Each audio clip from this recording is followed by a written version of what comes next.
Cheryl? Daddy? Daddy? Sweetie, you're okay? Are you at home? Silent Hill's Shattered Memories is a third-person psychological horror game where you play as Harry Mason after his car crashes and his daughter Cheryl goes missing. The game is available on PlayStation 2 and Nintendo Wii. Damn it!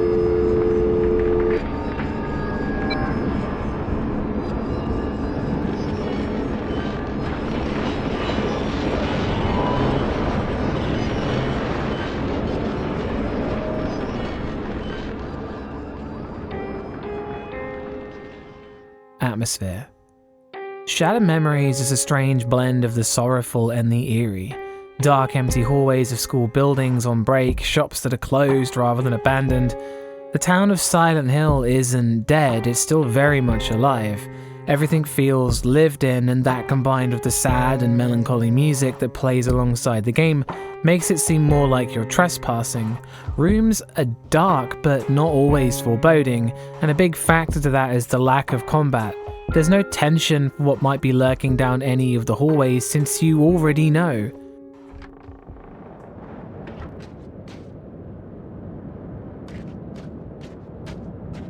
Though even that low level of tension is only for certain parts of the game, since there's also just a lot of nothing.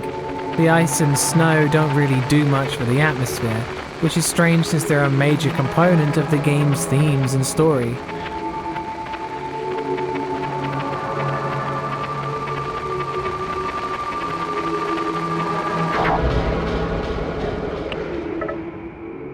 And when the music stops and you're walking through the brightly lit town during the day in a whiteout, the atmosphere fades away completely.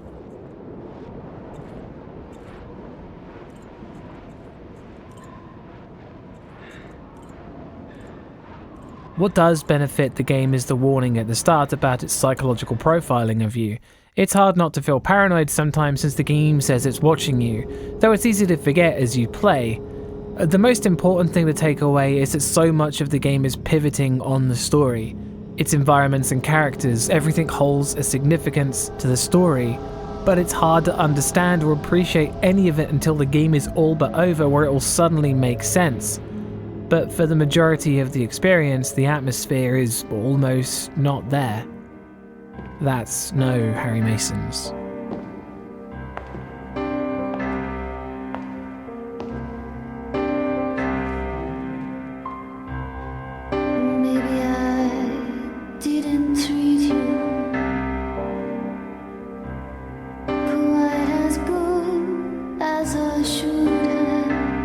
Scares. The way the game tries to scare you mainly is in the psychological aspects of its profiling, with subtle changes in the gameplay and more obvious decision and personality tests changing things about the game. Though the changes themselves aren't always the source of the horror as much as the fact that the game is reading you as you play, and this revelation itself can be disturbing. It's fascinating in the way that even a mundane decision you made, or something you inadvertently did, is something the game will remember. It's even logging what you look at in the cutscenes. The way it used the profiling though was less impressive. Some of the changes themselves were almost imperceptible. Character clothing, subtle things in the environments, and the way some people act. The most impressive thing was a summary of your personality in the credits. Sadly though, one of the biggest flaws the game has is that you won't notice any difference at all if you only play the game through once. Other than this, there's a few minor jump scares that pop up as you encounter flashbacks and trapped memories. These often have a build up to them though to help you find them, so the actual event doesn't really come across as frightening.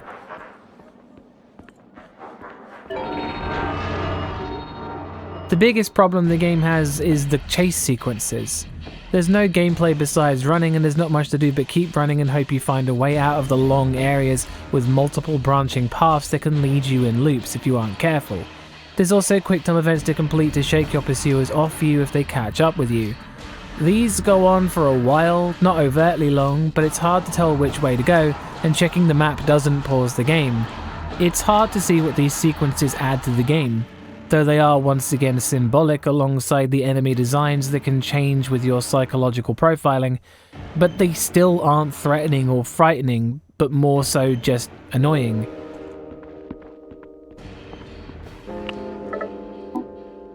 It feels like the real horror only comes as a form of story revelation at the end of the game, which is just a bit too late. That's still no Harry Masons.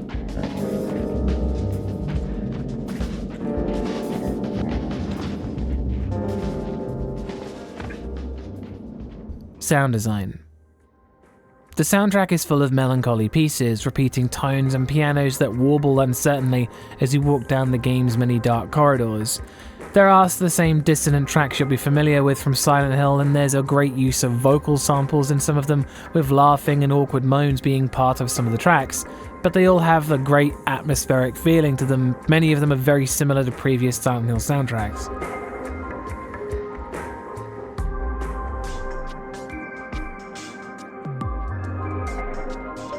The sound effects were all oddly lower quality than I would have expected from the PlayStation 2, but they were consistent across the board in that regard, and the sounds themselves fitted every scenario without complaint. I've read your notes. The other therapist didn't work out for you. I want you to know this will be different. We take this at your pace. No notes, no drugs, no theories. We go back to the start. Understand what happened. The voice acting is really good, especially Kaufman's and Sybil's. The game uses directional audio to try and lure you towards the memories you can interact with, but this didn't always work especially well, which might be an emulation problem. But it's a good idea regardless. You got all your books? Your lunch? Good. How come you changed your hair? The other girls tell you to do your hair like that? I thought you looked great with pigtails. Okay, honey. You have a nice day. The Wii version allows for the various phone calls you get to come through the Wiimote speaker, which often led to dialogue being harder to understand based on the quality of your Wiimote speaker, but the PlayStation 2 version did a great job with it. Really though, the sound design was mostly just competent, which for a Silent Hill game is a little disappointing considering the series' history of going above and beyond for sound design, but overall, Shattered Memories did a good enough job.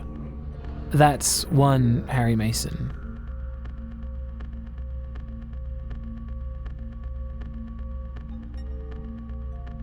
Gore.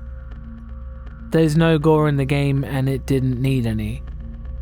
That's two Harry Masons.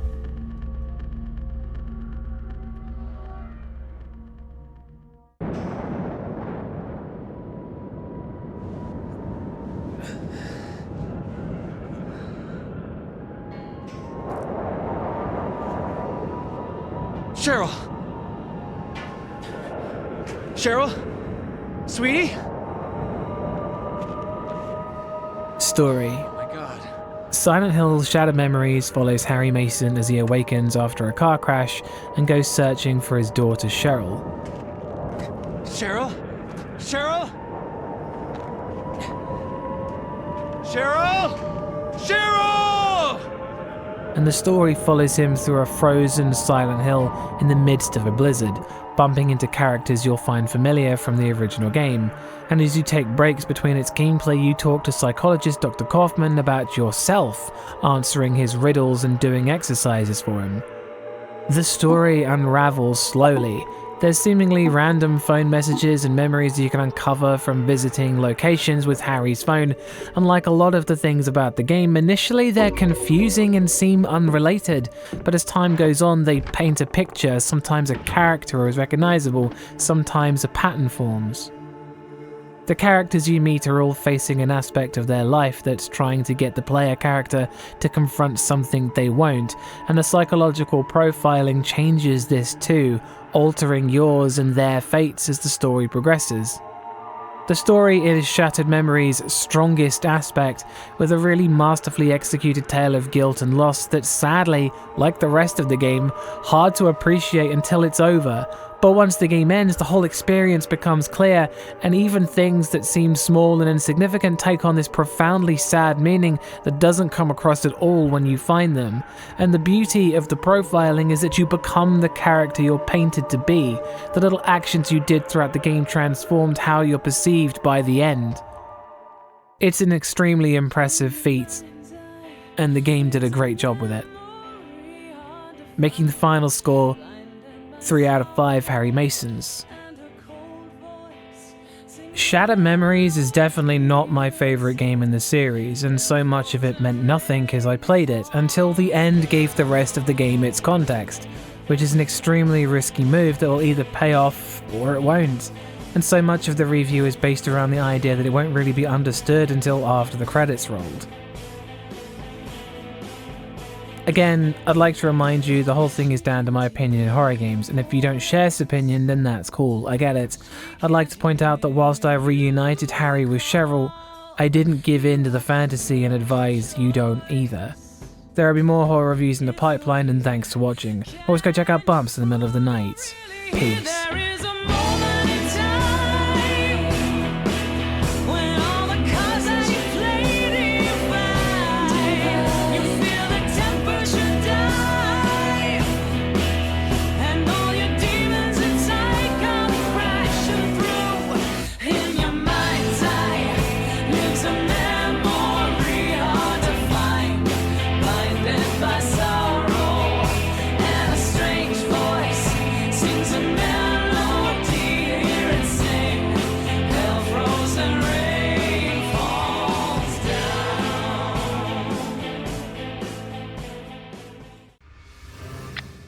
My name is Susan Ashworth. I live alone in this old 2-bedroom flat. I rarely go outside.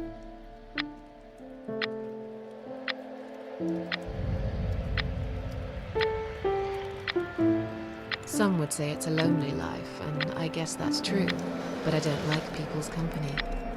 Not lately, anyway. The Cat Lady is a side-scrolling horror graphic adventure game about Susan Ashworth, who after a failed attempt to end their life is given a second chance, with a price. The game is available on PC.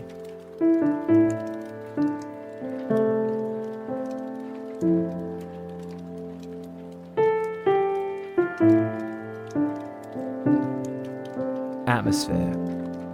After the opening chapter, the rest of the game has this sense of apprehension underneath it, like you're being drawn inevitably towards a predetermined fate. And Susan's actions at the start of the game don't really ever fade from memory, mostly because she doesn't let you, but partly because you can still feel the effects much later.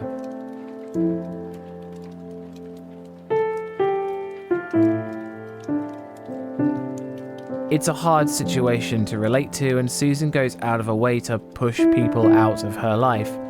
And now on top of that, none of them can understand that for all intents and purposes, she's immortal. She has the upper hand, but she doesn't, and the game puts her constantly through awkward and threatening scenarios time and time again, caught between her reluctance to live her life and the various people determined to take it from her. There is a great sadness that hangs over the game as you walk through the rundown neighborhood of the monotone houses and Susan's black and white apartment. The game's choice of colors feels very deliberate, but even things that are introduced into her life that undoubtedly change it for the better, she's hesitant to accept. The atmosphere is heavily influenced by the story and the scenarios you're forced to deal with character dialogue and music really changing how things feel from moment to moment, from heartfelt conversations between two friends to being trapped inside a murderer's house. The dream or nightmare sequences are unsettling and the conversations are sometimes bittersweet. The Cat Lady is full of changes and turns, and sometimes something profound comes out of nowhere. Even if it's not always frightening or upsetting, the game always makes you feel something. That's one Harry Mason. I don't need eyes to enjoy your fear. Scream louder, little bitch! Scream your lungs out! Louder, I said! Scares.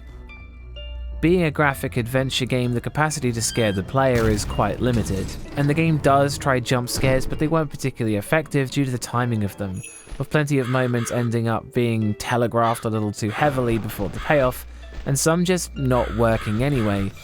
Though there were some that managed to deliver properly, these were quite sparse. The rest of the scares are in the game's themes of depression and its random violence, as well as the price you pay to keep resurrecting, with the game cutting to some pretty upsetting scenes. Really though, the game didn't try anything else to generate scary moments, and whilst not a detriment to the game, it could have been better with its execution of what was actually there. That's still one Harry Mason.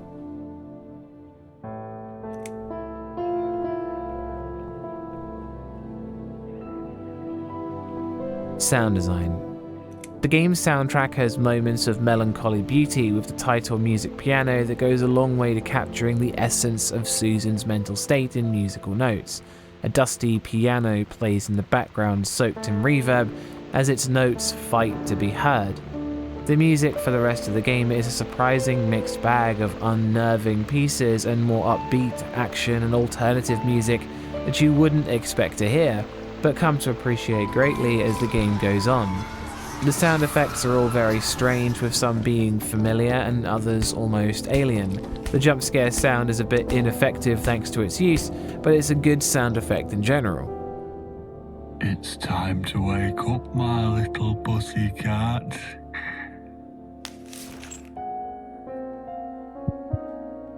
What's the matter, sleepyhead?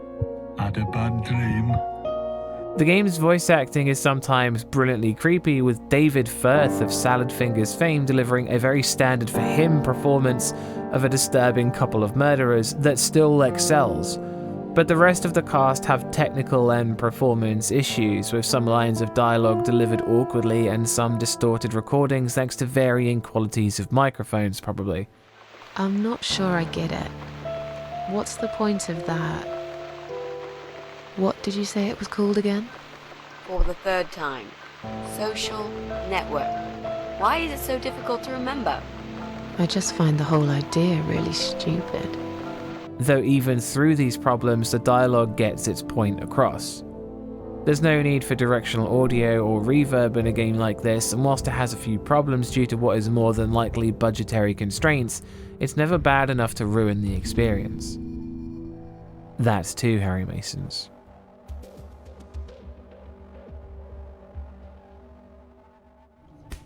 Gore. The game's gore contrasts with the general lack of colour in some parts of the game, but it is one of the main things that brings the horror to the table. The game features some really dark concepts, like having bleach poured into your eyes and other horrifying ways to die that are realised by Susan's ability to resurrect when she's killed.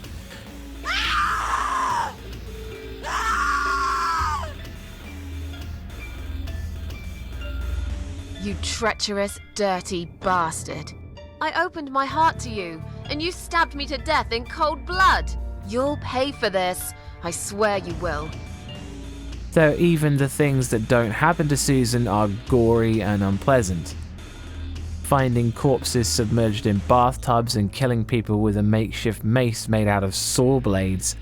The villains are the sort of people that kill almost for the pleasure of killing and dress it up in whatever way makes it more palatable, like fashioning their victims' bodies into morbid works of art appreciable to nobody but them.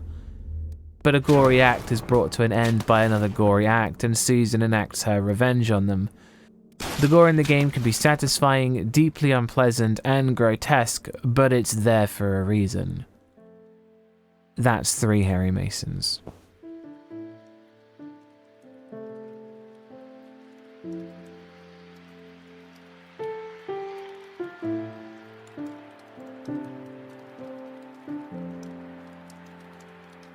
Story.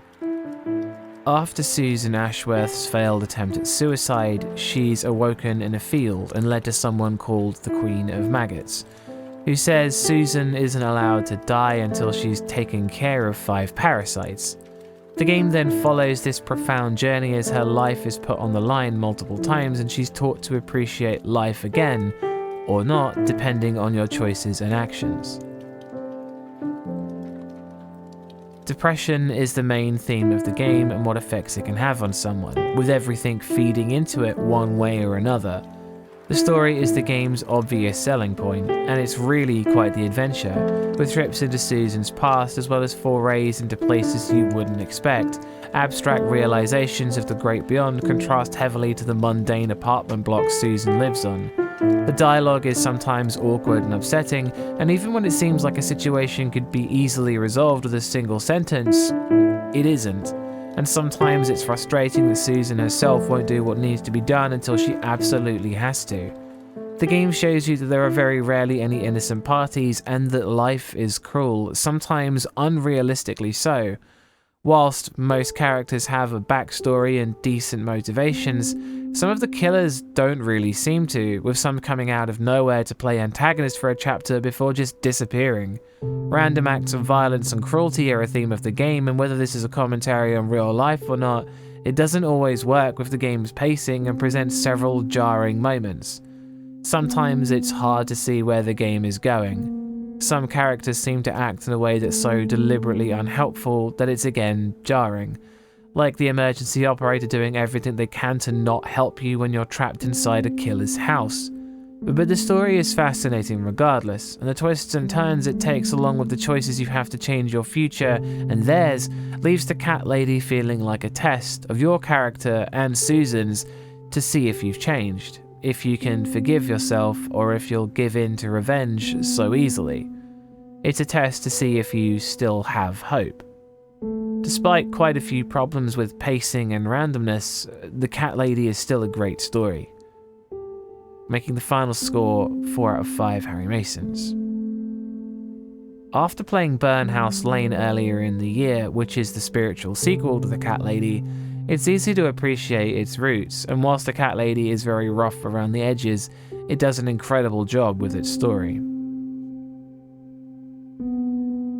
Again, I'd like to remind you the whole thing is down to my opinion in horror games, and if you don't share this opinion, then that's cool, I get it. I'd like to point out that whilst I tried very hard to resist revenge, I didn't give up on hope and advise you don't either. There are more horror reviews in the pipeline, and thanks for watching. And always go check out Bumps in the middle of the night. Peace.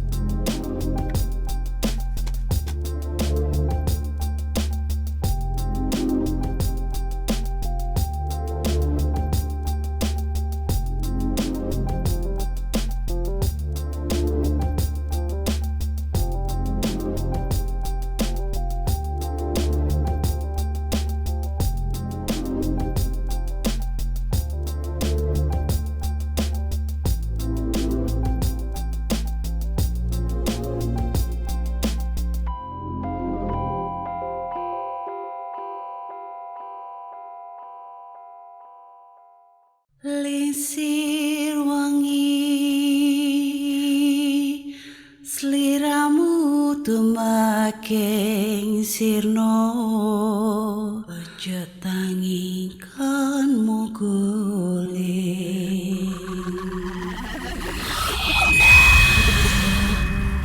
Dreadout is a third-person horror game where you play as Linda, a girl trapped in an abandoned town with her school friends. The game is available on Steam. Without your smile, 'cause I know I love you.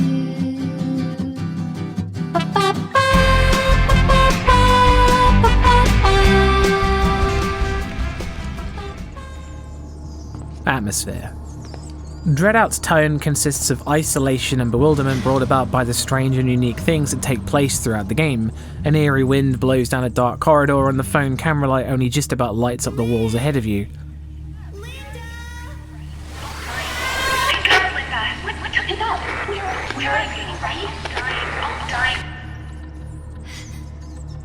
The problem is that Dreadout has a habit of betraying its own atmosphere. When it's trying, it nearly always maintains that ongoing buzz of suspense as you explore the darkened environments like abandoned schools, swampland and eerie mansions all washed out in the drab grey colours, lifeless and dead. But the game often throws in jokes and random quotes that don't make sense or take you out of the moment, like the theme song sounding like a comedy or Winners Don't Do Drugs appearing during the death scenes. Some animations are a little janky and there's some bugs too, and these hurt the atmosphere but never quite stop it when the game starts taking itself seriously again. The school especially is maze-like and confusing, and your goals and how to achieve them aren't always apparent, which leads to extended periods of wandering the halls and letting it all soak in, so those minor moments where the game portrays the atmosphere never linger for long. What puts the dread in Dreadout is how a lot of ideas are used once to never use them again, which adds a layer of bewilderment as you explore, since you never really know what you're going to see next. Though again, the game is fragmented into parts where effort has clearly gone into it and parts where it kind of hasn't. Some sections include a lot of animation to sell the concept of what's happening, and other times very little effort seems to have gone into it at all.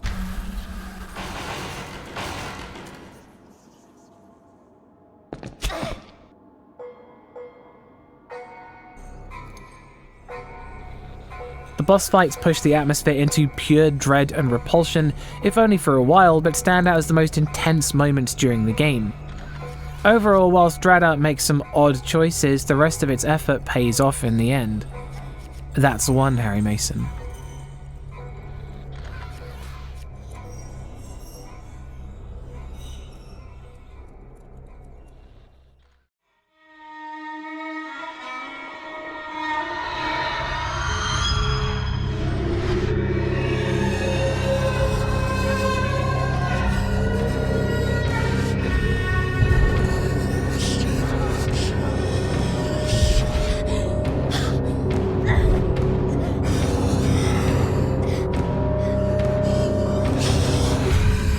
Scares.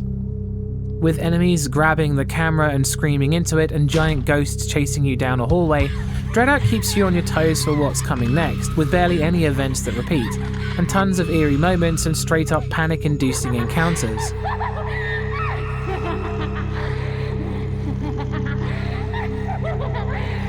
The game's scripted events are usually engaged with the camera, as you're encouraged to take a picture of anything abnormal, and the enticing thing about these is you never really know what you're going to get, from photographs of kids being hanged to a doorway appearing out of nothing.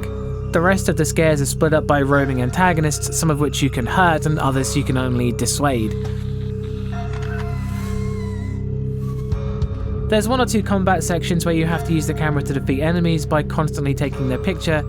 These were interesting to begin with, but even though there were very few of these, it still felt like it outstayed its welcome with how long the sections went on for, draining the fear towards the end. What the game did best was presenting a lot of unexplained eerie things, from ghosts just out of interaction range to shadowy reflections in mirrors you couldn't interact with either. It was unnerving and it felt like there were enemies that would do something if left alone. The game mainly focuses on atmosphere, but when it wants to frighten the player, it can and will. That's two Harry Masons.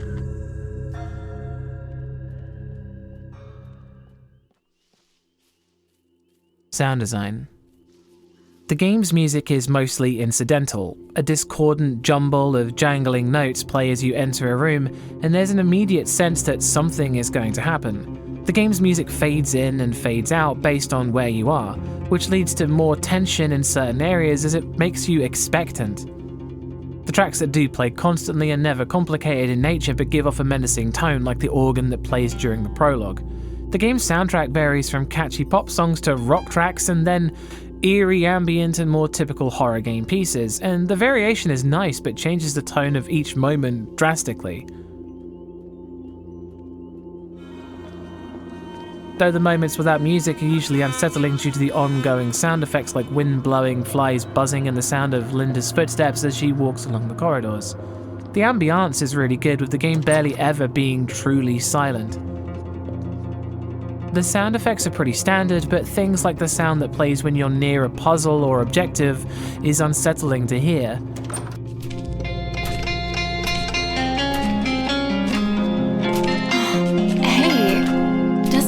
Look exactly like the one we used to hang out on in elementary school.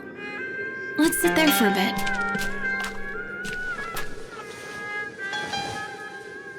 Reminds me of the first time we met. You still remember, don't you? Oh, I see. Typical girl time. Hey guys, we're about to check out the inside. Wanna come? Maybe later. Okay, you're lost. The voice acting is a little all over the place, with some characters giving off really high effort performances and others really hamming it up.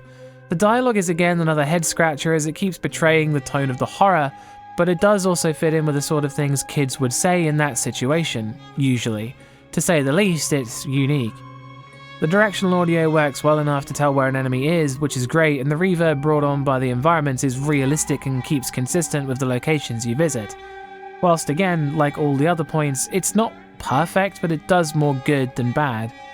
That's 3 Perry Masons.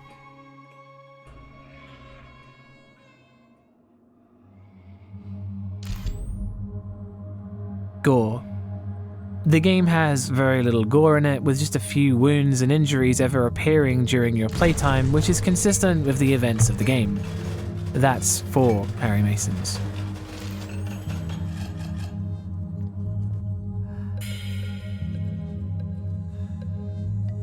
Story. Linda, a high school student, her teacher, and other classmates stumble onto an abandoned town and are one by one consumed by the darkness seemingly lurking there. The game's story rides the line between not being conveyed very well and simply not being there to convey, which makes the story feel very fractured to anyone completing a single playthrough. It feels as though many things happen for seemingly no reason, but also that they have significance to the story. It's confounding. You're often presented with something that seems important, but you can't really tell why. But it does seem that this is all done on purpose to make the story more engaging for people who try to come up with theories of their own, with characters dropping hints of loops and predetermined fates. The game did have a journal to read, and there's some interesting things in it, and underneath this there are more traditional horror moments with abusive school teachers and creepy backstories, more easily accessible that will keep you going around the confusing overarching plot. But due to the way the story has been designed, you'll either walk away eager to learn more or just confused and indifferent, making the final score 4 out of 5 Harry Masons. Dreadout had both a ton of promise and loads of great unique moments, but also seemed to make choices to the contrary of both, its tone and accessibility. The puzzles were confusing and weren't easy to understand, just like the story, and throwing in jokes, pop songs, and strange dialogue made the game feel awkward in many places. I ended up enjoying the game half the time, but when it came to a halt, it really dragged. Again, I'd like to remind you the whole thing is down to my opinion in horror games, and if you don't share this opinion, then that's cool, I get it. I'd like to point out that whilst I'm glad my camera had infinite battery, I did not hang around to find out what the ghosts were up to and advise you don't either. There will be more horror reviews in the pipeline, and thanks for watching. Let's go check out Bumps in the middle of the night. Peace.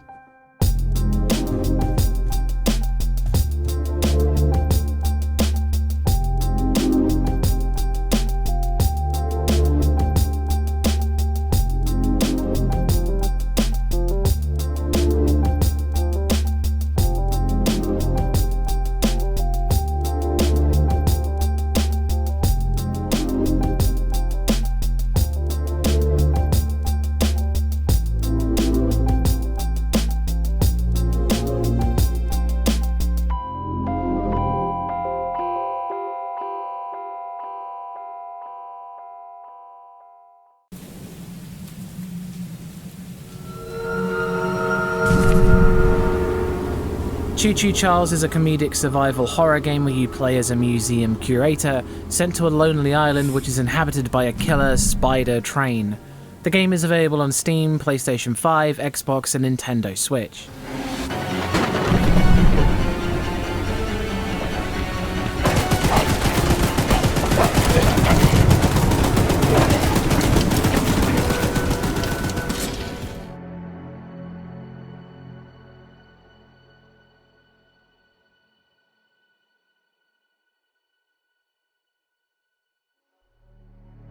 Atmosphere. The game is mostly about upgrading your train and dealing with the constant threat of malicious spider train attacks, and your goal is to find as many upgrades as possible to best face it later on. The atmosphere is very, very light, with just a stormy weather and occasional ambient music to back the time between attacks. The atmosphere does get more threatening when you're aware Charles is in the area, but it's again not exactly dread-inducing and in certain situations can just become annoying, if he interrupts an important side quest or something similar. Say, you're that monster hunter. I must know, do you have any experience with ghosts? Someone or something has been pinning exactly 16 drawings to lampposts in the boulder field every night. I always collect and burn them, but as I was looking for them last night, I began hearing strange noises and seeing strange things. There's a section where the game imitates Slender the 8 Pages, and this is the only part where the atmosphere doubles down and is actually really tense. It's just for an optional side quest and it's over quite quickly.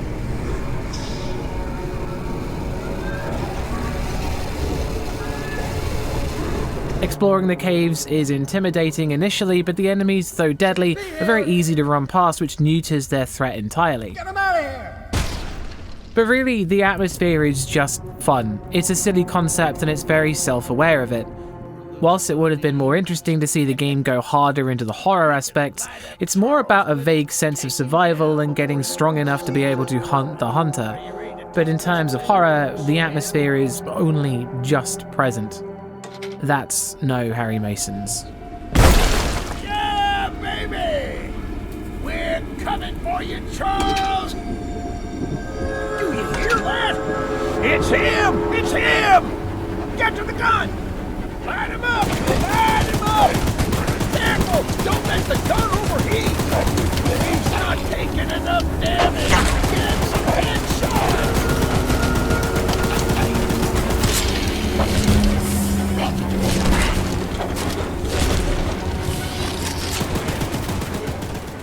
Scares.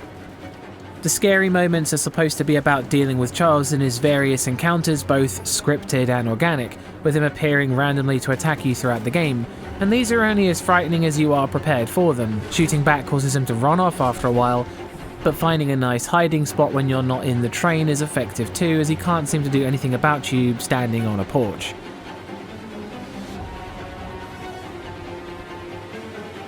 The encounters themselves never manage to be quite frightening, but they always manage to be exciting.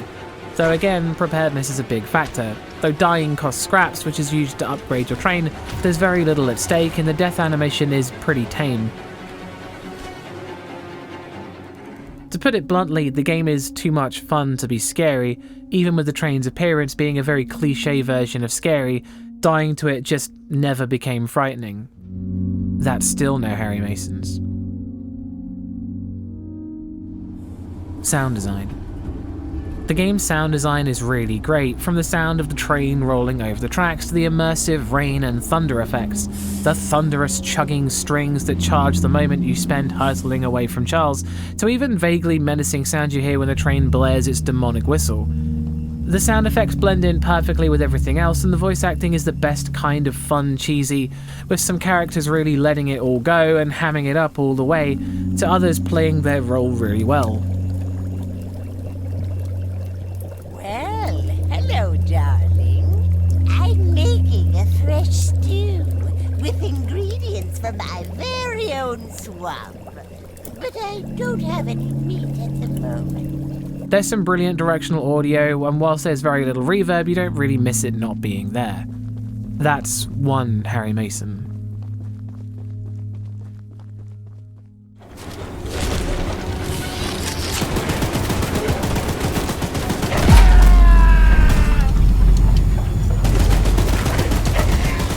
Gore.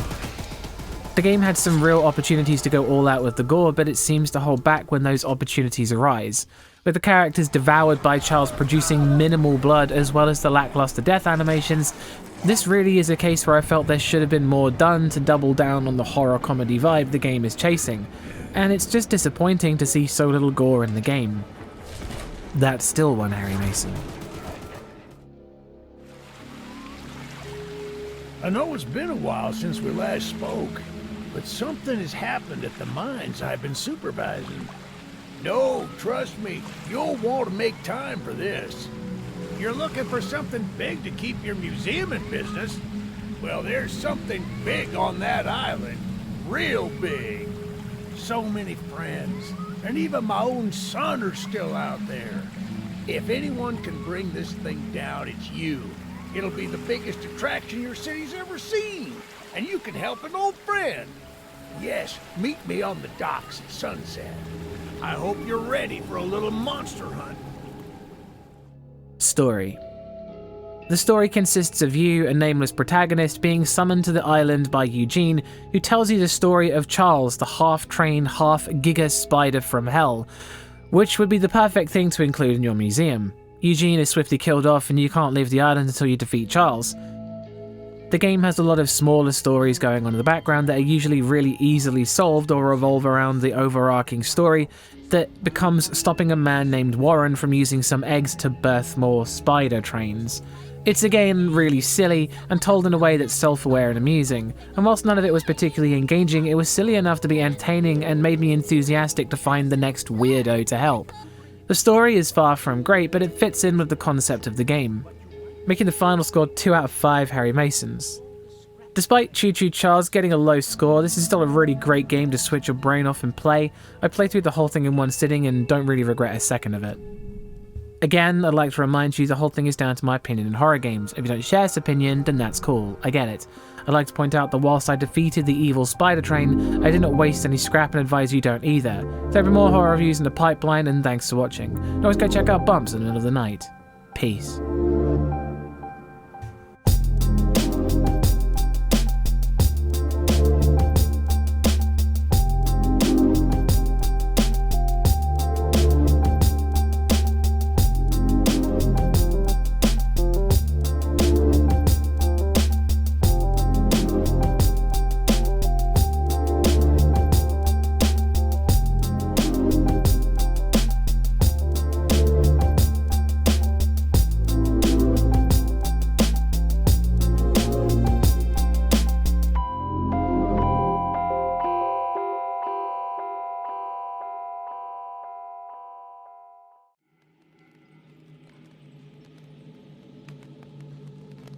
Lunacid is a first-person action role-playing horror game set in a dark fantasy world, where you awaken after being dumped into a well and begin searching for a way out of this cursed place.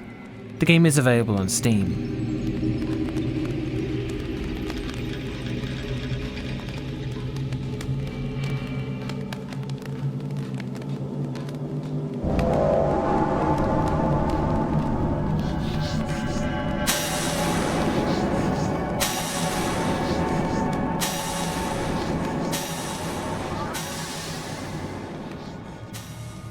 Atmosphere. Lunacid is inspired by early From Software games and nails that atmosphere perfectly. The isolation and emptiness spreads across several biomes, and you feel it in the cold brick structures, dead cave systems, and desolate castles. But despite how empty they are, you can still feel like a trespasser as you engage with the world. Many of the game's environments are just creepy, eerie, or sorrowful, and what path you take and where you end up in the game will ultimately determine the mood, as the atmosphere inside each individual area varies wildly. Some are nerve-wracking, others are peaceful. But the thing that unites the atmosphere as an experience is the tension from the maze-like environments that sprawl and intertwine as you delve deeper into the unknown realms.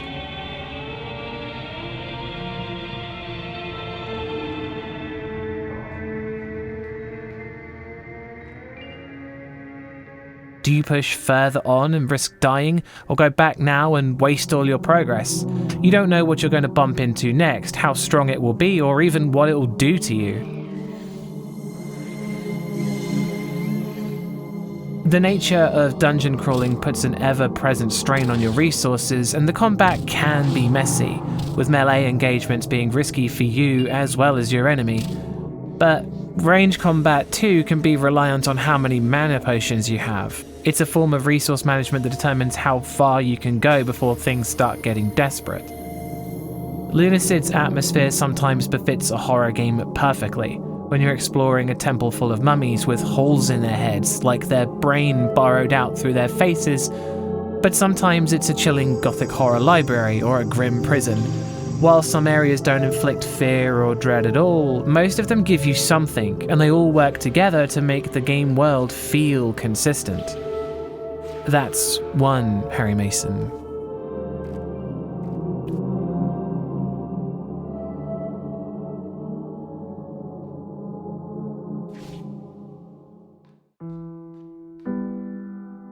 scares.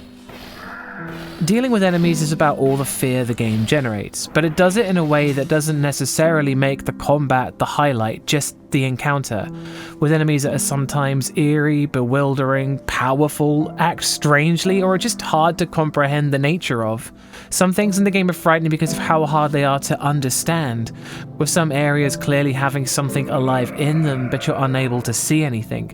The sound of a shrill war cry or pained scream coming from an empty corner of the room or creeping up behind you. There's a lot of things that are scary in concept thanks to the existence of other things, like the spell that gives sentience to objects and can make pots come alive and start screaming.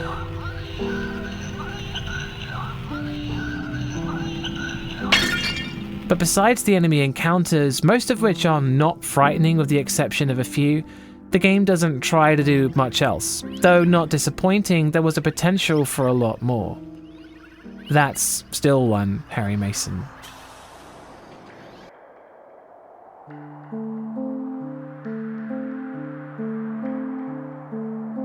Sound design. The game's music really fits the aesthetics, with some pieces that go a long way to give the environments the feel that they have. Lots of retro-sounding tracks and melodies represented by slow analog arps and of the fetid Maya that come across as warm and comforting, and the eerie synthetic screams and wails of Cerebro Temple.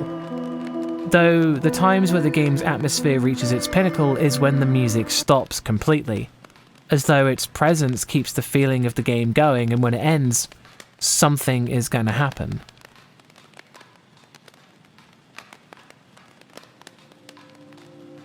Through its music, the game is trying to transport you back to the age of the games that inspired it, and its graphics work hand in hand to do that.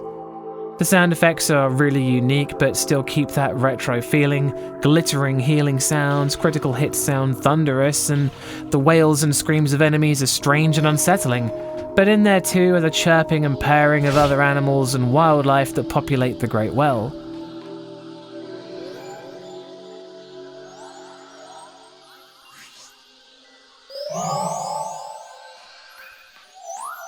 There's no voice acting, but the oh-so-familiar Banjo-Kazooie style of talking that gives each character a different feel, despite not having any real voices.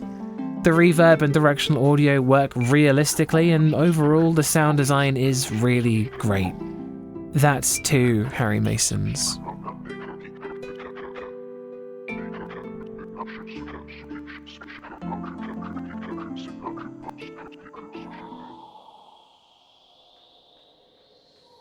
Gore.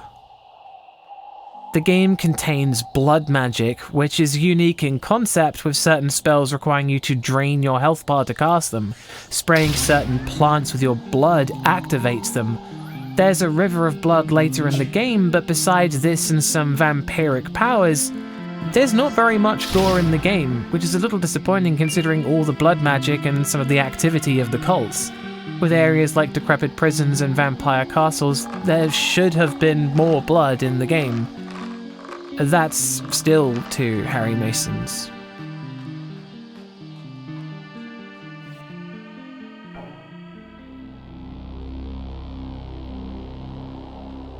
Long ago, a great beast came from the sea and brought with it a poisonous fog that spread across the earth.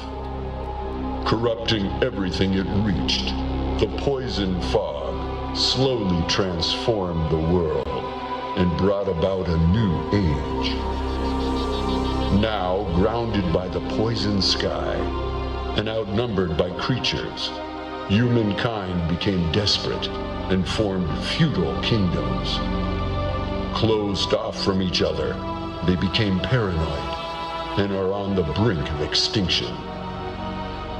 Those deemed undesirable, such as criminals or the ill, are cast out, banished into the depths of the Great Well, a pit of the diseased and undead. The Great Well is said to have but one door to the surface.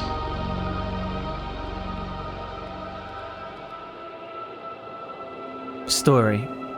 You play as a thief who's thrown into the Great Well as punishment, their hand severed on the way down. I'm still not sure if you play as the disembodied hand or not, but your character isn't really important in the grand scheme of the game. The plot is limited to finding your way out of the Great Well, but the lore of the game is infinitely more interesting, with tales of previous expeditions, holy crusades, lost monks, deranged cults, creatures that seem to live in eternal agony, and you can find evidence of these by reading notes or just be told about them by a skeleton in the hub.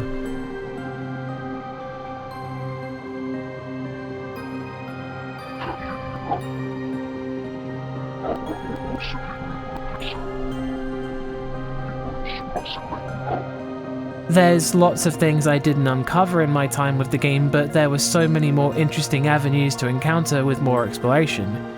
The game's story isn't hugely original. Most of the things you experience are the kind of common tropes you'll find in other action RPGs with that dark fantasy twist. But they're still interesting because they're told in the same way as the From Software games, small snippets of information that require you to assemble the story on your own.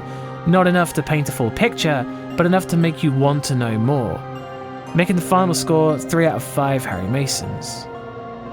Lunacid is one of my favourite games of the year, and whilst its horror elements are quite light, it's too enticing not to talk about. With more time, I'd love to have gotten deeper into it and found more things. There's still Abdul's passage waiting for me to discover what's behind it.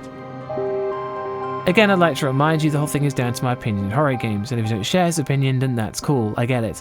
I'd like to point out that whilst I got spooked by Amigo, I did not give up on the residents of the well and advise you don't either. There'll be more horror reviews in the pipeline, and thanks for watching. Don't always go check out Bumps in the middle of the night. Peace.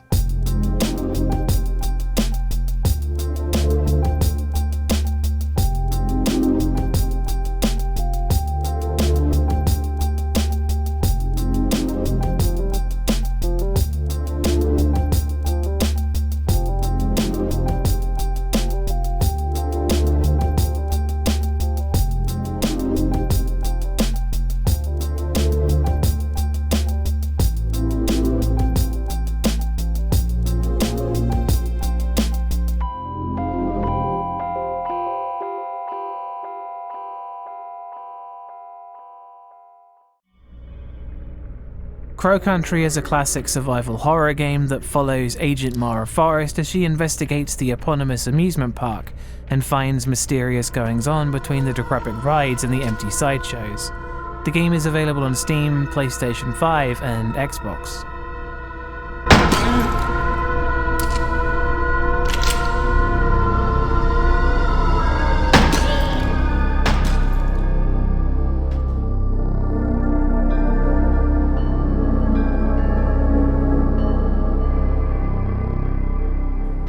Atmosphere. Crow Country's atmosphere jumps a lot between tense and endearing, but leans more towards the latter with the game's heavy focus on puzzles, its art style and its setting being very disarming to any horror that it creates. Even the rundown amusement park swarming with monsters doesn't manage to be quite threatening.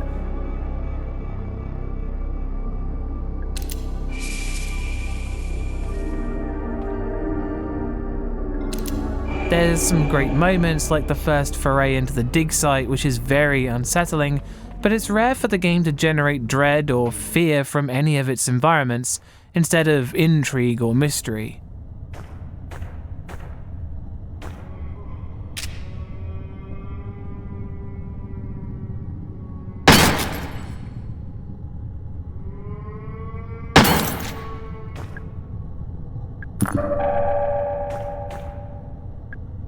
Some of the areas are tense, especially the lower into Crow Country you get, but things like character interactions and lines of dialogue Mara herself says when interacting with things is again disarming. Whilst not dread-inducing, frightening, or even unsettling in places, the game's atmosphere maintains a familiar spookiness that lies underneath everything. Call it comfy horror if you want, but the game isn't trying to terrify you, just be eerie enough to keep the spookiness going. That's one Harry Mason.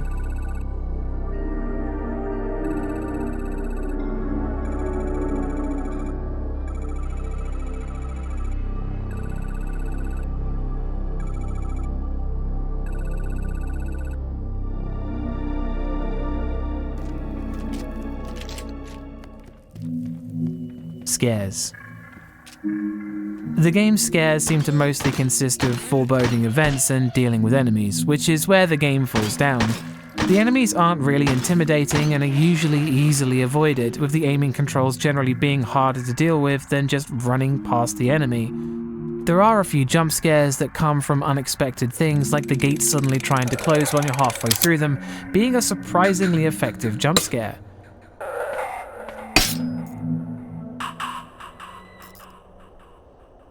There are several traps laying around which can provide a short shock to engage with as well, but where the game goes hardest is its bigger moments, like being trapped in a crypt with a gun pointed at you and a ticking clock, as you frantically try to solve the riddle before you're shot.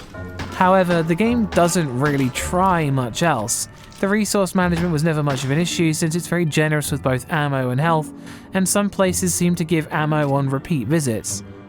Crow Country has a few good moments, but it's not enough to say the game is scary. That's still one Harry Mason.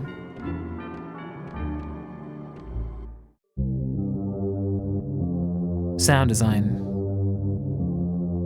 The game's soundtrack delivers, with the deliberate droning and low-quality music giving more credence to the game's intended atmosphere. The sound font of a PlayStation game plays creepy melodies and daunting tunes that goes a long way to help that underlying spookiness that keeps the game going. The sound effects are really great, classic sounding effects that work in unison with the graphics and music to really sell the era in which the game is emulating. Drips and drops, ambient drones, and low-quality water effects sell the environments harder. There are some impressive sounds that the enemies make, especially in the dig site with the eerie moan that was disturbing to behold. There's no voice acting, with the game's dialogue being conveyed through text, and the directional audio works fine with the rotating camera. The sound design sticks to its era and has really mastered it. That's 2 Harry Masons. Gore. The game doesn't have a great deal of blood, just splatters on Mara's dress as she's injured. Outside of this, there's some on the surface in the torture chamber, which is more than likely fake since it's an amusement park, and the monsters shed little red particles of blood when you shoot them. The most hardcore the game gets is during the final boss fight when the water they're in turns blood red. The game doesn't take it too far, and nor does it feel like it's not enough. That's 3 Harry Masons.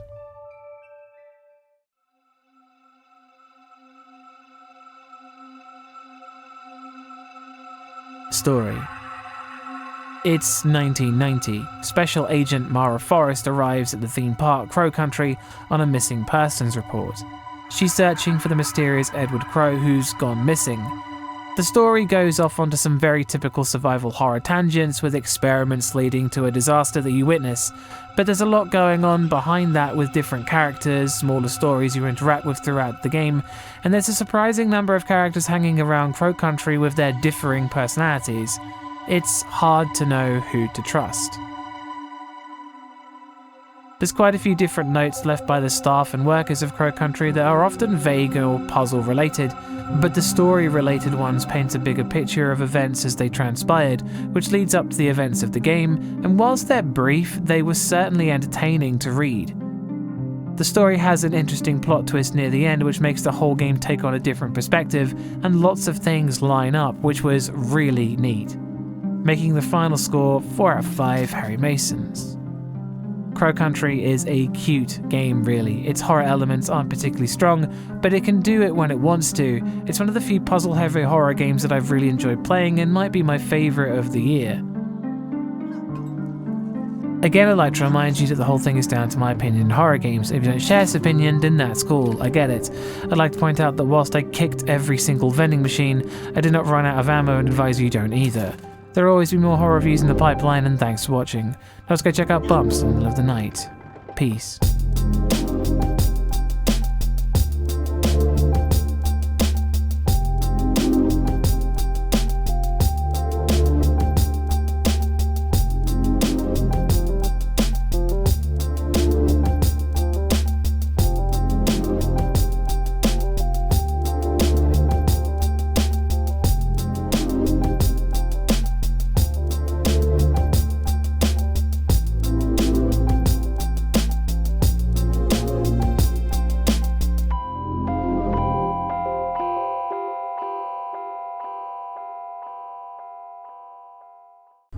The Voidness is a first-person horror game where you use LiDAR to explore pitch-black environments and avoid the things lurking in them. The game is available on Steam.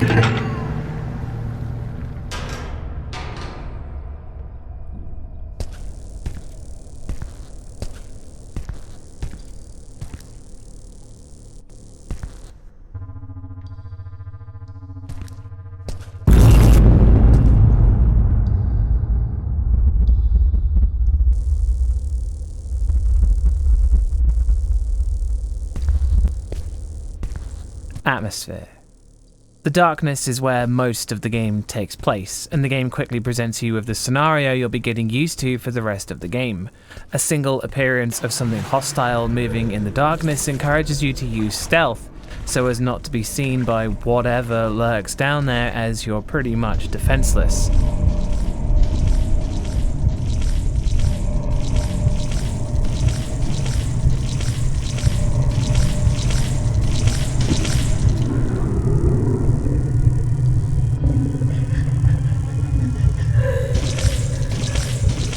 And you spend nearly all of your time in the darkness, crawling on the floor and using the LiDAR to paint the environment to guide your way out of them.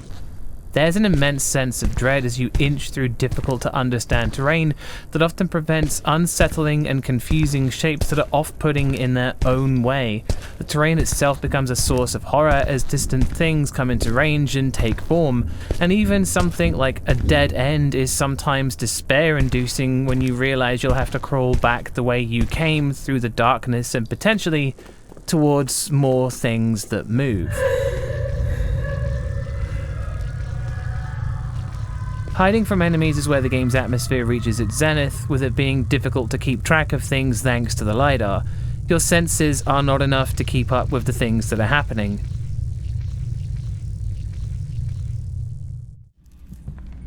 Hello?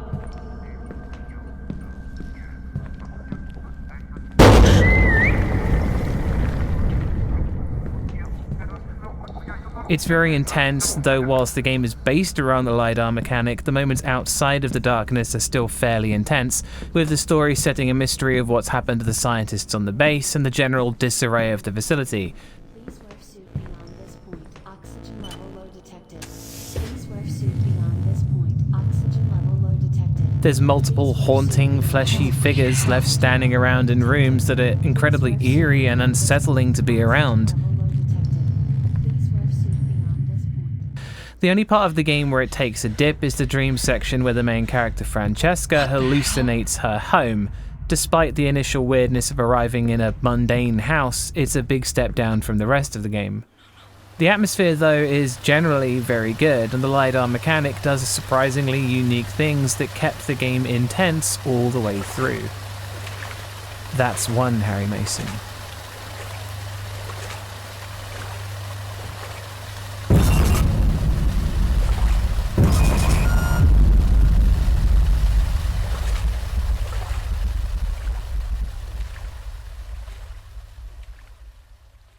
Scares.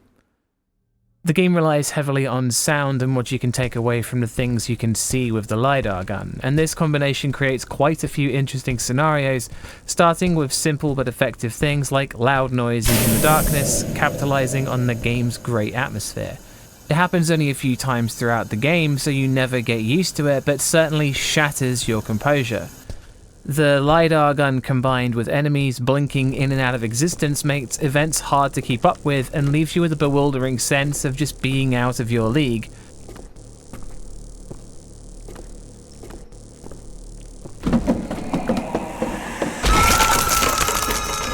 Helpfully, the game colorizes terrain, bodies of water, and threats so that it's not imperceivable in the difference between them, and also explains early on that the enemies are blind too. But the game will also present human-shaped objects in the form of terrain and leaves it to your imagination as to what you're looking at.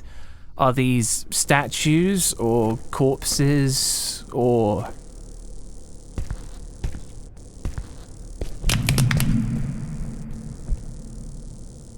Though the mechanic is usually helpful, it doesn't alleviate the fear of seeing a red mass of dots walking towards you. It's frightening and confusing since there's so little definition on the creature that you don't know what it is, whether it knows you're there or not, until it's too close to run away.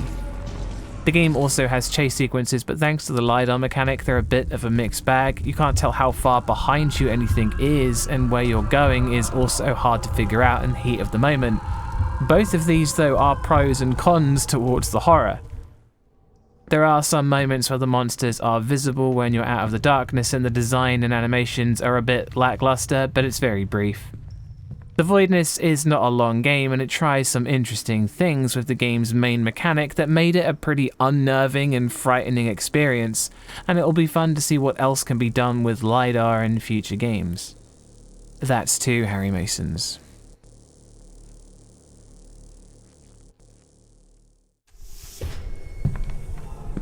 Sector door's power is off here, too. I have to get through that door. Maybe I can contact Base 2 and see what the hell is going on. Sound design.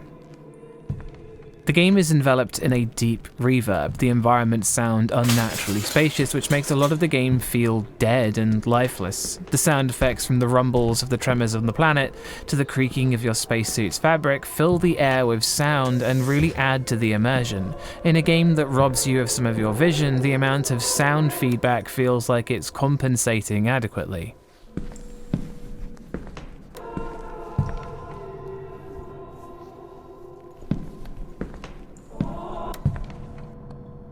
The sound of the LiDAR gun itself feels alien. The unnerving moans and screams of the enemies almost overlay each other as though the creatures have many mouths. All of this is in that same deep reverb. It allows things like the sound of a monster wailing from down the hallway to feel particularly harrowing and realistic. There's not much in the way of music as much as there is ambiance, sometimes in the form of a deep infrasound style humming like a giant spaceship or monumental engine, though for the vast amount of the game it's just you alone in the darkness and the following eerie silence.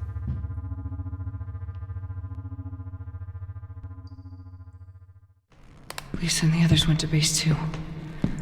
Oh, no. That explains why nobody's here. Oh my god. I have to try and make my way to them. There's voice acting for the main character, Francesca, and it's pretty good, but other characters aren't quite as convincing, though there is very little voice acting in the game. The Void is still in its early development, but from early tests it seems to be some kind of another dimension that is reported to be filled with just gloom. Overall, the sound design works very well with the immersion of the game. That's 3 Harry Masons.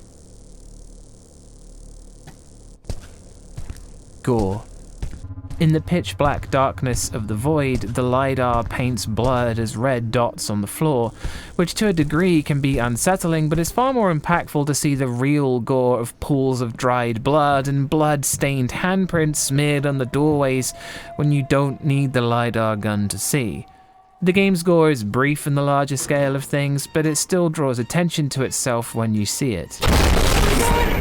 That's 4 Harry Masons.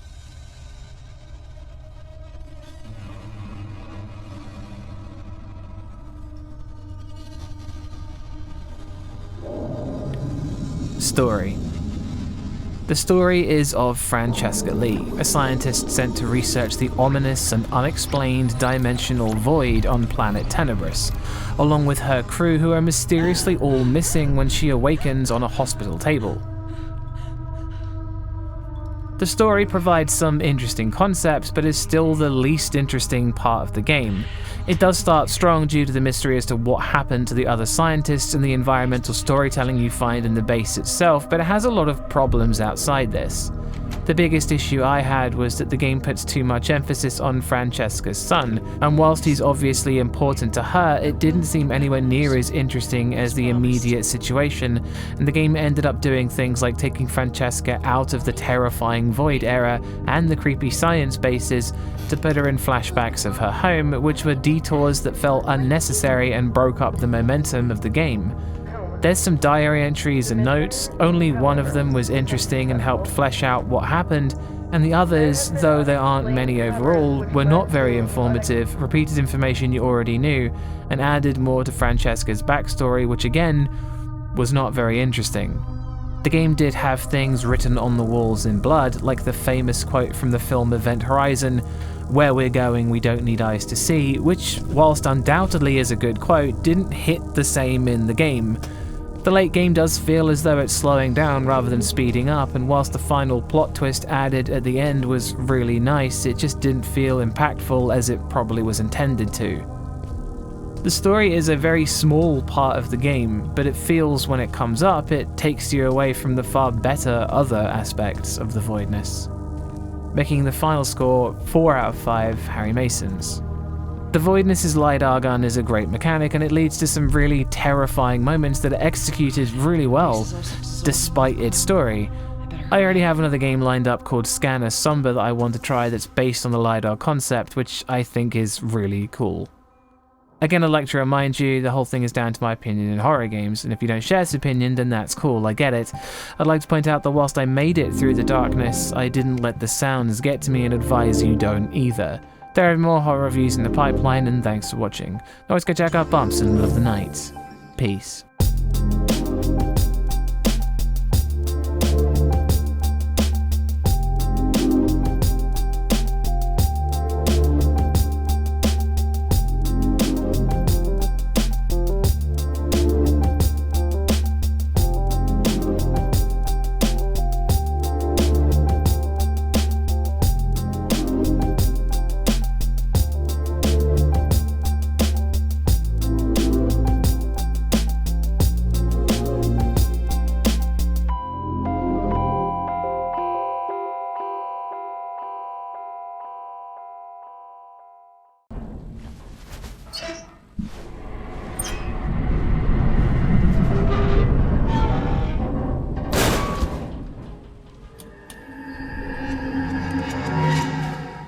Lazaret is a first-person horror game where you, as a rescue team member, search for survivors on the Endurance, a ship that vanished on a journey across the Atlantic and has reappeared with seemingly nobody left on board. The game is available on Steam.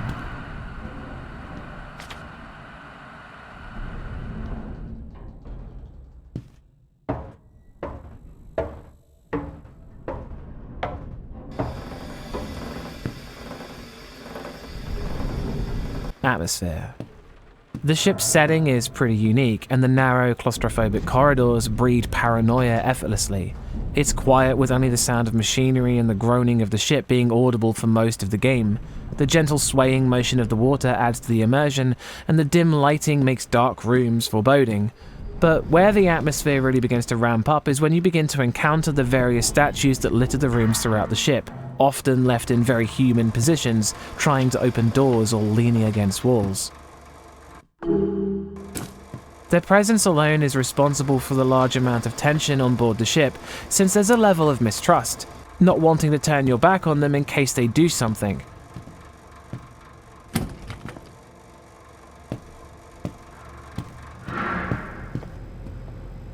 You also end up finding several ominous diary entries that tell you about things in areas to come, and this greatly increases the apprehension and dread in any area they talk about. But this is really it. The game's atmosphere mostly comes from creepy scenery and the statues, and it tries several ways of pushing the player into situations which combine them in different ways, and it's still very effective. That's one Harry Mason.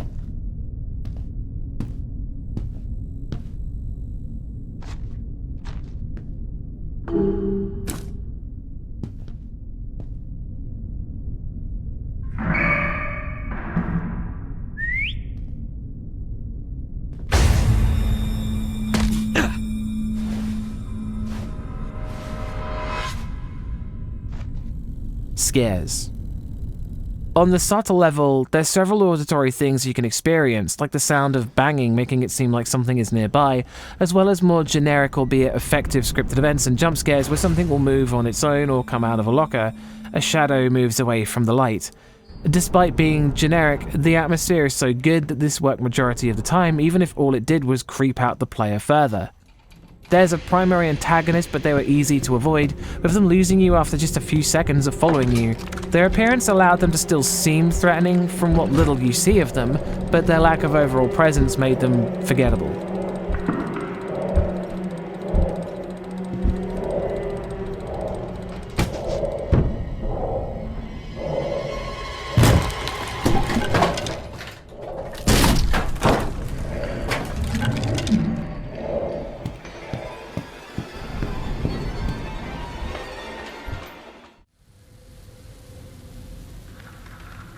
There were several other enemies to deal with, which were unsettling in design, but the most effective thing in the game was once again the statues that move on their own if you don't look at them, which really forced you to manage tight areas, and the jump scare animation that happens when you get too close is a shock even if it only stalls the player, since it isn't fatal.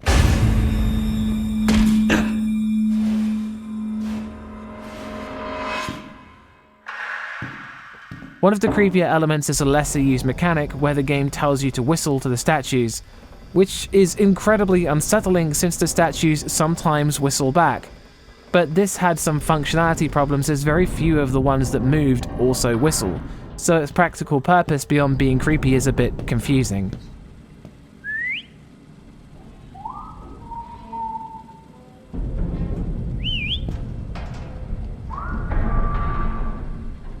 The game uses several different tactics for scaring the player, and it's successful to different degrees. That's 2 Harry Masons. Sound design. The game is pretty quiet and eerie. The ship seems lifeless and dead. There's not much in the way of soundtrack, with some unnerving incidental pieces that play for a few seconds, mostly strings and synths, being all there really is, and the rest of the game relies on sound effects and ambience alone. The sound of things moving in another room, the hiss of steam pipes, the groaning of metal. In some areas there's an audible hum like infrasound that makes those places feel like something is going to happen in them. There's dialogue, but it's mostly done through text, and whilst there's a brief bit of voice acting, it almost seems deliberately obscured by radio static to the point where you can't tell what anyone is saying. The game's reverb does a great job bringing the concrete and metallic environments alive through their sound space, and the directional audio works really well for when a statue's footsteps creep up behind you, being accurate enough to know which way to turn. Though the sound design doesn't consist of many things, it all works together to make Lazaret a really eerie game. That's 3 Harry Masons.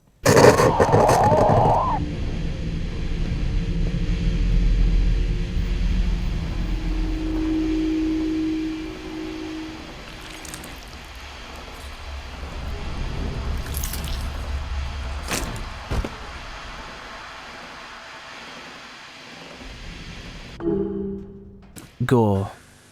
There's a few gory moments, and whilst they're really weird, the animation is a bit robotic and takes away from some of the more gross moments.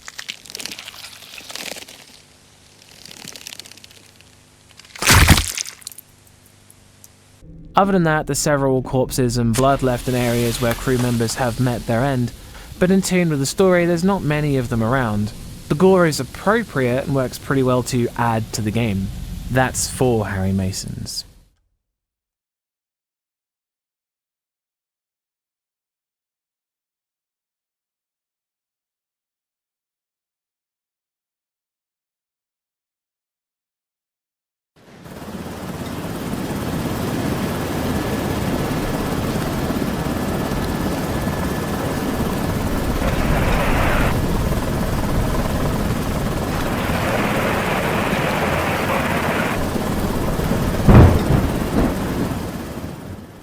Story. The game opens with some text saying that the MTS Endurance disappeared on a voyage across the Atlantic Ocean, and as a member of the rescue team, you're to investigate the distress signal coming from the ship, since it's mysteriously reappeared. The story is drip-fed in pieces through notes and diary entries, with the mystery of what happened on the Endurance making the early game the most tantalizing. As time goes on, the diary entries almost fill in the gaps about what's happened on board, but how the cause of the events came about seemed to elude me.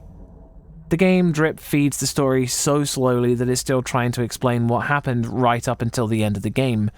The mid-game was very slow, with it seeming padded a lot. During that time, the story faded into the background and was rarely acknowledged. The game also had a few frustrating moments when you can finally contact the chopper you arrived on, and the player character doesn't mention any of the things that have been transpiring on board. And the game ended without much resolution. It started so intriguingly, but left a lot to be desired, making the final score 4 out of 5 Harry Masons.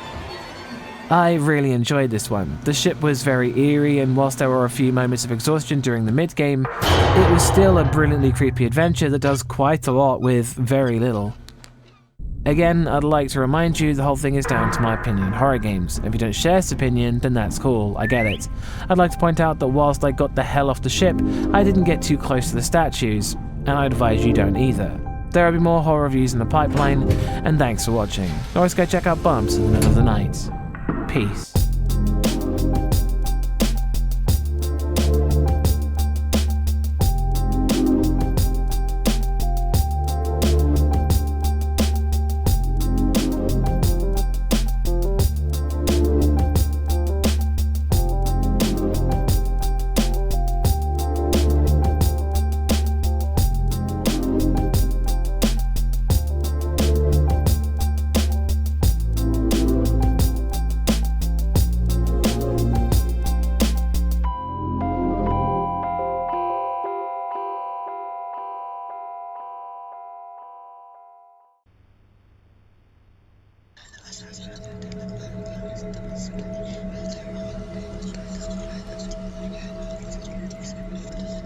Carcass is a short psychological horror game where you play as a girl who's given a strange and bizarre set of tasks by a shadowy figure.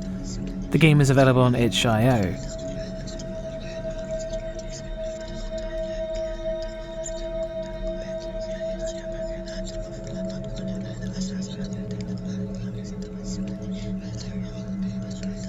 Atmosphere. Carcass is an unsettling game. From the very introduction, you're given a bleak portrayal of life on Earth, or what's left of it. A world where the Earth itself is a carcass, drained of life. This sets the tone immediately, but what reinforces the alien feel the game has is a cutscene that plays at the beginning, showing a deal between some soldiers and some insectoid figures. They talk of sacrifice.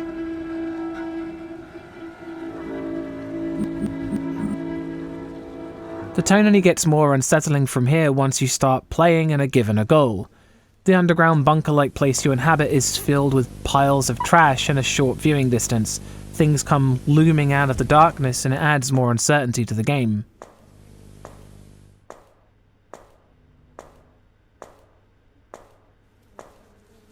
After speaking to a figure, the goal becomes to carry bodies to the examination table, cut them open, and devour their insides, but only the right things. This is really unpleasant, but luckily there's no real animations for the heinous deeds in which you partake, but it does feel like what you're doing is irredeemable, though the way the events are processed leave you seeming like you were used, like the bodies you consumed.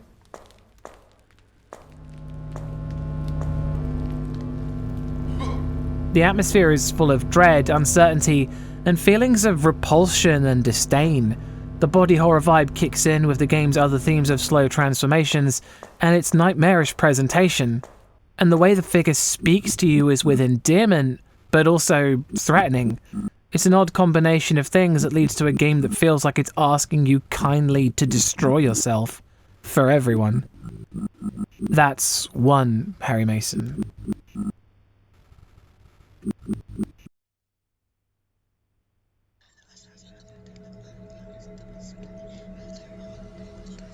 Scares. The fear is derived mostly from its unnerving feeling and the strange nature of the game. It does move about a mannequin and put it in odd places for you to walk into, but this is as close to a scare as the game gets. It mostly lets you stew in the feelings derived from the horrible things you're doing and the disturbing changes that take place during the game. The psychological horror aspect keeps the disturbing feeling ever crawling towards something that you're dreading. No good can come from the things you're doing, and the game is mostly scary in concept, a fact that doesn't go away. That's 2 Harry Masons.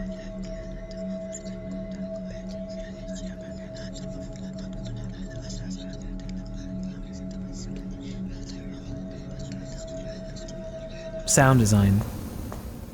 The music is largely absent, leaving you alone with the quiet footsteps that echo the bunker. When the music does come in, when you're dissecting bodies on the operating table, an unsettling analog dirge plays, alien sounding. There are other tracks in the game with what is the scraping of a cello, an upsetting, disconcerting, and dissonant sound that feels like the absence of music and rather the feeling of uncertainty in a sound. The game's dialogue is expressed through analog bleeps and belches, and it's somehow menacing when paired with the surreal and sickly sweet dialogue of some characters. The rest of the sound effects come from the dissection sections, with the sound of eating organs really just sounding the same as biting into an apple, but it gets the point across. The sound design is simple but creative enough to let you forget that. That's 3 Harry Masons. Gore. There's clearly several mentions of gore in the game, but very little is shown in the way of blood and guts. But the unsettling transformations that take place during the game are disgusting but blurred enough by the low polygraphics to leave your imagination to it. That's 4 Harry Masons.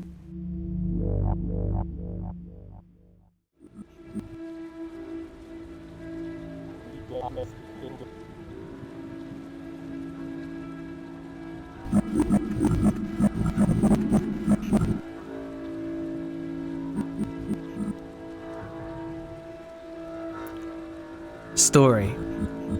Whilst the basic premise of the game revolves around you working towards the creation of this entity, there's things going on in the background that are harder to comprehend, with the relationship between the player character and the shadowy figure you're working with more obscure thanks to the dreams that you have every night.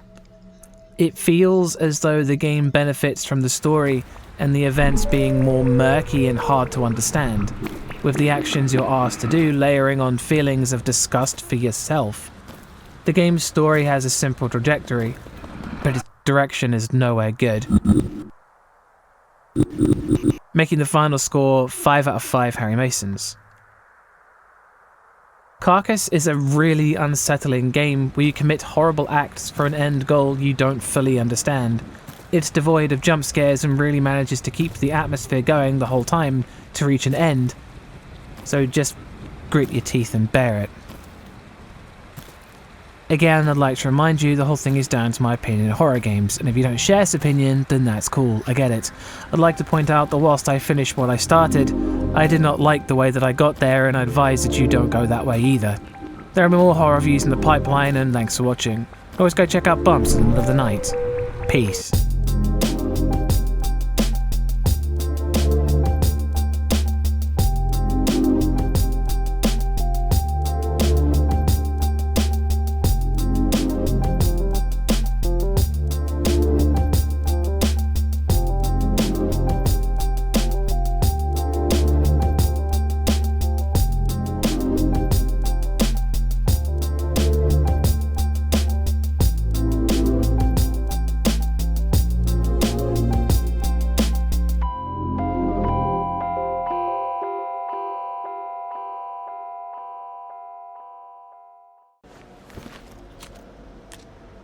Conscript is a top-down survival horror game set in the French trenches of World War I, specifically the 1916 Battle of Verdun, where you play as Andre, a young recruit whose brother went missing in the last raid, and you've got to scour the battlefields to find him. The game is available on PC, PlayStation, Xbox, and Nintendo Switch.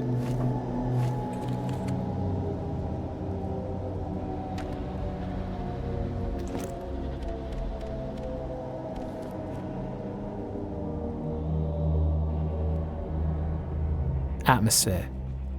The setting of World War I is unbelievably grim. You encounter bodies floating face down in flooded bomb craters. The overwhelming brown of mud is everywhere. You pass destroyed houses drenched in the rain, and the endless winding on of the trenches as you traverse them is maddening.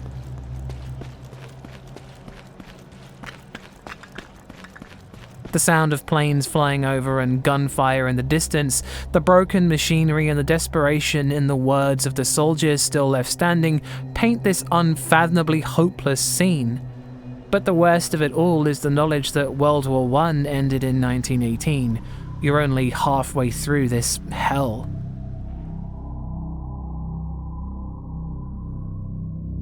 The pixel art and the top-down perspective do a great job of pointing out how expansive the environments are as you walk through the open areas like the town and the road south, but the art style and camera get even more oppressive as you disappear underground.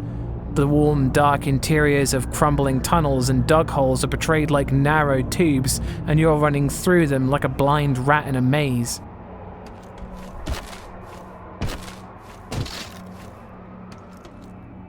The trench torch illuminates secret areas as you pass by them, and the deadly mustard gas gives some areas a sickly, yellowish hue. Encountering enemies is a certainty until you've cleared the area, and there's a lot of tension as you walk through the tunnels and hope not to encounter enemy soldiers. The combat is frantic, with souls like dodge rolling and timed hits to put the pressure on the player to take as little damage as possible or simply run away, though there are lots of threats you can't run away from. There is a lot of backtracking in the game, and making sure you know where you're going and why is essential to maintaining the atmosphere over long periods of time. Even the open environments are confusingly designed, with a top-down perspective and lack of consistency, making some areas just a pain to traverse, and it can really take a while to get from one location to another, even when you know how to get there. It's annoying and sometimes a detriment to the atmosphere, but despite that, Conscript's atmosphere maintains the realistic hopelessness of World War I, the brutality of life in the trenches under some completely intolerable conditions. Its horror comes from the tension and dread, the feeling that death is around the corner, just like the war it's based on. That's one Harry Mason.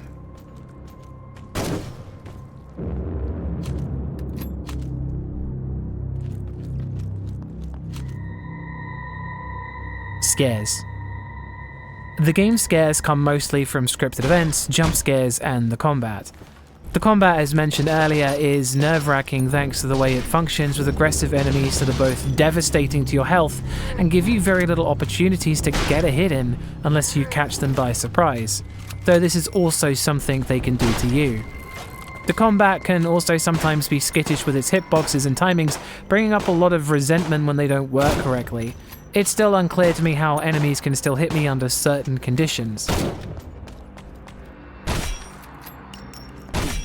There's a lot of scripted events and moments where you'll find yourself ambushed or under siege from enemy forces that seemingly come out of nowhere, though this did become more predictable as the game went on, with nearly every major item you found leading to enemies suddenly spawning nearby. The game's jump scares are oftentimes in cutscenes or the sudden appearances of enemies, with plenty of them from just walking into a room and finding something nasty waiting for you, but it's usually just more combat. Though the game does try to scare the player in several ways, its result is almost always fighting more soldiers. Its setup and repetition leave a lot to be desired. The game is long, and its attempts to scare the player flew under the radar most of the time. That's still one Harry Mason.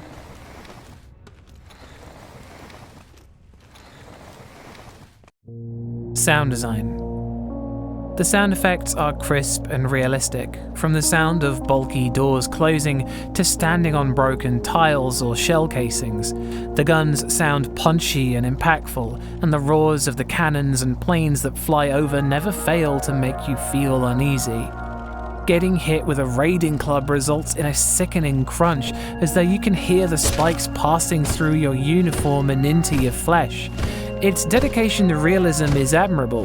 The ambience of areas 2 also excel, with the forests in Andre's dreams of his home are vibrant with birdsong and flowing rivers, which contrast the trenches which are lifeless but for the rain and the crying.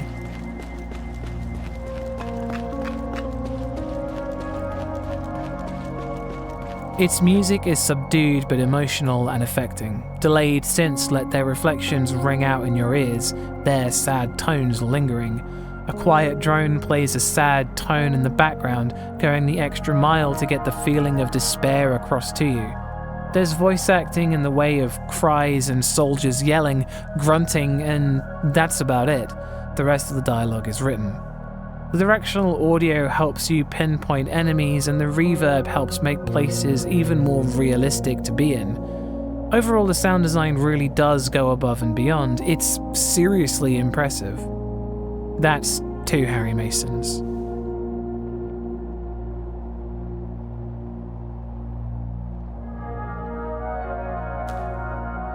Gore.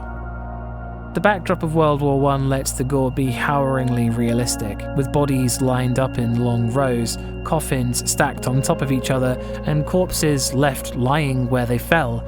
Even the people you kill throughout the game lay there until the rats consume them or you burn them. There's a chapter called The World's Blood Pump, and it couldn't be more fitting. Death is everywhere, in every flavor and in quantities more than you could ever want. The gore is upsetting because it's painting the scene so well. The senseless violence of the Battle of Verdun, where so many died to claim so little. It's one of the greatest tragedies that has ever taken place, and it's shown in a way that, despite feeling realistic, is probably underselling it. That's 3 Harry Masons.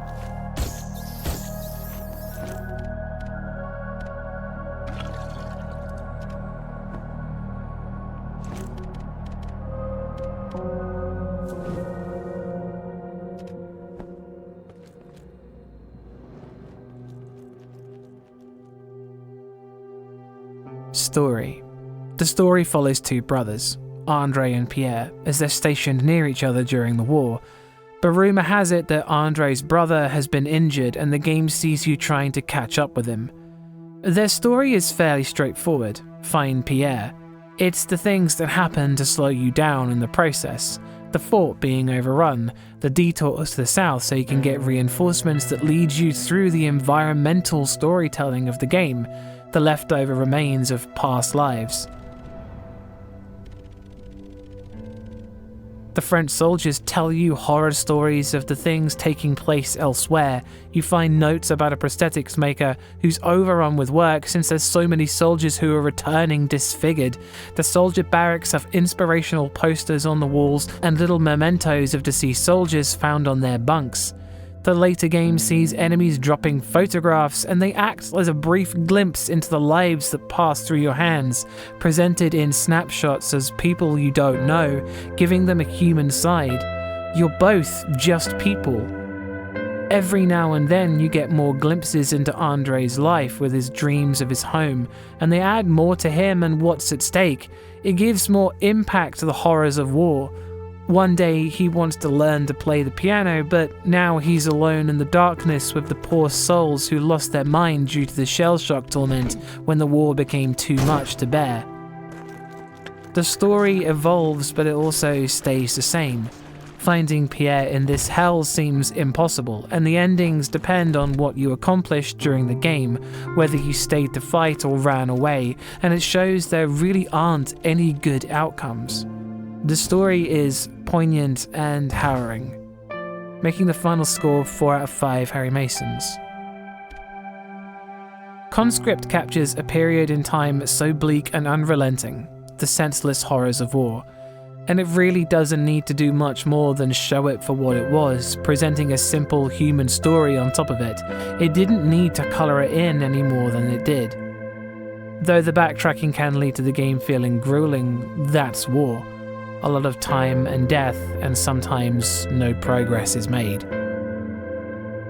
Again, I'd like to remind you the whole thing is down to my opinion in horror games. If you don't share this opinion, then that's cool, I get it. I'd like to point out that whilst I got Andre home, I didn't let what followed get to me, and advise you don't either. There will be more horror reviews in the pipeline, and thanks for watching. Always go check out Bumps in the Middle of the Night. Peace.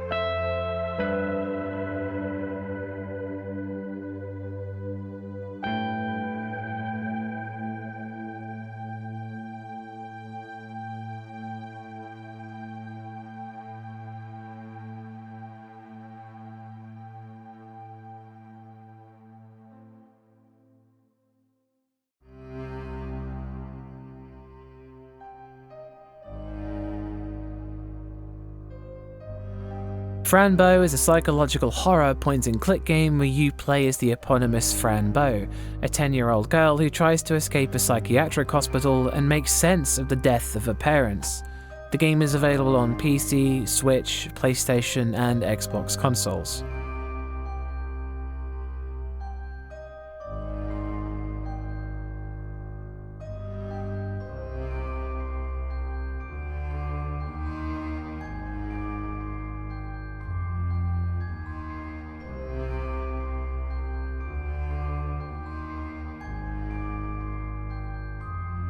Atmosphere. The game's creepy art style and music go a long way to making certain areas feel unsettling or strange on their own. Brightly coloured kitchens and the pastel shaded asylum give way to bloody horror. But a lot of the atmosphere is generated by the story and the situation that Fran is in. There's sadness and despair. A young girl in an asylum, it's easy to feel sorry for Fran because she doesn't seem to deserve what's happening to her. The game goes doubly for her waking nightmares. The horrors shown to a 10-year-old girl are beyond comprehension for a normal person, and the nightmares she's subjected to are taken and twisted. Her childlike innocence turns dead bodies into sleeping people. Her naivety allows her to ignore the rampant blood and gore that covers the game and lets her see it as just another colour. A deer's head falls off and all she wants to do is help it. She doesn't understand. And it's this reaction to horrors she shouldn't see that makes the game so difficult in certain situations.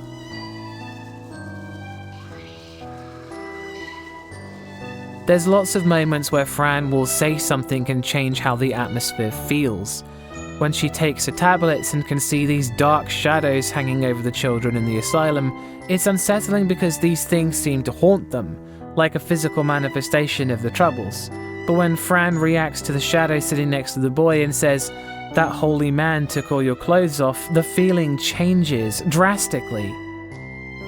There are some moments of blissful peace when she reaches her surreal journey in a thirster, but even then it feels like her problems back on Earth seem to follow her. She is tormented by the things she sees and the things that happen to her, and it makes up most of the atmosphere. The game is sad, disturbing and depressing, but also sweet and surreal, and Fran is caught up in the middle, trying to make sense of it all.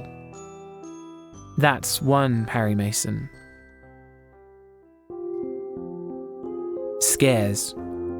The game's scares can come mostly from the realization of concepts and the things that it makes you imagine, with the game's presentation lending to it either being interpreted as a journey deep into symbolism, with nearly everything that happens around Fran being part of her psyche and the trauma that she got from witnessing her parents die, or her journey is literal, with the events that happen around her being real and taken as is, which can paint so many things in completely different lights. If you believe in the symbolism, then there's no end to what things really mean, and to think about it can sometimes be horrifying in a way, but if it's all real, then this is inherently horrifying and presents greater concepts of cosmic horror and imbalance. The game doesn't have jump scares or scripted events, it's mostly just frightening to think about. Its concepts are dark and disturbing, but ultimately whether you find them frightening or just disheartening is down to your disposition. The game isn't traditionally frightening in any way. Even with the scene transitions to her nightmares being almost shocking, it still doesn't quite manage to be anything other than creepy and conceptually upsetting. That's still one Harry Mason.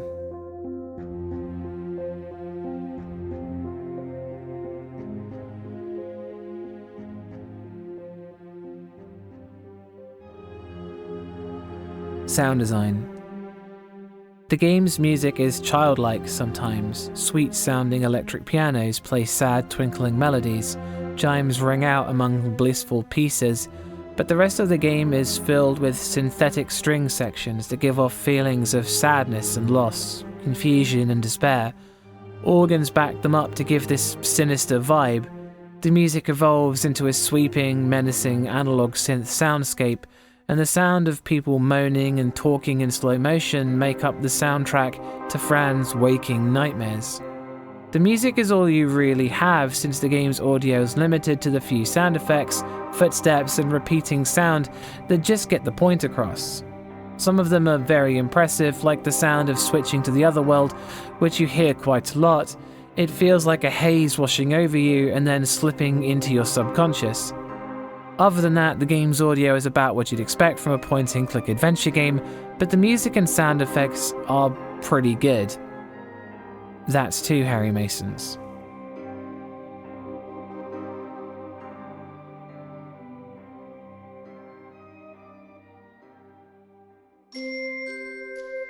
Gore. Fran Bow is a surprisingly gory game, with blood and body parts being portrayed in lots of different scenarios, from the cutscenes where blood red is the only colour there is, to the surreal nightmares she has when she takes the tablets. Gory visages of blood-stained bedsheets, headless children, and the mangled remains of animals. The gore seems to be trying to tell you something to begin with things written on the walls in blood, but this fades away over time with rivers of blood and dark red skies, like the world is corrupted. Soon the gore is there without even the tablets. It's a stark contrast to the drawn style of the game and draws attention to itself everywhere that it is, until it's everywhere. That's 3 Harry Masons.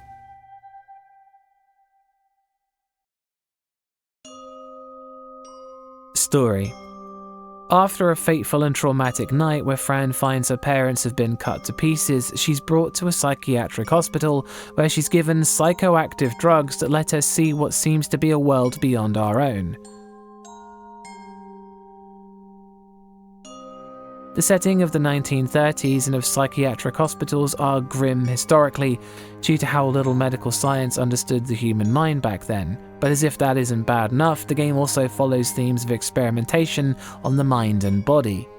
The drugs themselves allow the story to have a lot of vagueness. Events are sometimes explained twice but sound totally different each time, and your understanding is meant to be challenged, with the supposed real world melting away to reveal things that shouldn't be there, and the drugs showing a world that also should equally not exist.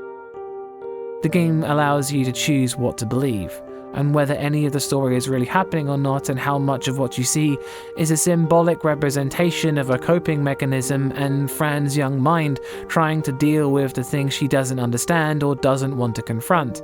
It's entirely up to the player. The story follows classic themes of good and evil, as well as cosmic forces, other realms and worlds, and dreamlike landscapes that leave whatever the real world is long behind, deliberately making it hard to have a grasp on events. Things like Leon's diary that explain some of the more cosmic elements are easy to disregard as the ravings of a lunatic, until it all starts tying together. There is no concrete definition on what the game is about, who is to blame for Fran's parents' demise, who half of the characters are meant to be if they aren't meant to be who they say they are, and what really is happening at all. Fran Bow's story is really upsetting, but it could be worse depending on what you think you know. Making the final score 4 out of 5 Harry Masons. Fran Bow is an upsetting game. The idea of a 10-year-old going through these things is unpleasant, but the aspect of not knowing really how much you can rely on with your perception of the game is fascinating, and while some might find it frustrating that you don't ever truly know what things are meant or if there is a deeper meaning to it all, it's really fun and frightening to think about. Again, I'd like to remind you the whole thing is down to my opinion in horror games, and if you don't share this opinion, then that's cool, I get it. I'd like to point out that whilst I guided Fran to the end of her adventure, I didn't let the nightmares overtake me and advise you don't either. There have been more horror reviews in the pipeline, and thanks for watching.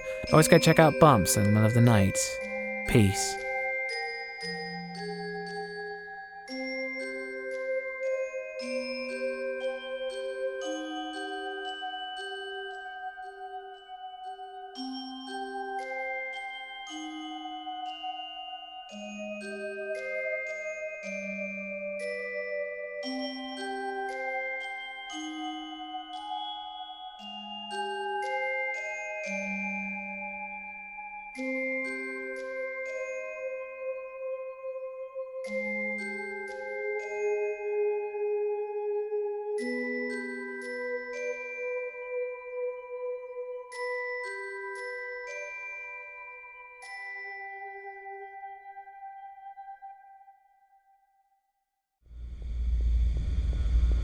Interior Worlds is a first-person liminal space horror game where you take pictures of strange phenomena whilst exploring lonely and empty places. The game is available on PC.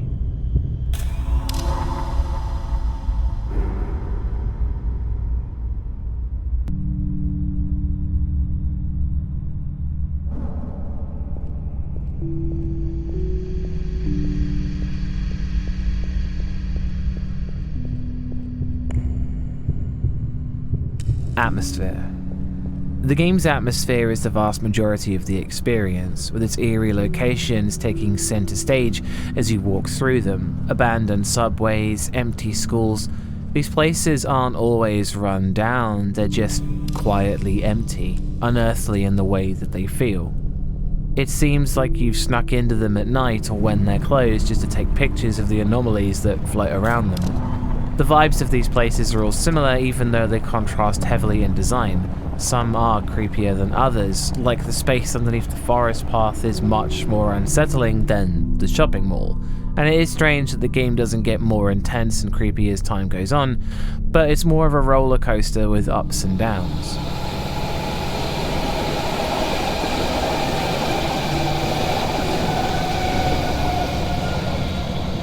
Though the thing about liminal spaces is some speak to you and others don't. And there were some environments that spoke to me considerably less than others, but again it's down to taste.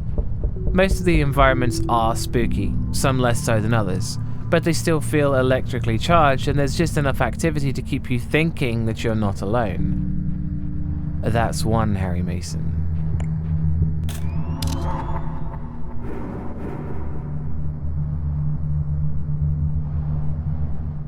Scares. Taking the photographs themselves is very spooky. It's unclear and unfocused enough to leave what appears in the pictures to seem ghostly. A shape, some sort of hand reaching up, or a gaseous apparition. I stopped nearly every time to check the photos because they were so strange, and there's a genuine sense of curiosity as to what appears in the pictures you take, staring at them to try and figure out what it is. Though they seem different with how many angles you can approach them from, you do start to see patterns forming in their design and the limitations appears eventually.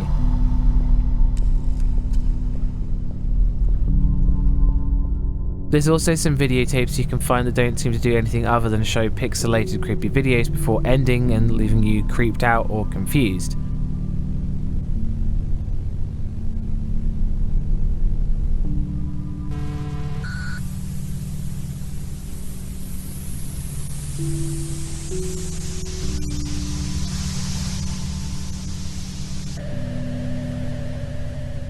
Besides this, there's the small scripted events with black figures darting through areas or appearing just out of sight, knocking something over or disappearing into a hole in the wall. These are creepy little events, but they're not really scary. The game doesn't try to be scary either. It's mild at best. Something might startle you, but the game doesn't really go for jump scares. That's still one Harry Mason.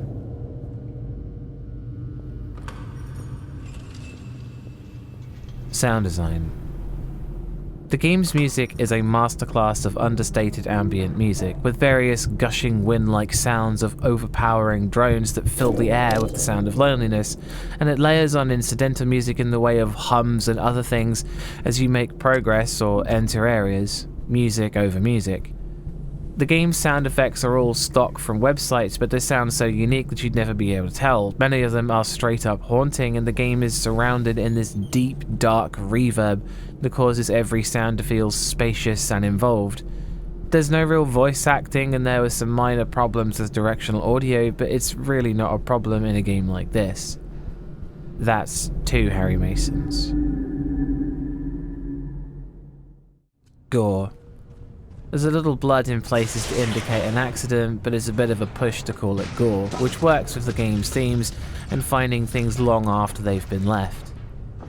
That's 3 Harry Masons.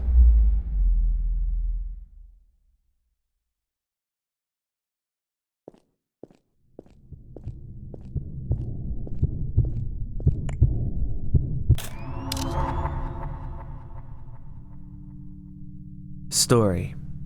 The game has no story to speak of. You pull over at a gas station and find a mysterious door. The door gifts you a camera and suddenly you leave to take pictures.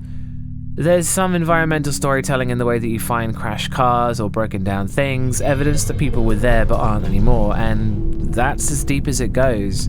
The game doesn't really require a story, but it would have been so much more interesting to have the locations feed into each other in a coherent way, through some kind of overarching story instead of a series of unrelated areas. Making the final score 3 out of 5 Harry Masons. The game is really just an atmospheric exploring game, and as long as you go into it with that expectation, it probably won't disappoint. I really enjoyed it and saved several of the pictures I took. There were some locked Easter egg doors that I didn't get to explore, but if it comes out with a sequel or something, I will be very interested.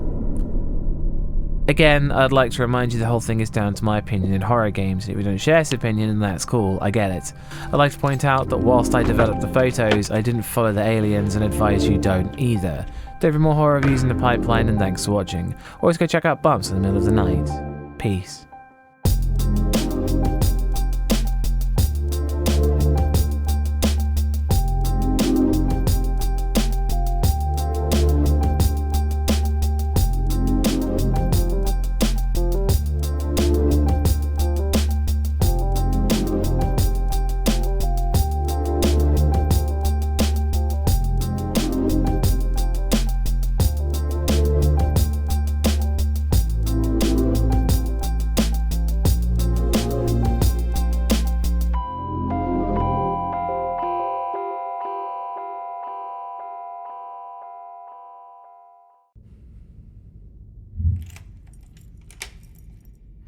Adam Lost Memories is a psychological horror game that tells the tale of game creator Adam Dooby's traumatic childhood.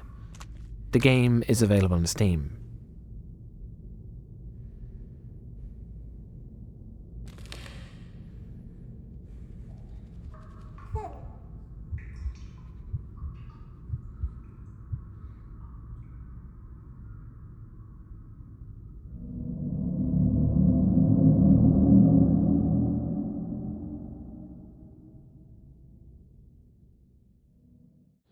Atmosphere. Lost Memories tells you its goal from the start, to convey the feeling of being in a family that's falling apart, and his own experiences with child abuse. And to begin with, it doesn't make sense. There's no house, no people, just this lonely set of industrial facilities, vast metallic complexes, and slick, dark mines. The environments are dark and foreboding, with so much darkness that no area ever feels well lit. The shadows leave plenty of room to harbour things, but it's so lonely, cold and empty that it feels like you'll never see anything in them. The atmosphere is isolated to the point that seeing another living thing, even if it feels like some kind of hallucination, still feels weird and unsettling. The loneliness is complete.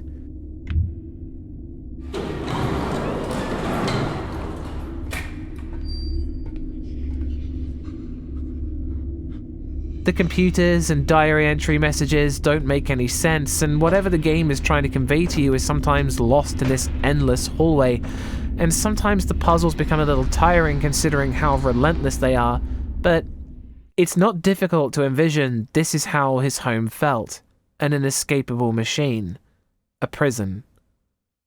That's one Harry Mason.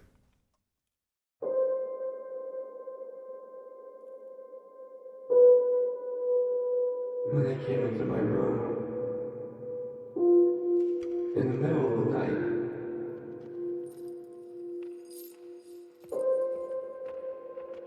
I knew what was going to happen. I cried for help.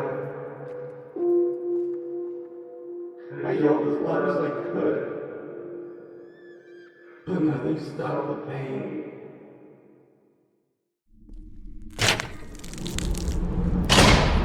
Scares.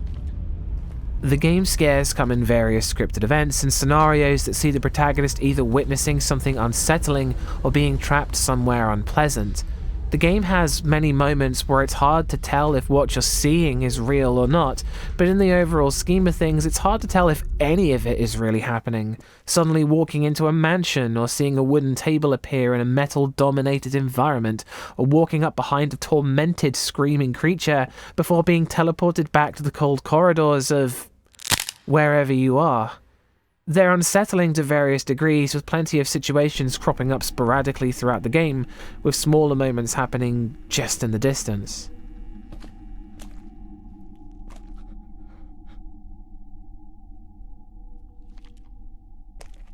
The most distressing parts of the game come from the moments you spend underwater thanks to the sound design and how even less visible the game is. It's disorientating and it feels like you're going to die.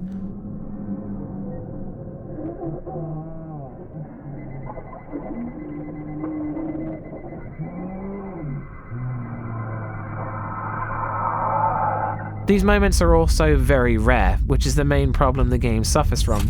Things happen very rarely, and sometimes you can go quite a long time before experiencing one of the game's many events. Despite the fact that it's clear the game's goal wasn't to terrify the player, these moments are still strange and bewildering in the least, but their rarity always left me wanting more to break up the time you spent solving puzzles. That's 2 Harry Masons.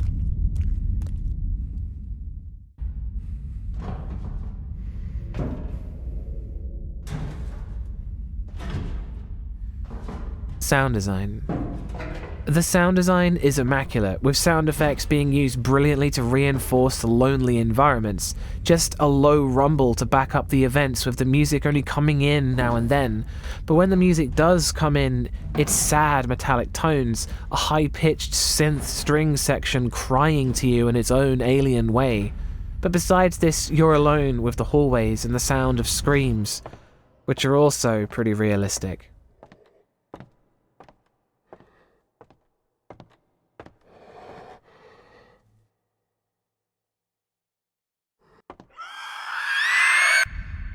It's a really well-constructed sound environment that never once broke immersion, with reverb and directional audio being practically perfect.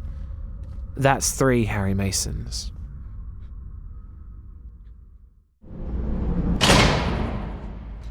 Gore.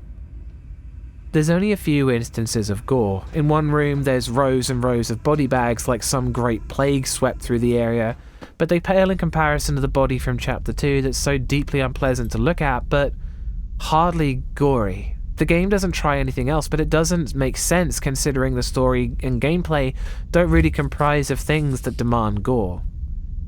That's 4 Harry Masons.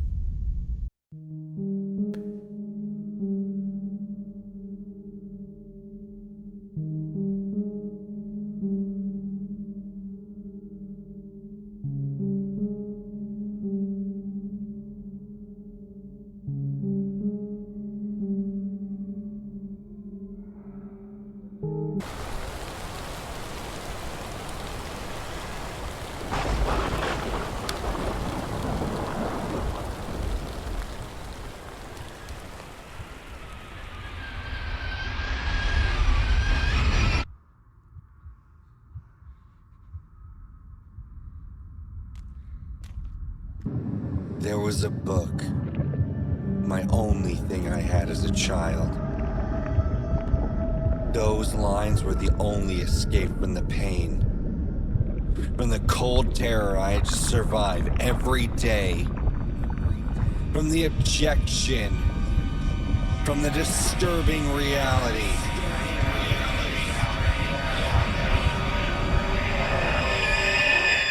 Story. At the start, the intro states plainly that it's about game creator Adam Dooby's feelings as a child as he went through an experience that no one should ever go through, and it's made clear at the end that eventually the torment ended. But for the main bulk of the game, it leaves you alone to dwell on these feelings, showing you strange, artistic interpretations of things that befell Adam or the emotional state he was in at a point in time. A lone toy rabbit sits alone in a dark room surrounded by haunting images of skulls that line the room. A corpse sits lifeless on a crash cart, rotting and left alone in a room with a descriptive text saying, "My corpse." The story can't be spoiled, you know how it ends, but it doesn't make the journey any less unpleasant, though, like a lot of art, it only really means as much to you as you can take away from it, and I feel a great sense of sorrow for the people who can relate to these feelings going in. Despite the game saying very little, it tells a deep and painful story, making the final score 5 out of 5 Harry Masons. The game was brilliant. As long as you can tolerate its heavy lean into puzzles and loneliness, you'll like it too. Despite it not speaking to me in a way I could relate to, I found the themes in the game upsetting, almost suffocating, like how I imagine it must have felt for him. Again, I'd like to remind you this whole thing is down to my opinion in horror games, and if you don't share this opinion, then that's cool, I get it. I'd like to point out that, whilst I'm glad it's over, I did not give up for Adam's sake and advise you don't either. There will be more horror reviews in the pipeline, and thanks for watching. And always go check out Bumps in the Middle of the Night. Peace.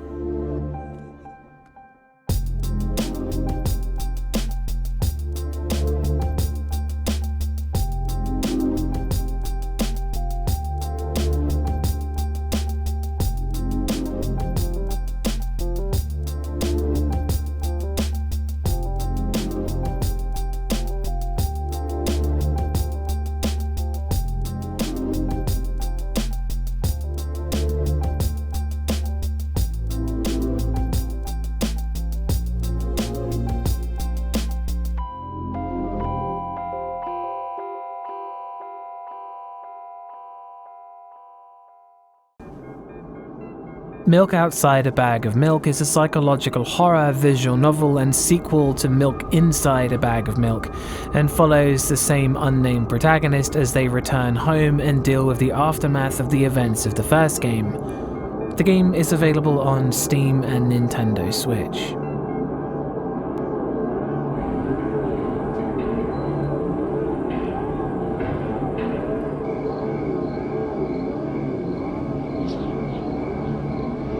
Atmosphere. The colours and shapes and tones of the game all converge. The dark, warm reds and purples contrast with the protagonist's ghostly white face.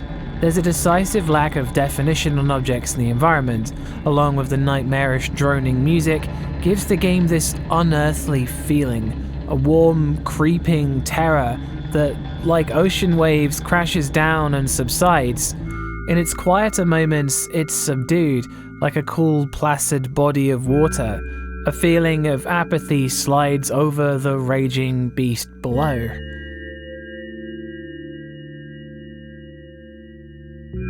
You talk to the protagonist, but the dialogue on first inspection is hard to understand. Sentences bleed into other ones, and both people talking seem to be aware of things that the player can't be. The hints you get to what's going on are buried behind things representing other things, symbolism under symbolism, and all that's left is a woeful, discordant mixture of emotions conveyed through the music and visuals. Cracking an egg reveals another egg, thoughts turn into fireflies, emotions too complex to convey are explained anecdotally. There's overtones of sympathy, but it feels as though your language and theirs differs, though you both speak English. The game represents the various mental disorders of the main character through the atmosphere, which leaves the game as this collage of emotions that give an unsettling feel, a heady daydream and a violent nightmare. To say that Milk Outside a Bag of Milk has a decent atmosphere is an understatement. It breezes between the different things frequently, but each one feels unique. A slight change like a music track switching makes a monumental difference, and the world you're in shifts along with it. It is a master of conveying moods, even confusing ones. That's one Harry Mason.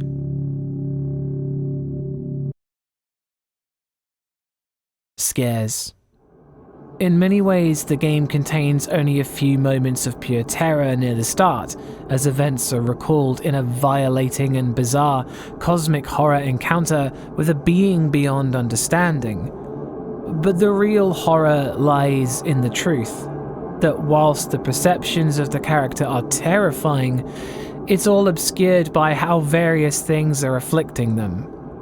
The game is mostly frightening in concept, but has a layer of realism deep below it. Though what's presented directly may be strange and hard to comprehend, the underlying conditions that cause these perceptions are very real and aspects of some people's daily life. The problem is that at least for the first playthrough, it's very hard to understand these things, and the game it presents openly is only scary once or twice.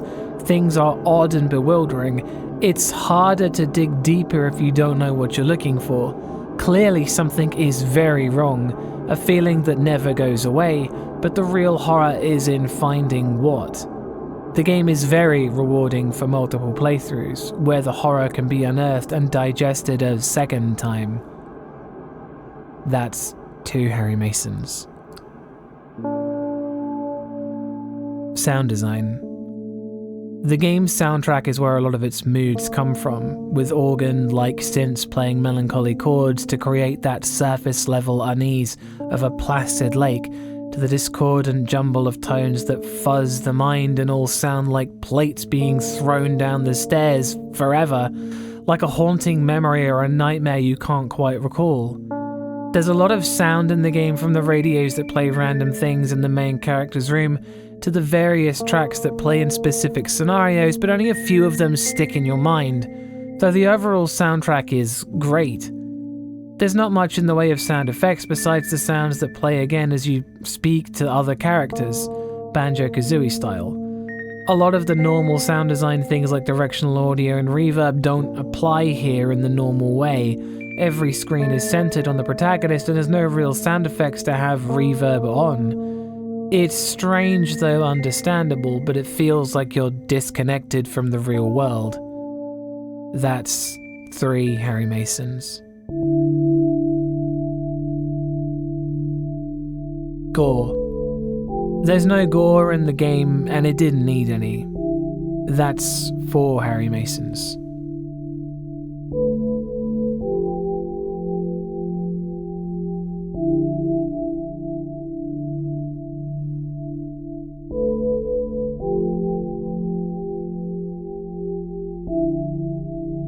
Story.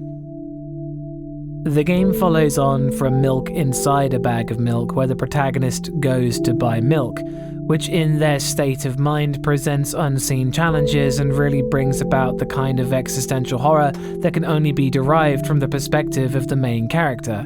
There are other people talking, and how separate they are from the main character is up for debate, but really a lot of the story is up to interpretation.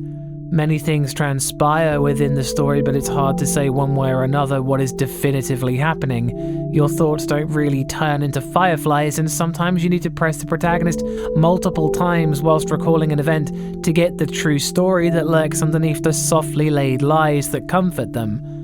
There are a lot of ways to interpret events from the things they say or do, and it may make the story challenging to consume, but it's supposed to be. Life isn't simple, and their life definitely isn't. On first inspection, it will probably come across as bizarre and nonsensical, but it's anything but. And like the scares benefit from digging deeper to figure out what things are meant to be, the story is the same. The game has several endings, and they sometimes almost help the story become more digestible, but sometimes muddy the waters further.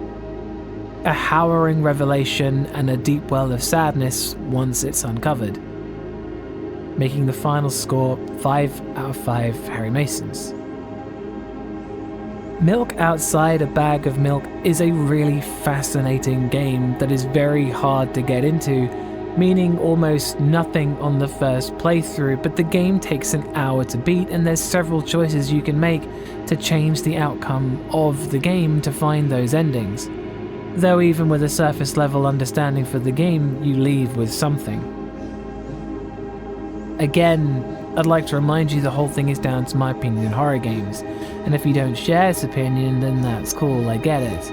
I'd like to point out that whilst I struggled to understand what was happening, I didn't give up on the milk and advise you don't either. There will be more horror reviews in the pipeline, and thanks for watching. Now let's go check out Bumps in the middle of the night. Peace.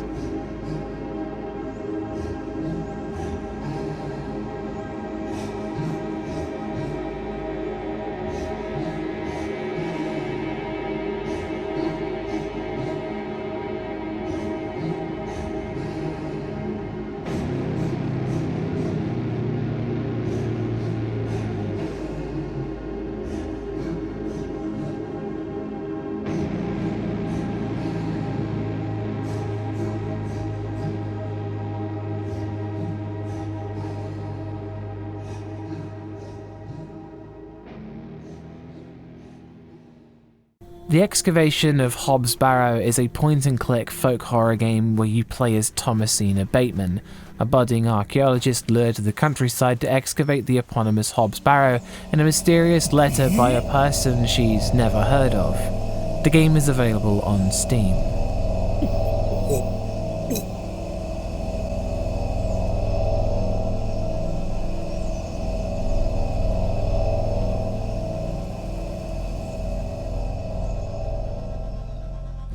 Atmosphere.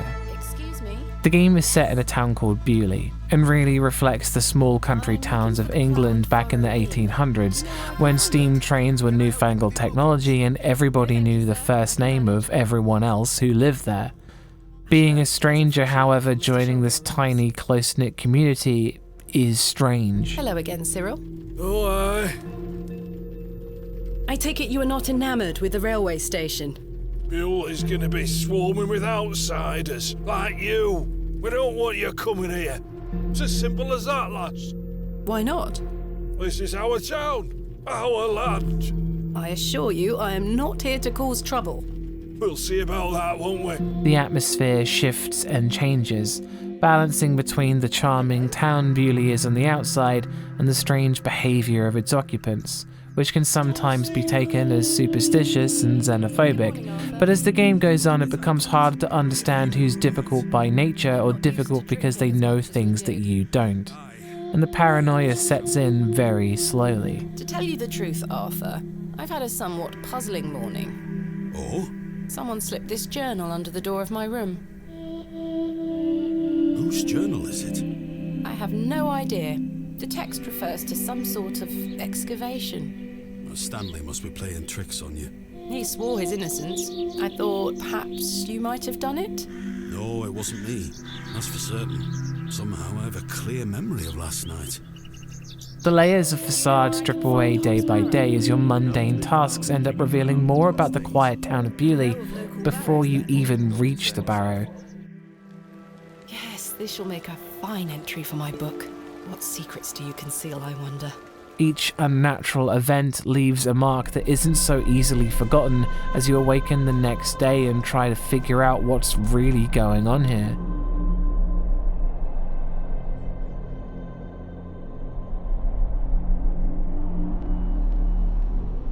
The game changes radically by the time the actual archaeology begins, and the endgame feels like a train you can't get off of, and really, maybe you should have boarded the train out of Bewley. What did Samuel find in the Barrow?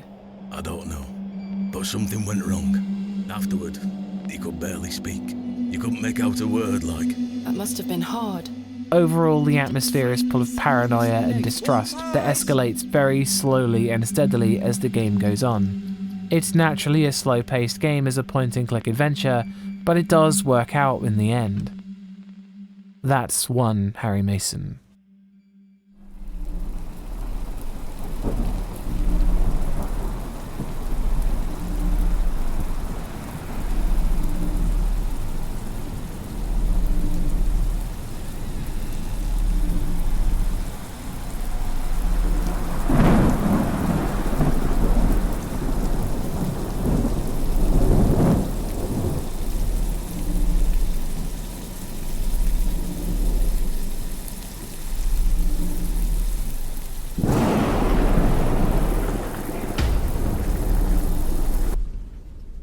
Scares. Being a point-and-click game mostly focused on puzzles, the scary moments of the game are extremely few and far between, but this comes at the exchange of a lot of unpleasant concepts and creeping Jane, dread. come out at once. The game's scary moments are often shocking and jarring cutscenes, with implications that lurk on for longer than the cutscenes last. What's seen can't be unseen.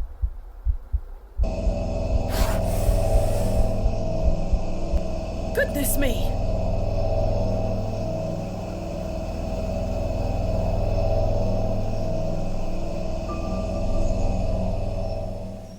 Jane!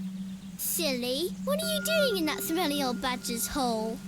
And several of them aren't really addressed or explained later on, leaving you wondering what you saw or what to be afraid of. Thomasina's bewildering nightmares of foreboding, but not always explained. There's only one or two moments outside of cutscenes that are potentially frightening, and it's mostly down to your investment in the story. The late game is really where most of it culminates as you explore the Barrow, but even then, it never really goes beyond the concepts of horror that it dabbles in. It's unsettling and some things leave an impact, but they're not always scary. That's still one Harry Mason.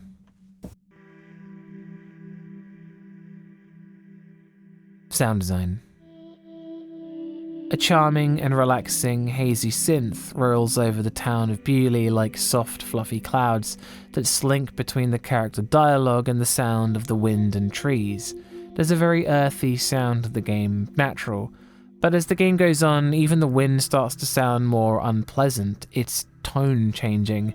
The music is very understated, the bare minimum of a soundtrack, always accompanying the game, but very rarely taking center stage, though when it does, it's in more emotional moments, being these dramatic chilling strings, or violins that escalate the hopelessness of some situations. The ambiance is pretty great too, with each area feeling different and brought alive through its various sound effects or rumbling tones, wind and rain effects. The sound effects are also really understated, though realistic and immersive enough to never really be suspicious or jarring. Hello. Good day. Would you like to buy one of these cakes, pet?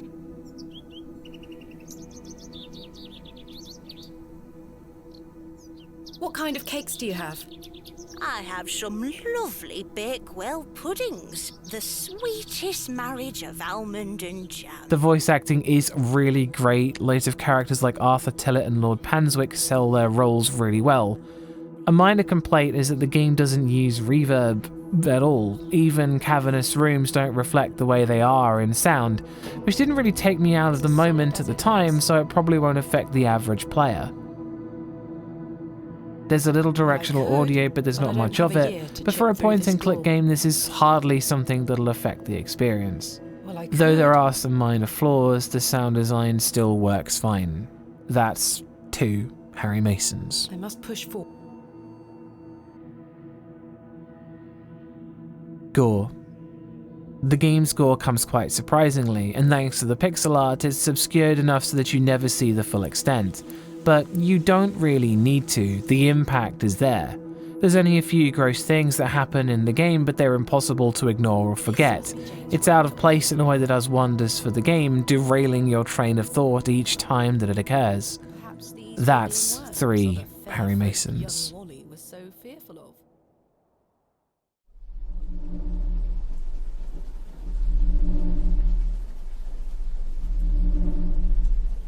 Dearest Mother, I hope this letter will reach you. Story. Thomasina Bateman, an aspiring archaeologist, is drawn to the town of Bewley by a letter from a mysterious man named Leonard Shoulder. Upon arrival, he's not there, and people are evasive to even talk about the Barrow that she's here to investigate. The story really is the highlight of the game, drawing you in with the dialogue between Thomasina and the characters, which are all really well written. Her inquisitive nature, backed by her family history of science and discovery, butting heads with the simple, religious and superstitious townfolk of Bewley.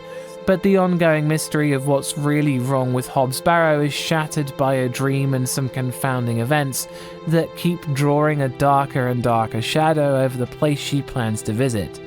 You get some glimpses into Thomasina's sad backstory and tragic past that are recounted at random points throughout the game, which fleshes out her character substantially. The game's story is told almost entirely by dialogue, whether it's dialogue Thomasina has with others or dialogue she has with herself, recapping events or things that happen off-screen.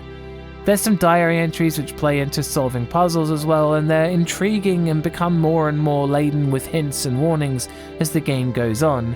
And there's dialogue choices. Where the story stumbles, though, is in the dialogue choices.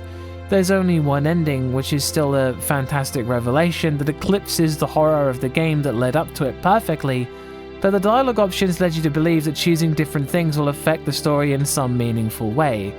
The endgame is a roller coaster that you are not permitted to leave, which, based on your perspective, is either very limiting or perfectly encapsulates the mentality of the character you play as. Really though, regardless, the destination is worth the journey, making the final score 4 out of 5 Harry Masons. As a fan of point-and-click adventure games, I found Excavation of Hobbs Barrow to not really be what I expected, but actually to be far better, and I think it's a serious contender for one of the best folk horror games out there. Again, I'd like to remind you the whole thing is down to my opinion in horror games, and if you don't share this opinion, then that's cool, I get it. I'd like to point out that whilst I excavated Hobbs Barrow, I tried not to let them win, and I advise you don't either. There will be more horror reviews in the pipeline, and thanks for watching. Always go check out Bumps in the middle of the night. Peace.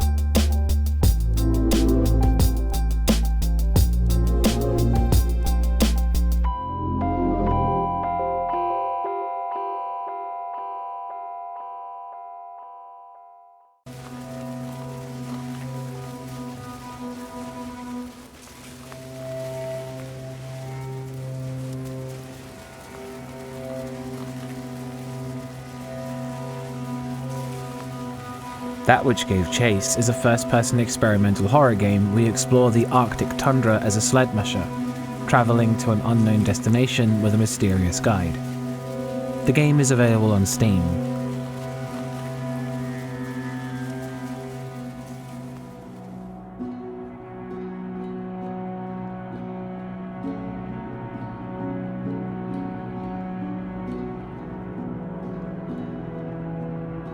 Atmosphere.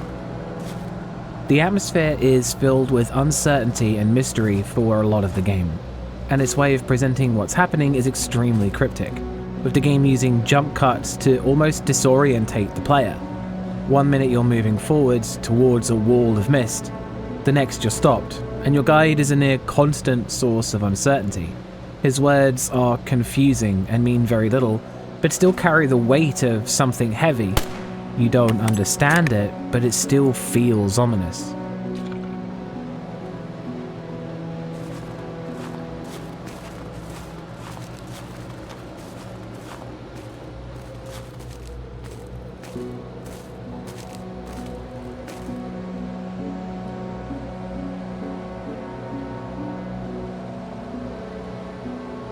He knows more than he tells you, and never tells you anything outright. The atmosphere ramps up in certain sections, with the short forays into combat feeling more intense, and a sense of dread builds briefly before the next jump cut moves the story on. Though nearly everything in the game generates that feeling of dread. The way the guide looks at you expectantly, the cutscenes as you sit around the fire together, the signposts only he can read. A lot of things are framed cinematically, and it works really well with the jump cuts to make the experience more streamlined. The game's second half is more menacing and supernatural, but never leaves that feeling of human fear behind. That Which Gave Chase explains very little to you, and lets the feeling of being afraid of the things that you don't understand lurk in the back of your mind, as another jump cut takes you away to something else. That's one Harry Mason.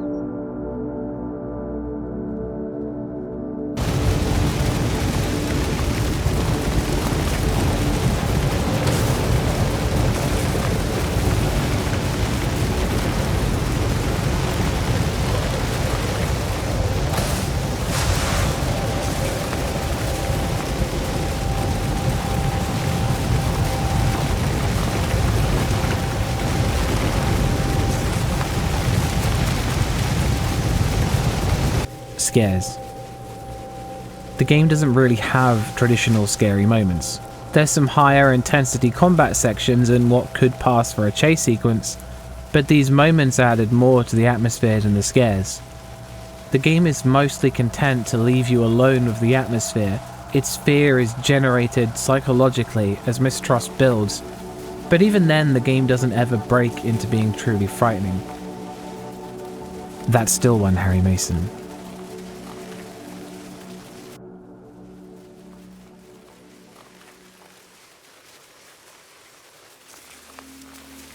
Sound design.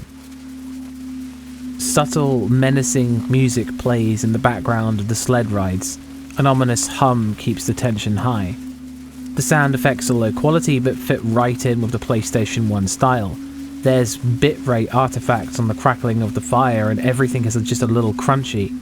There's no voice acting, just text which works well with the atmosphere.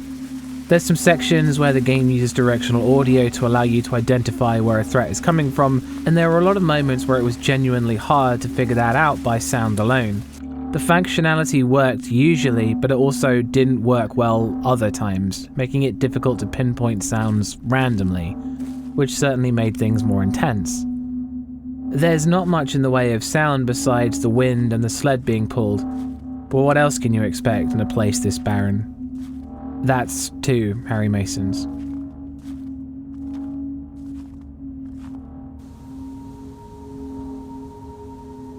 Gore. There's a few bodies and the design of them is very eerie in the way they're presented. Unsettling, often left in unnatural positions. The gore is just a gaping hole in the chest and it feels like its rudimentary design would hold it back, but it's actually really unsettling. Maybe because of the atmosphere. The gore isn't great, but still somehow leaves quite an impact. That's 3 Harry Masons.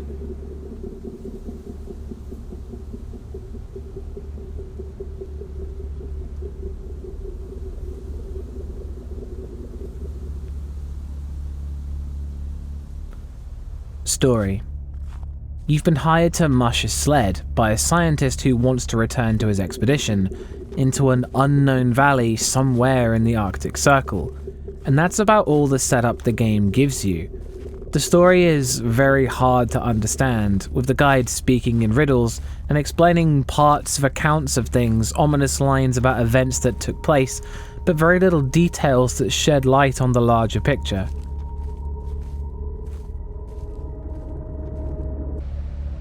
You find structures, and before you can explore it, a jump cut will skip time forwards until evening, and your guide explains that it's empty. You aren't really meant to know. There are some diary entries which were a very creepy read, with former scientists leaving half-explained notes of what they were doing or how the conditions are worsening. The game does have some dialogue options, but it wasn't clear if they shaped the story in any way. The game has a nice plot twist near the end, and the story, whilst confusing, did a good job of being unsettling throughout, yet still feeling profound and satisfying by the end, even if the game was only an hour long, making the final score 4 out of 5 Harry Masons. This was a really fantastic game that I enjoyed thoroughly. It scratched the itch of the fear of the unknown and the unfamiliarity of the environments, and the way things were never quite explained was excellent. Again, I'd like to remind you the whole thing is down to my opinion in horror games. If you don't share this opinion, then that's cool, I get it. I'd like to point out that whilst I did pet the dogs, I did not leave them behind and advise you don't either. There will be more horror reviews in the pipeline, and thanks for watching. Always go check out Bumps in the Middle of the Night. Peace.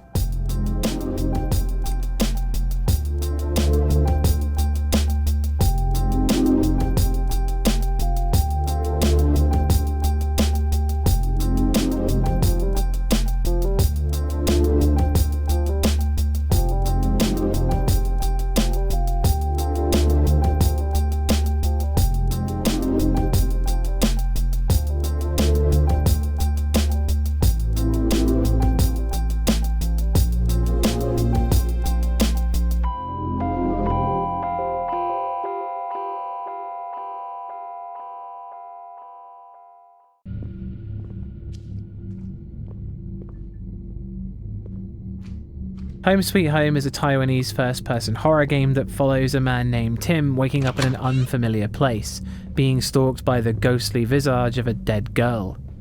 The game is available on Steam, PlayStation, and Xbox consoles. There you are. Miss. What the fuck?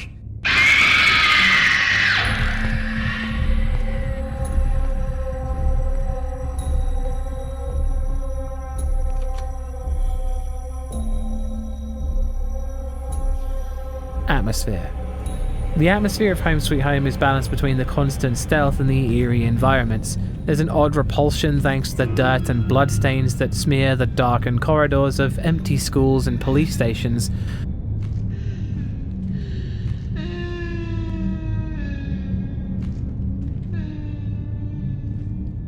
But what's more unique is the Taiwanese folklore that's sprinkled throughout the game. Red string tied around doors to keep them closed, and the eerie statues and figures that lurk in the wooden house.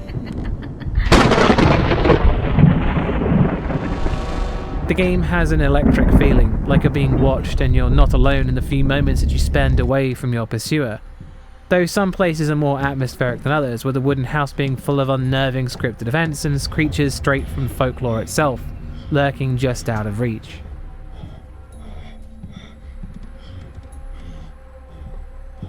The Taiwanese elements aren't played into very hard, but in the areas where they're more prevalent, they're definitely more atmospheric, due to how alien it feels to a Western audience, whereas the police station and the school still feel eerily similar.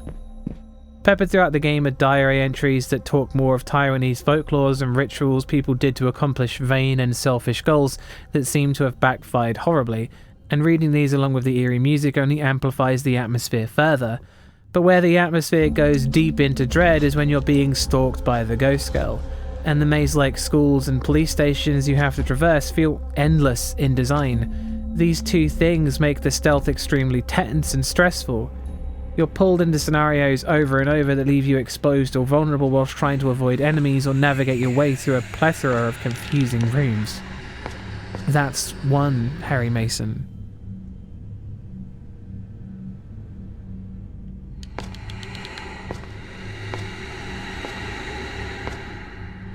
Scares. Most of the scares come from the close encounters you'll get whilst dealing with the ghost girl. She never leaves the area, roaming endlessly and putting pressure on you until you escape. Get seen by her and you'll have to run and hide in the nearest locker or try to defend yourself. Though this is sometimes just a one-hit death if you can't get away. This forces you to spend the vast majority of the game creeping around and solving puzzles until you open the exit, which is where most of the horror is found. The gameplay loop doesn't change a great deal, but it does work consistently, letting the atmosphere and the presence of the girl alone build this paranoia and dread as you try to work around her to get the exit open.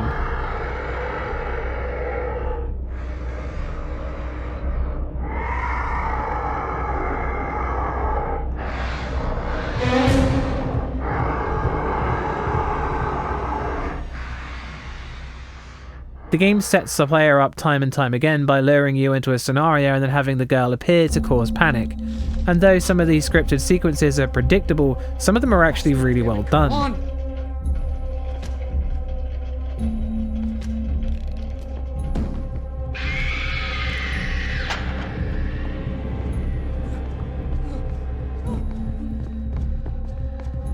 Besides this, there are a few jump scares and scripted sequences to spice things up. There's not always rhyme or reason to some of these, which makes the majority of them shatter your concentration, since they're largely unpredictable, machines coming alive randomly, things falling over, and the like. The scripted sections are surprisingly well done, with a lot of eerie things lurking and moving around to give you the impression that you're not alone. Though the game has the potential to be tiring and frustrating based on your patience with the game's stealth, it's forgiving enough not to feel cheap, but challenging enough to not feel easy, with the game ramping things up as it progresses.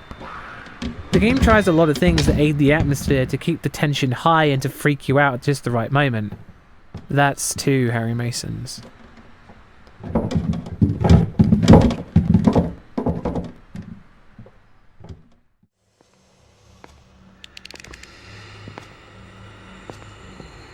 Sound design.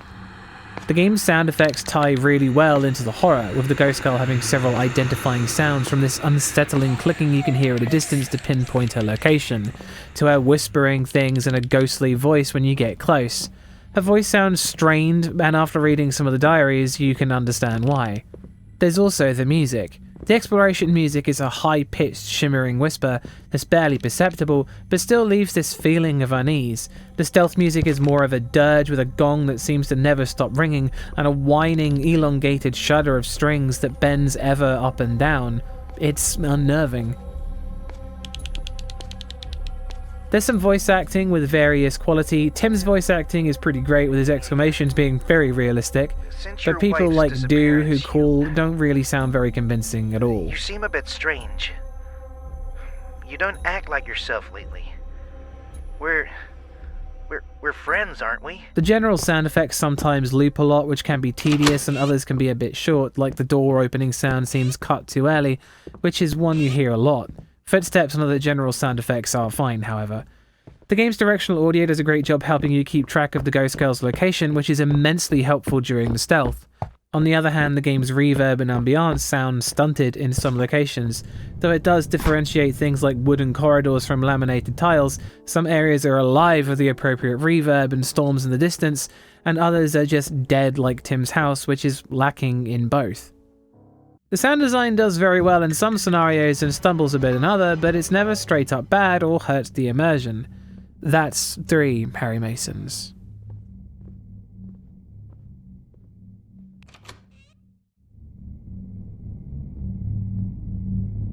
Gore.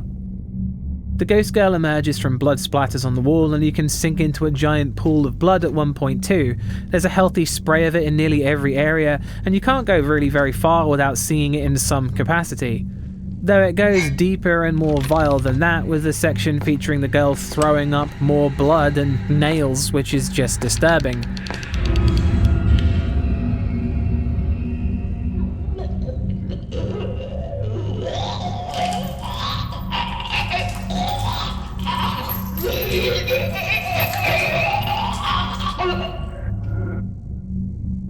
Whether the blood is symbolic or not, it really is everywhere, colouring the nightmare in. That's 4 Harry Masons.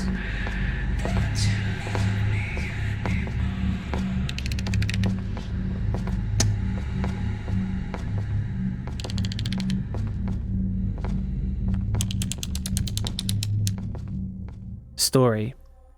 The story follows protagonist Tim as he chases after his wife Jane in a series of surreal nightmares. The game was incredibly hard to understand and mostly just felt like a series of surreal nightmares, with the only through line being that you were chasing Jane, which isn't actually too far from the truth.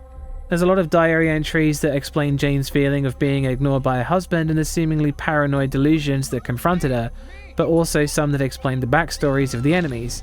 Things like news reports cut in randomly to explain certain things that are going on, but due to the nature of the way the game's narrative plays out, most of it feels disconnected, and it's hard to see the relation when you're playing it in the moment. Some monsters and events seem to come out of the left field, which is consistent with the concept of a dream, but it also feels too random. The story is okay, but it's difficult to appreciate what it's trying to do, making the final score 4 out of 5 Harry Masons.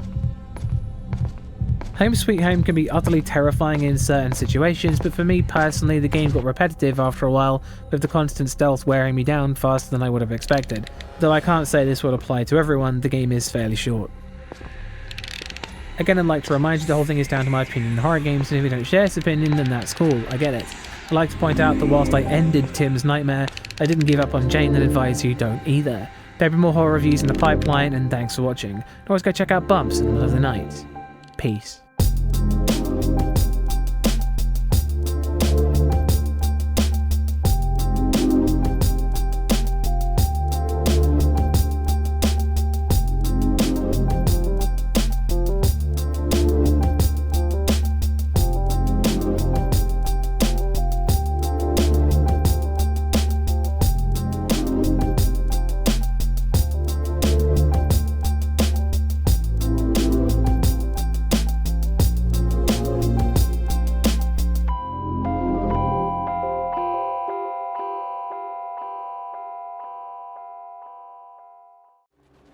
Metro Last Light is a first-person shooter with horror elements. It's a sequel to Metro 2033 and follows Artyom, who's caught in a plot between the factions of the Metro and the last surviving Dark One.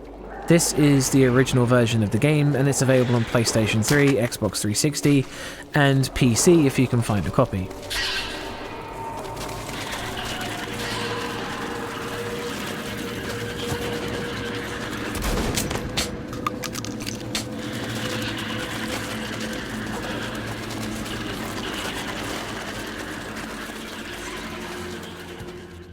Atmosphere.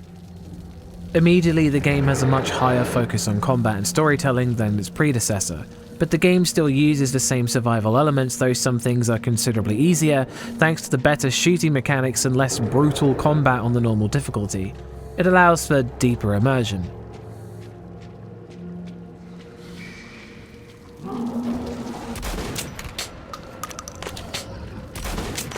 The game still has an incredible atmosphere that lies just underneath, with the dark, dank tunnels of the Metro being just as foreboding, lonely, and hostile as before.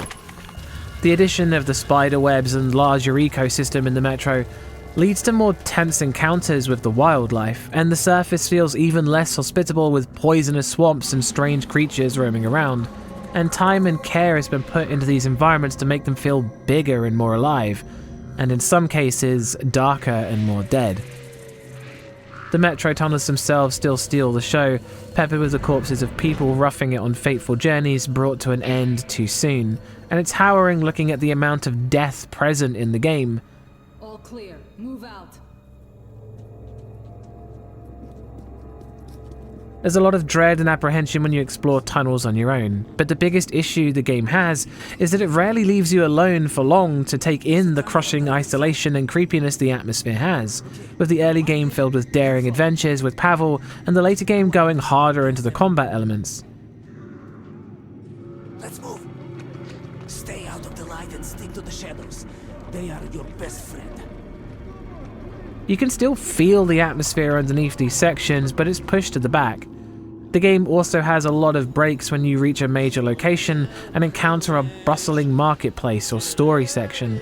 It lets you sit and watch a show and engage in a lot of side activities that, for a while, make you forget that you're playing a horror game. Though there's something to be said about the juxtaposition, where feet away from the liveliness of the markets and towns, there's rotting corpses on the other side of the walls.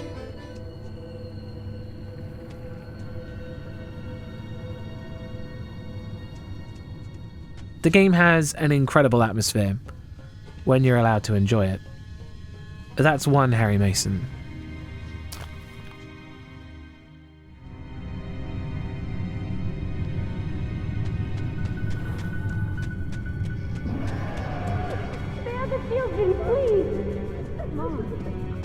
Scares. Last Light has very few truly frightening moments, with it preferring combat over all else.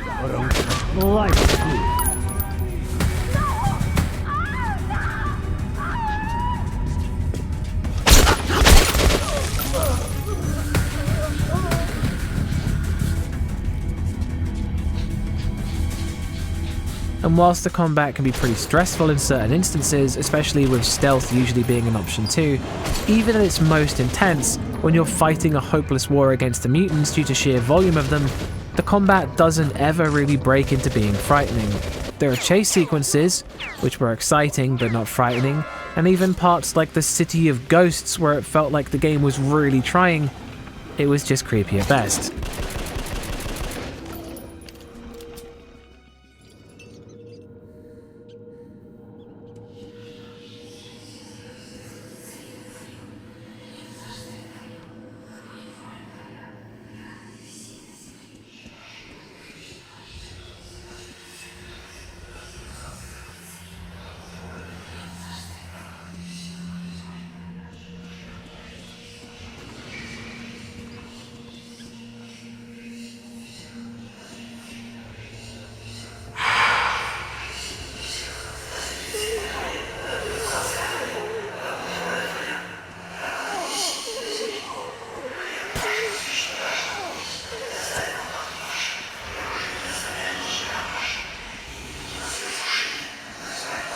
The game does have one or two moments when you're alone with the car where it goes above and beyond, creating some really unsettling and frightening scripted events, but sadly, the rest of the game doesn't put in the same effort. That's still one Harry Mason.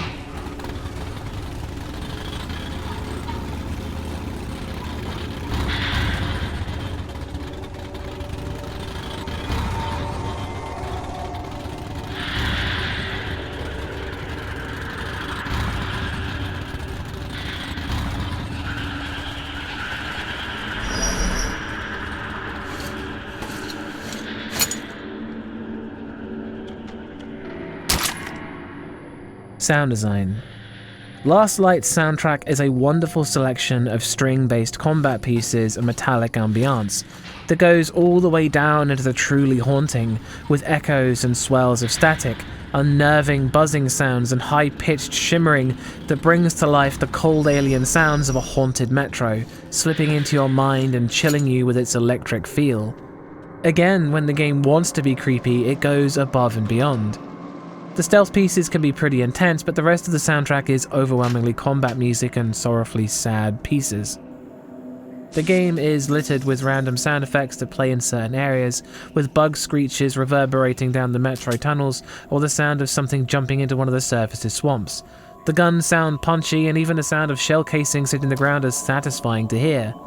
The game does reuse several sound effects from the first game, but the vast majority of them still sound great. It's all done really well. They enhance not just the combat, but the quiet moments in bug nests with the sounds of pods rumbling and gurgling before something jumps out of them. Again, time and care has been put into this. In the past, trains were ordinary things, but now, this monorail seems magic, doesn't it? Our kids won't know how to operate these things, and their kids will probably think this was built by the gods. The voice acting is really great, especially Pavel, and there's tons of voices talking and making things more immersive in marketplaces and high population areas, and the reverb and directional audio make everything sound perfectly immersive. The sound design sounds great, and the game sounds incredible. That's two Harry Masons.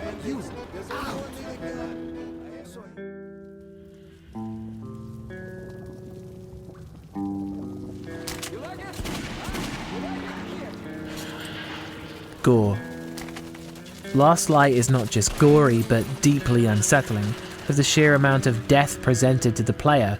The unbearably grim and bleak post-apocalypse is unveiled in the frankly horrifying number of corpses found everywhere in the game. Mangled soldiers that died trying to enter vents, civilians dead in their airplane seats, and even refugees that were killed waiting for a door to open to the metro. Alright, the map shows a collector entry point ahead.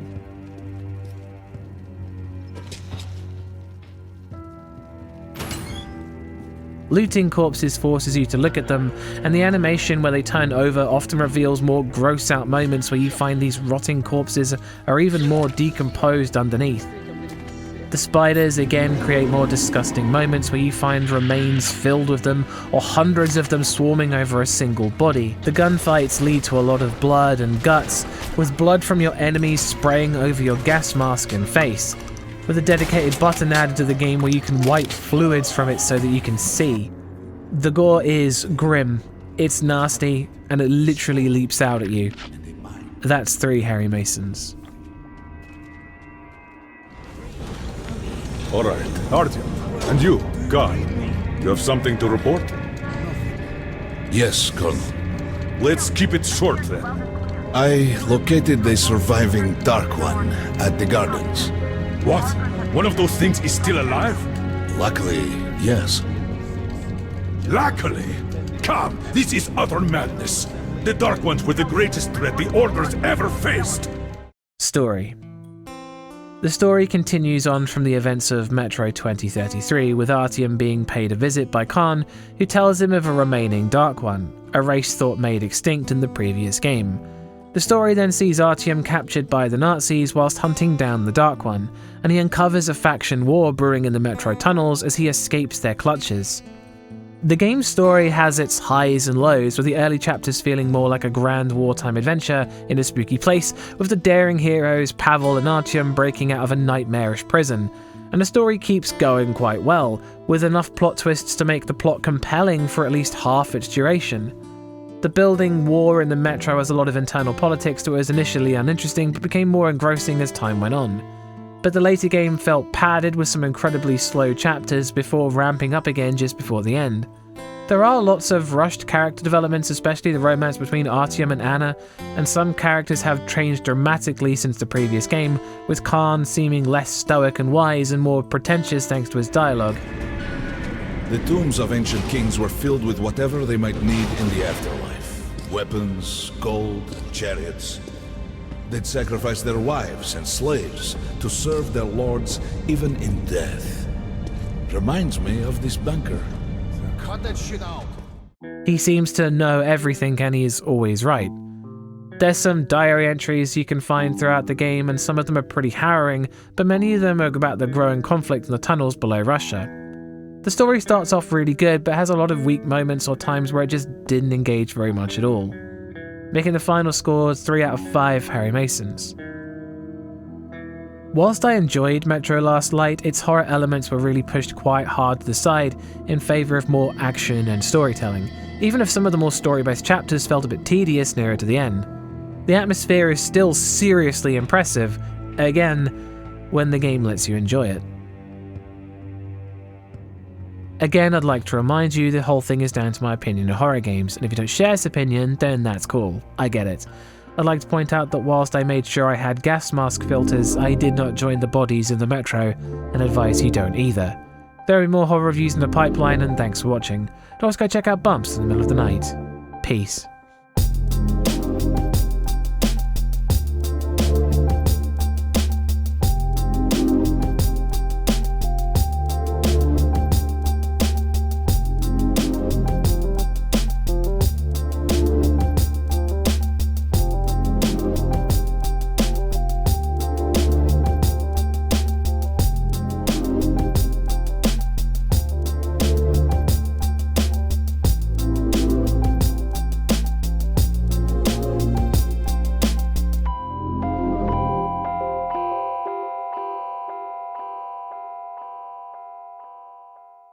Night Security is a first-person horror game by Chiller's Art where you play as the night security officer in an office building, where things start to go into the nightmarish very quickly. The game is available on Steam.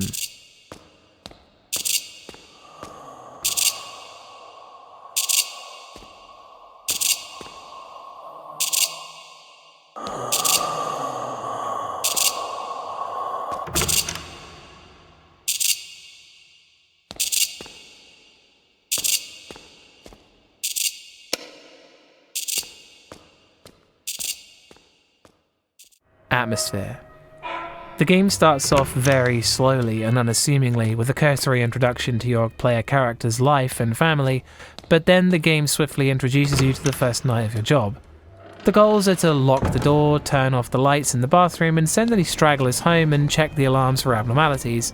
And it's such a simple premise, and the first floor is so small that it seems almost too easy.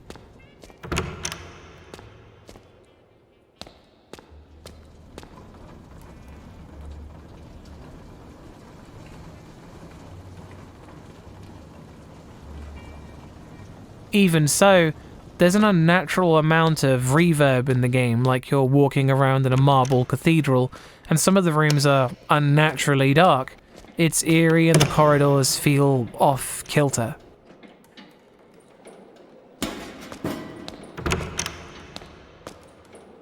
There's also the intermittent sound of things clanging or rattling, doing things on their own like the place is still inhabited, but you rarely find anyone.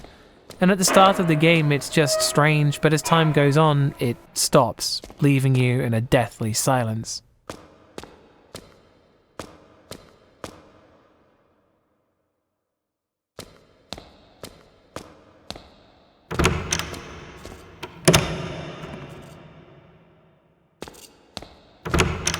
The apprehension builds really slowly over the first few floors and lulls you into a false sense of security, as it's hard to see how the simple tasks you're given could ever really go wrong.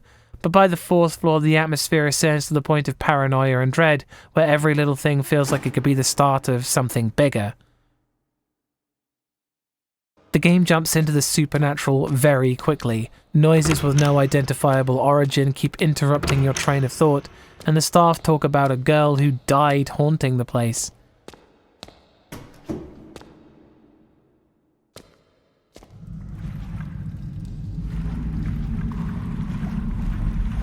Though the game does include some things that are out of place for an office building and some of the animations are a bit out of place, there's enough suspension of disbelief that the immersion is never broken. You're left bewildered by the things that shouldn't be happening, and there's weird and strange phenomena occurring all around you. And by the halfway point in the game, each floor is more nightmarish than the last, and the dread is so thick you don't really want to proceed. That's one Harry Mason.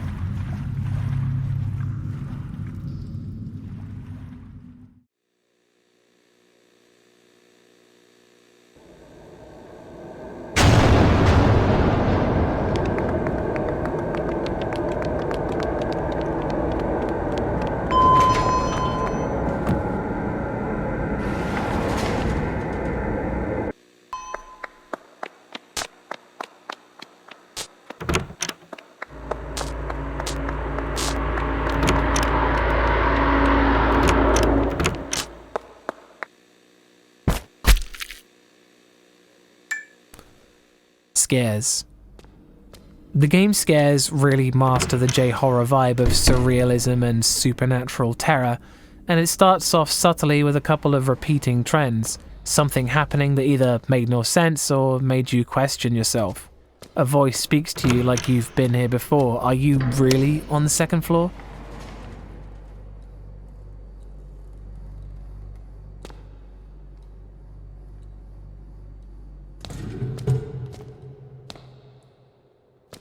The other trend is being forced to do your job while something creepy watches you or something happens around you. These are both really unnerving and executed really well. The game builds on these with the random noises and occasional jump scares of no origin, with sounds like shattering glass coming out of nowhere and startling the player. But what really capitalizes the best on the excellent atmosphere the game makes is the encounter with the ghost, which were terrifying even when they began unassumingly. The appearance alone, with the black hair, grey skin and piercing red eyes, make them barely resemble a human. The game sets up only a few moments where you see this thing, but even at its mildest, the encounter leaves you stunned as to what you just saw. Though it's not always perfect, Night Security hits far more than it misses, and is by far the scariest Chiller's Ark game. That's 2 Harry Masons. Sound design.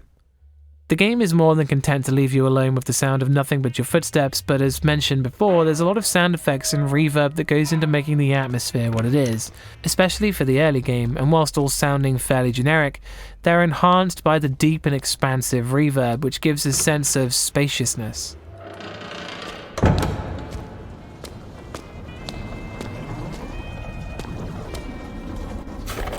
The sound effects that built the ambience of the lower floors all fade to leave you with the deathly silence of the upper floors, and when the music does come in, it's more of a tone, an overwhelming low rumble or the sound of metal being brushed. These both increase the tension dramatically. It's distorted but not uncomfortably so.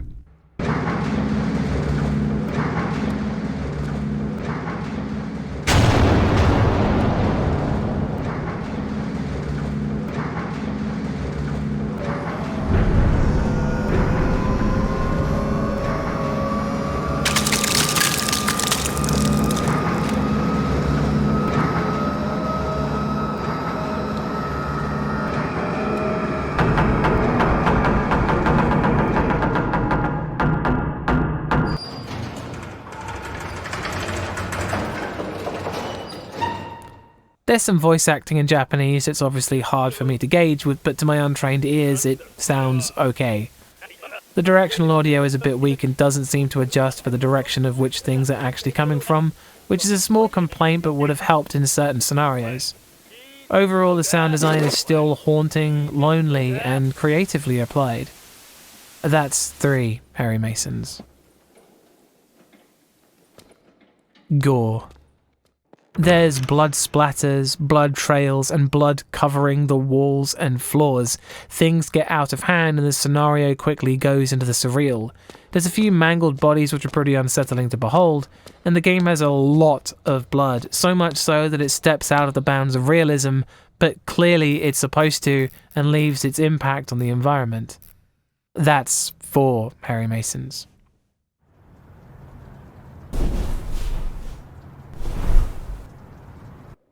Story. The story of night security was hard to decipher, with the main character essentially going through the motions of his job as a night security guard, locking the doors and checking for problems being all you really know at the start. The backstory as well as that of the ghost were a bit harder for me to uncover. There were some TVs that seemingly had glimpses into the past and revealed a fractured story of the things that took place in the office. The game has multiple endings and some are better than others, but there's a sad tale of romance underneath the game, and it's not the best at conveying it to you. Making the final score 4 out of 5 Harry Masons. Night Security is by far the most frightening game Chiller's art has put out, and it was so unassuming and impressive that I was literally stunned. The game goes above and beyond in a way that makes me wish they took more time between games and focused on making experiences like this more often.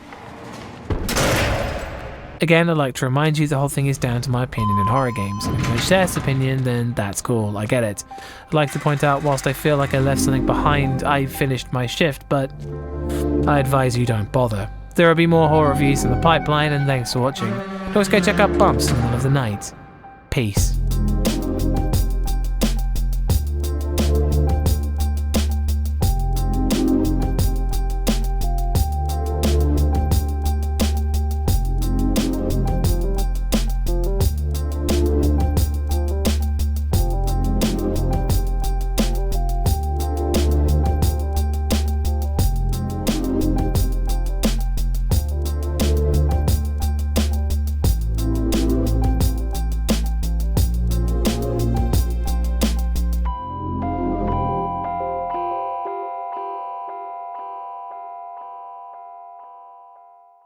Curse the Eye of Isis is a third-person survival horror game set in Victorian London where you play as Dr. Darian Dane and Emily Sutton as they try to prevent a cataclysmic event brought about by a cursed Egyptian idol.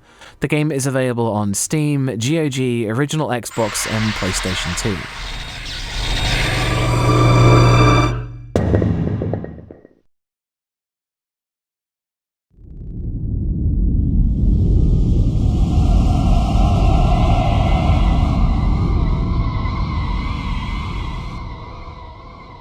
Atmosphere. The game has 4 major environments: the museum, the sewers below the museum, the steamboat, and the pyramid. And most of these environments have a foundation of just being dark and spooky with fixed camera angles, lighting, the constant hum, and the occasional music piece to fill the air with suspense. Though there are smaller things that contribute as well, like the museum's exhibits, where you'll walk into a torture chamber or find some weird stuffed animals. The sewers have claustrophobic, narrow corridors, and the pyramid's many ancient murals and creepy tombs keep the atmosphere going. Some areas feel far more intense than others, but the background atmosphere really comes and goes. Sections like the steamboat seemingly had nothing in the way of atmosphere, with the music and ambience being largely absent for the duration of that chapter, which led to the whole section feeling fairly dull.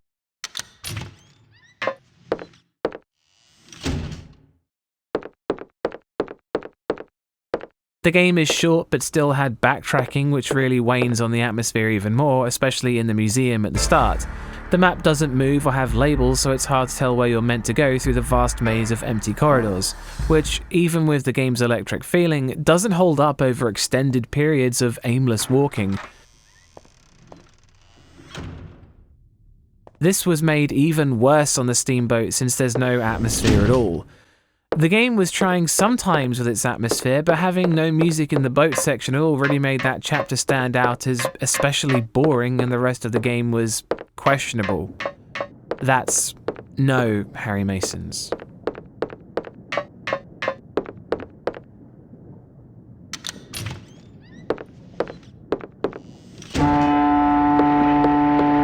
Scares.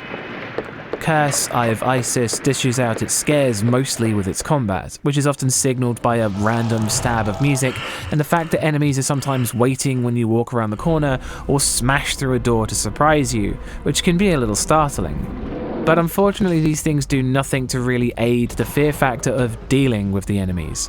The game's pool of foes was very shallow, with only 3 or 4 different types of enemies in the whole game, and whilst the major takeaway was that the mysterious yellow fog can seep into them and bring them back to life, they weren't any harder to defeat once they were possessed.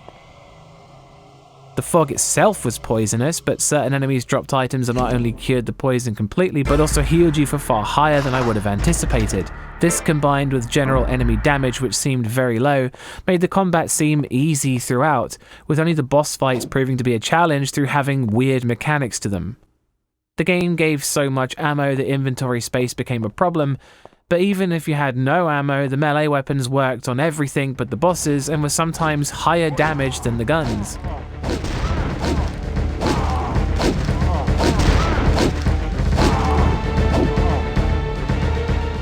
On top of their damage being weak, the general enemies had a hard time hitting you, with it being very possible to just walk down a corridor towards a generic henchman and have them totally miss you several times with a shotgun. Basically, the combat was never a problem, and made certain enemies seem more incompetent than deadly. There really wasn't much in the way of scares besides some creepy cutscenes, but even some of them didn't really hit the mark consistently, with some of them feeling like not enough time was put into them, and they seemed pretty janky.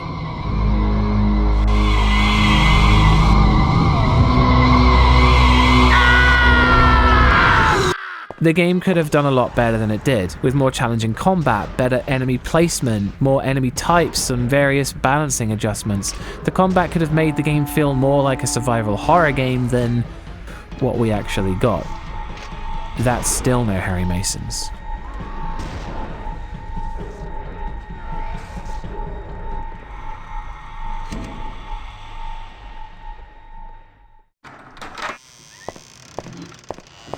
Sound design. Like the atmosphere, the music was sometimes present and sometimes absent. The museum had a plethora of dark, tuneless ambient pieces, but also some surprisingly creepy tracks, with one being nothing more than a repeating upwards tone that's sort of hard to describe, but it gave certain moments like walking down a corridor in the museum basement this feeling of suspense that led you to believe that something would happen.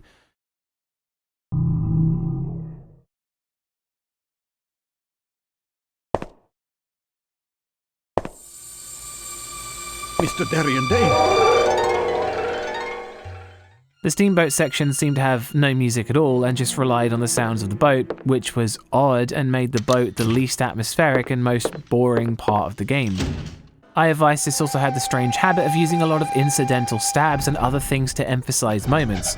These came across as cheesy more often than not and didn't really help the way they seemed to be designed to, barely having an impact and in some points just seeming totally unnecessary. Sound effects used in the games were not especially incredible, but not bad either, but things like enemies yelling were repeated so much that if you used a flamethrower, the sound clip could interrupt itself to play more often, which made the combat even less threatening. The game's voice acting was actually very good, with again some pretty cheesy performances, but it was still fun to listen to the different exaggerated accents. That's where they kept that statue. I always knew it was bad luck bringing it here. I need to sit down. Overall, the sound design was underwhelming. There wasn't much in the way of reverb.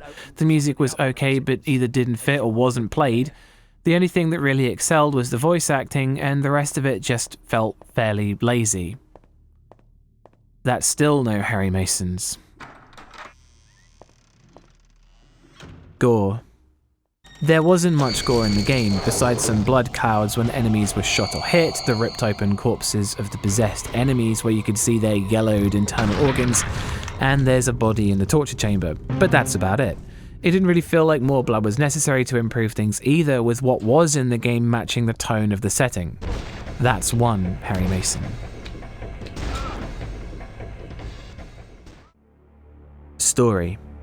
The story begins with Dr. Darien Dane and Emily Sutton, two Egyptian artifact enthusiasts who end up wrapped up in a plot to steal the Eye of Isis, a recent acquisition into the museum and target of a shady thief and a gang of thugs. The story isn't incredible, and there are several moments where it becomes fairly predictable and almost funny, with the two playable characters bailing each other out like clockwork to seemingly justify having two playable characters. The game felt like a wild goose chase to catch up to the thief who stole the artifact that's leaving a trail of curse-laden zombies in their wake. But even when characters who seem like they would make the plot interesting, like Bupo, a stereotypical evil artifact hunter, who seemed destined to be the game's real antagonist, only appeared for a single chapter and then was never seen again. There's a plot twist near the end and some diary entries too to make up for some fun reading, but the story wasn't very original. The plot had random events and holes in it, and things that it did to make up for it didn't quite achieve that goal, making the final score 1 out of 5 Harry Masons. Curse the Eye of Isis is, to put it politely, not a great horror game. It lacks thoroughly in originality, and the atmosphere, which would have been its greatest strength, is something that only seeps in now and then.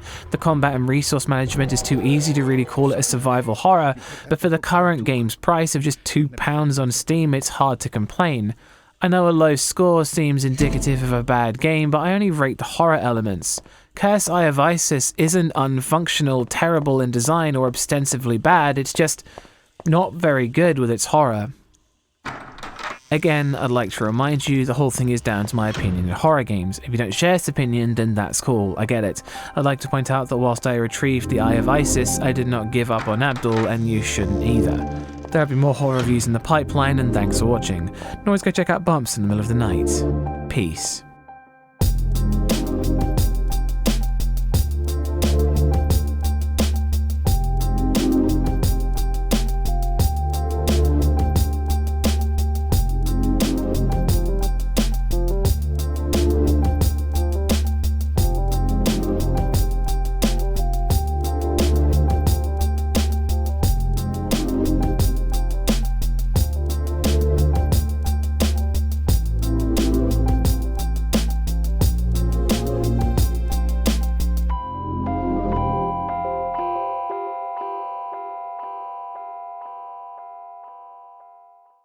You Will Die Here Tonight is a top-down roguelike survival horror game with permadeath, where you play as the members of the Ares Division, a special police branch, as they explore Breckenridge Hall, where the only certainty is that they will die.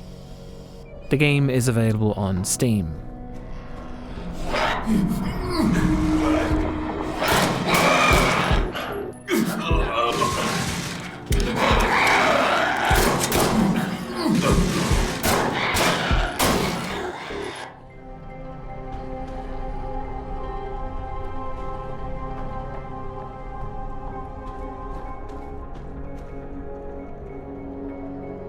Atmosphere. Breckenridge Hall is the epitome of a puzzle box trap-laden mansion of horror game fame, and the game really makes no illusions as to what is going on inside it from the very start, with the opening pretty much declaring that the place is rigged and you're very much fighting against the odds.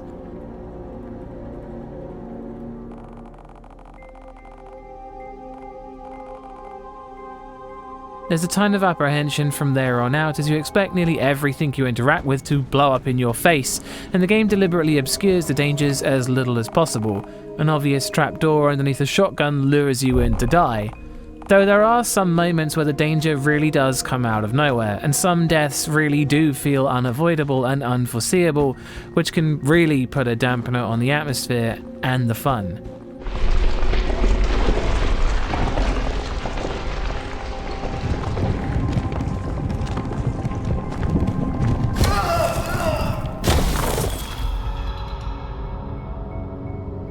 The game's mechanics themselves add a ton of pressure, also with the game only giving you 6 lives, 1 for each member of the Ares team, with the possibility of earning a token that allows you to resurrect them all again if you can find said token. But as stated earlier, exploring Breckenridge Hall and messing with things is what will probably also cost your characters their lives.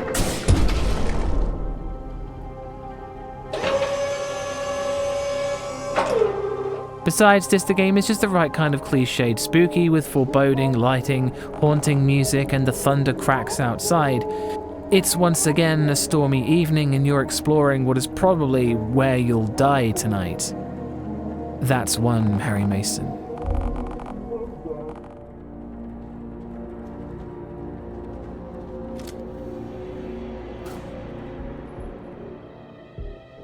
scares. The game's scares come mostly from the enemies and the traps, with the combat having the unique twist of turning first person when the enemies close in on you. This makes combat more frantic with your field of view being greatly reduced, allowing enemies to sneak up on you from behind whilst you're dealing with what's in front of you. Cooldowns for reloading and enemies grabbing and shaking the screen turn regular combat into something more skill-based and desperate. Some enemies are incredibly fast and waste no time jumping on top of you. Your health and ammo is limited due to resource management, and being unprepared can really be part of your swift undoing.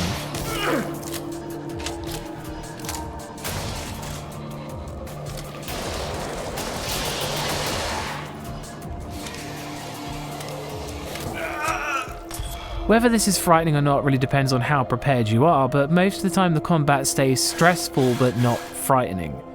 The traps are a bit of a mixed bag, however, leaning more into the tense atmosphere than the scares, but some do have a chance of inflicting a few short shocks. The game is arguably scary, but largely just creepy and tense. That's still one Harry Mason. Sound design. The sound effects are crisp and realistic, with the satisfying sound of guns reloading matched up perfectly with the reverb and the sound of rain outside to fully immerse even with your eyes closed. Some effects are generic stock effects, certainly, but they're mixed in with so many unique ones that harken back to the classic menu sounds of Golden Age survival horror that makes each event, like picking up items and engaging with the menus, feel creepy somehow. The game's music is very reminiscent of early Resident Evil games, with the soft pianos, cellos, and string sections bringing uncertainty in spades. Dark drones and jangling chimes evoke the perfect amount of suspense to go behind the gameplay.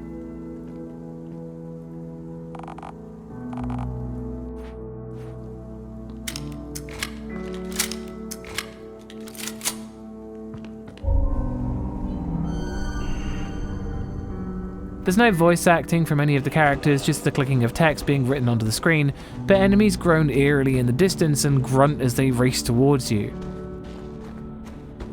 The game's directional audio works extremely well to let you figure out what side of the screen threats and other effects are coming from, which is helpful when exploring the mansion. The sound design is very, very good and went well above what was needed of the game. That's 2 Harry Masons.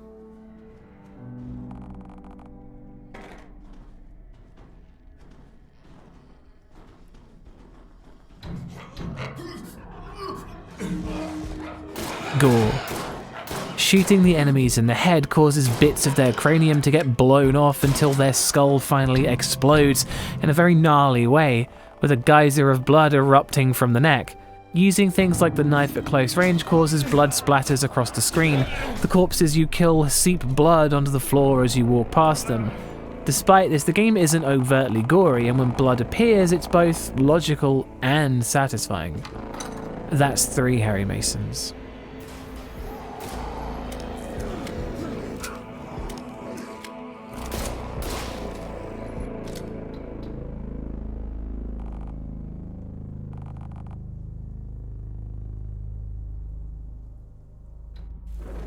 Story. Ares' team arrive at Breckenridge Hall to find Jeff Monroe, but are quickly subdued by a mysterious event.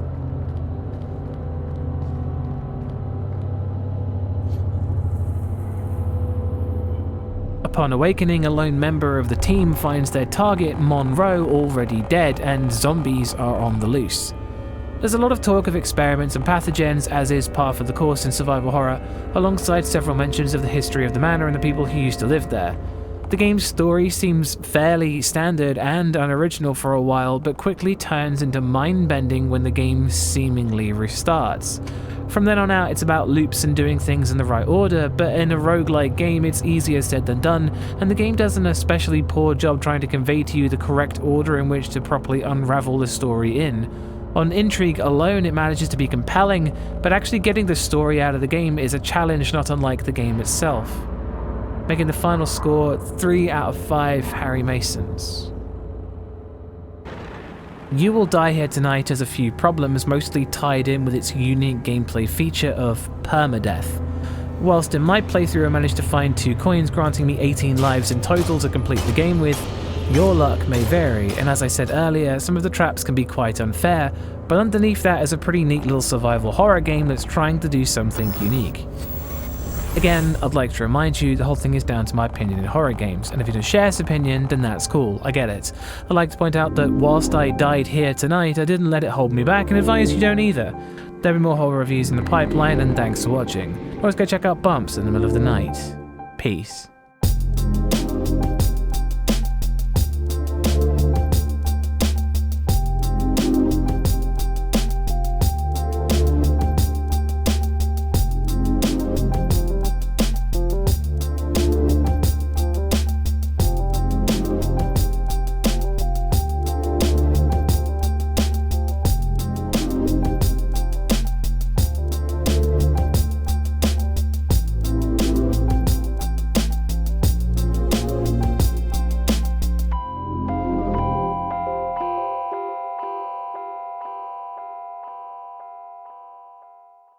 Cannibal Abduction is a third-person survival horror game, where you as Henry find yourself trapped inside a stranger's house after your car breaks down in the middle of nowhere. The game is available on PC, PlayStation, Xbox, and Nintendo Switch. Just the road and I. What the? No, baby, don't do this to me now! Shit!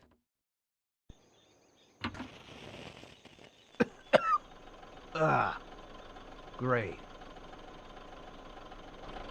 What a day to end up stranded, huh? Oh, thank God. Could I get a lift? This heap of junk just died on me. Sure thing, son. But I wouldn't leave Atmosphere. The house is dark and run down, the wallpaper is peeling, everything has fallen into neglect, doors are nailed shut for some reason, and you can't shake the feeling that you aren't alone in the house. There's an eerie silence as you walk through the rooms, and the tension is palpable. Though the atmosphere also comes from the setup too. After being rescued by a farmer, Henry offers to fix a wardrobe in his home in trade for the farmer repairing his car. Welcome to the Tucker Farm, son. Must be pretty boring around these parts. You would be surprised. Some things happen out here folks wouldn't believe. Though after a few hours, Henry realizes he's been locked in the room and something is very wrong. The diary entries you find reveal this weird mentality taking over the family, and the final red flag is that the game is called Cannibal Abduction. The game uses a VHS effect that indicates how close the antagonist is, and this causes various levels of apprehension and dread, as the static not only makes it harder to see, but tells you that you're in impending danger. There's only a few small things that bring the atmosphere to tension and apprehension, which is all it really needs to set things up for the scares. That's one Harry Mason.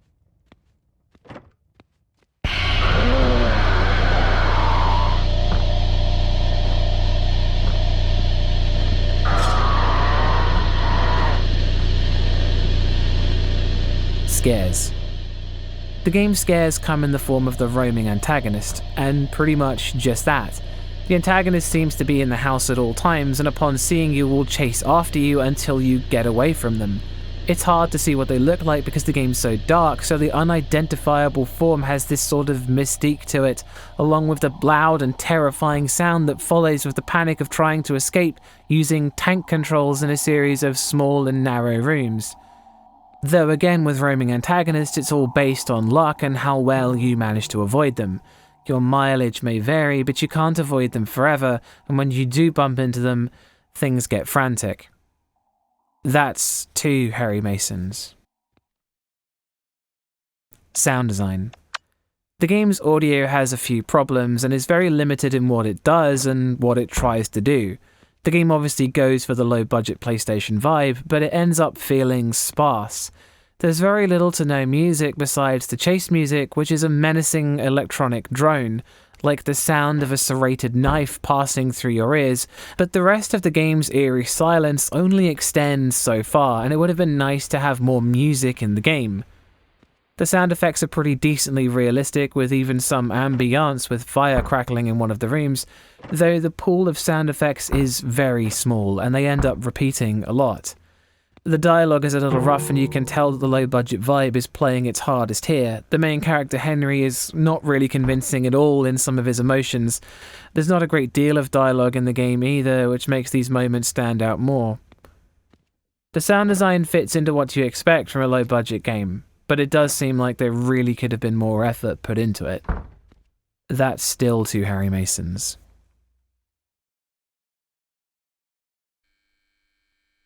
Gore. For a lot of the game, the gore is implied in the diary entries, but it's not long before you find out the source of what they were talking about, and for the limited graphics, it's pretty gnarly with a room full of literal buckets of blood and dismembered and dissected corpses on tables with viscera leaking out and blood splattered up the wall. It's a shocking scene in comparison to the run-down but ordinary house that lies above it, but it is something that you almost see coming. It is still very good and presented well enough. That's 3 Harry Masons.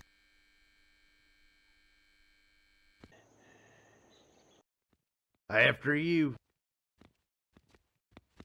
Story. The story follows Henry as he's out racing his dad's car when it gives out on the road and a kindly stranger stops to help Henry.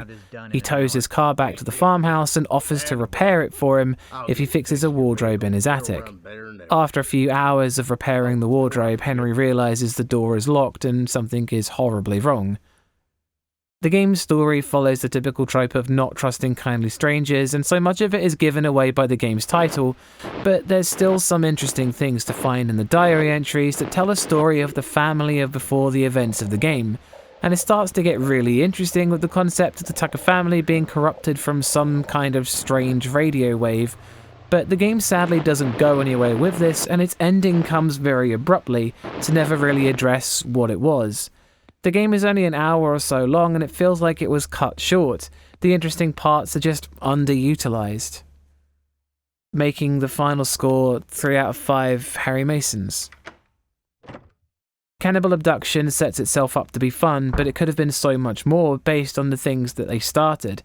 Without really having to change much in the way of game's mechanics or the horror elements, more music, a longer story that explores the themes that they set up, it really could have been great. Again, I'd like to remind you the whole thing is down to my opinion in horror games. If you don't share this opinion, then that's cool, I get it. I'd like to point out that whilst I escaped Tucker Farm, I didn't go back for my car and advise you don't either.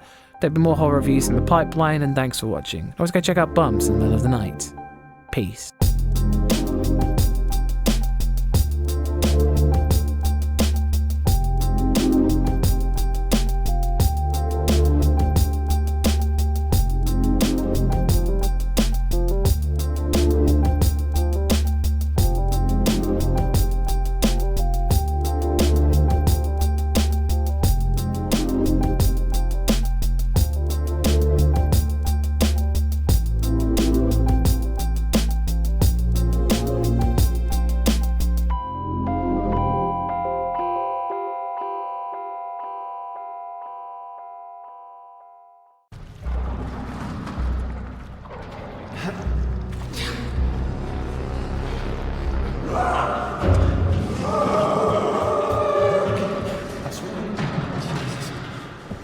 Still Wakes the Deep is a first-person horror game where you play as Kaz McCleary, an electrician aboard a Scottish oil rig in the 1970s when something goes catastrophically wrong. The game is available on Steam, PlayStation 5 and Xbox Series consoles.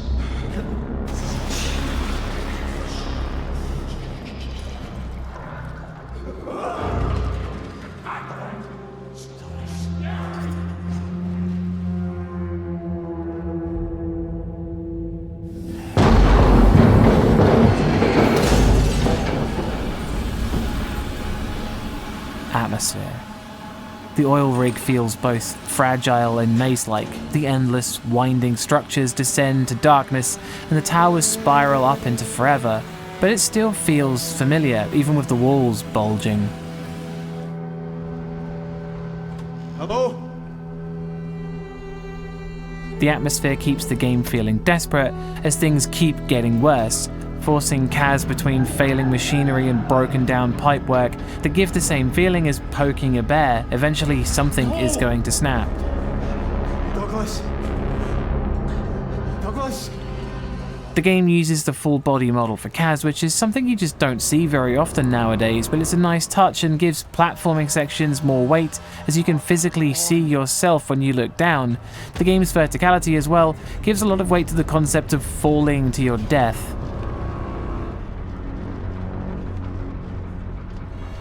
There's a few sections of dread as you push yourself through the dark and murky water of the Northern Sea, and some parts where you evade enemies, but the atmosphere never gets too intense. It hovers between the eerie and hopeless sensations, and by the end game, all hope has gone.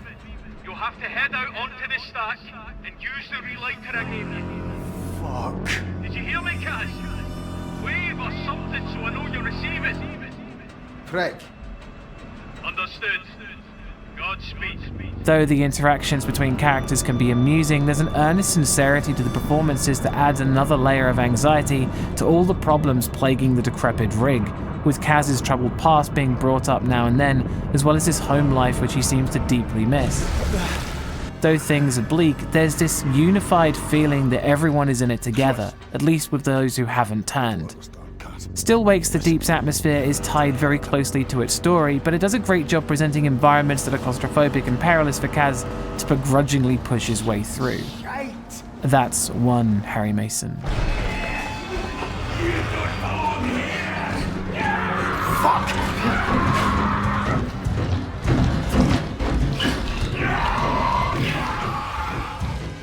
Scares.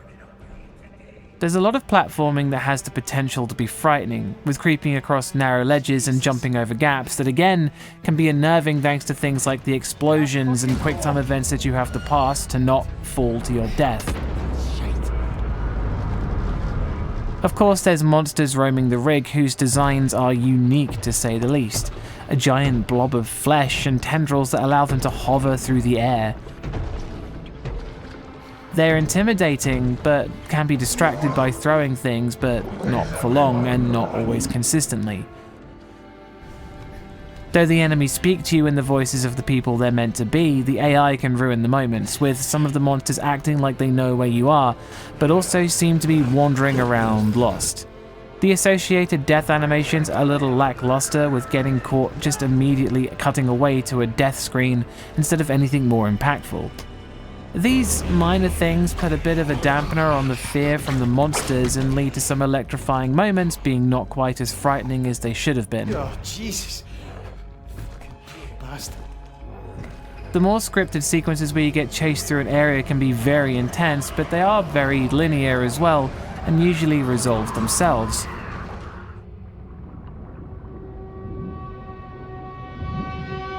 Other than that, there's swimming through the pipes with the darkness, the lack of air, and Kaz's muffled screams as his air runs out, which is disturbing as well.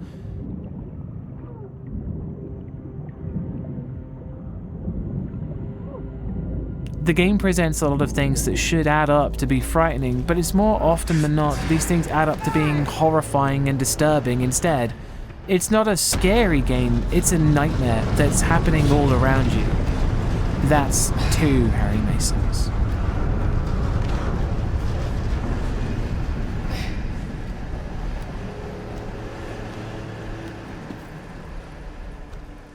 Sound design. The game's sound design is immaculate, and it's mostly thanks to the dialogue. The soundtrack and sound effects are really great, however, with beautiful string sections to back up the more ethereal moments of the game. But the rest of the time, the sound effects and music work together, the creaking metal of the ship and a slow winding trumpet or string section to give you the feeling of tension as you explore the crumbling offices. A vague, whispery ambient tone is layered with the ungodly moans and screams of the trapped and the turned.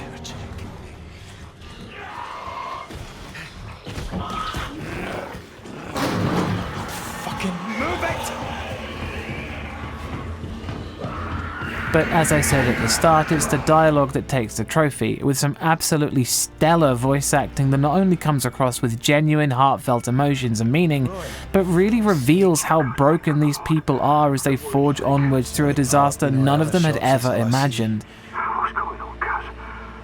What happened with the chopper? That cunt tried to go with us, but, well, didn't work out well for him or the bird. Bloody hell, Kaz. Is anyone alive? Aye, I saw Finlay. We had to get the Jennies on, and Brody as well, helping with the tension legs. Do you know what? I'm a fucking rig expert now. Told you to take no time. Yeah, I'm glad you've not been alone out there. Those two are all right. I saw O'Connor. He's one of these things, but I thought... fuck, I don't know what I thought, but whatever it is folk are being turned into, there's something of them still in there. What's going on, Roy? Making jokes and nervously laughing as it all falls apart around them. There's dialogue for seemingly every occasion, and it does wonders to add to the immersion. Though people who struggle with heavy Scottish accents are going to find it hard with just the subtitles, so there's a language barrier somewhat. On top of this, the rest of the sound design, from the reverb to the directional audio, works so well that any flaws are imperceptible. That's 3 Harry Masons.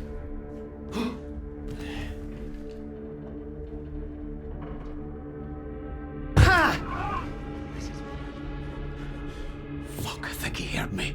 Gore. The gore is mostly found in specific chapters of the later game, whilst there's some bodies to be found and the full gauge of them is pretty extreme. From corpses floating in the water in the pontoons, to the mangled, barely human remains of the disfigured staff members you bump into in accommodation, the latter being some of the most disgusting bodies I've seen in a long time. There's some blood in places, and that's all you really expect for the rest of the game. That's 4 Harry Masons.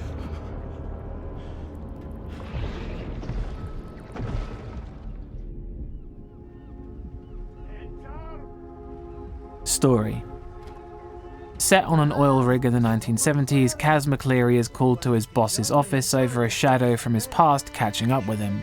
After the confrontation, something unbelievable happens. The event that starts the real story of the game is probably the thing explained the least about Still Wakes the Deep, and it doesn't matter much in hindsight. The game is more about the people, how it affects Kaz, his family, his friends and colleagues, and his relationships he has with his boss and others.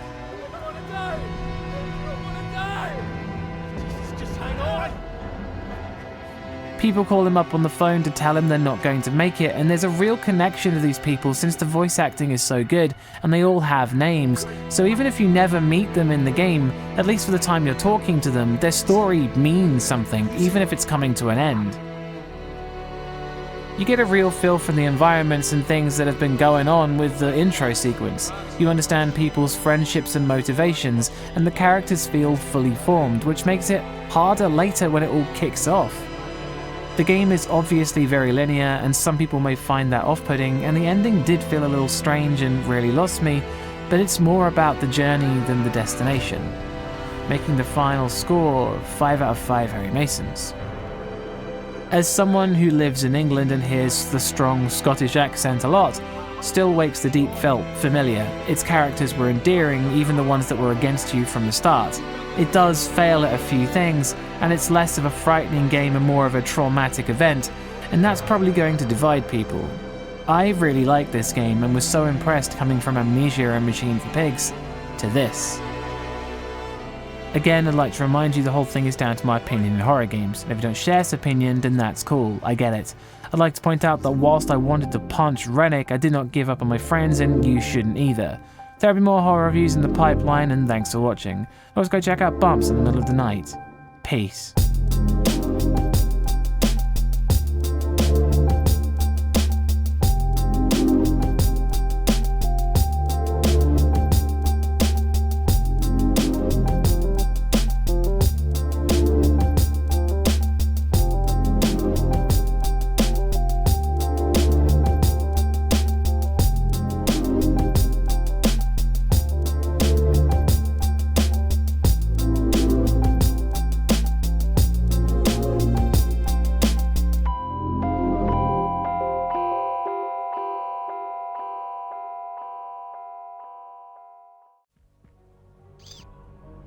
Nightmare Creatures is a third-person survival horror game where you play as either of 2 protagonists as they chase down Adam Crowley after he releases a plague onto the dark streets of London, turning its inhabitants into untold horrors.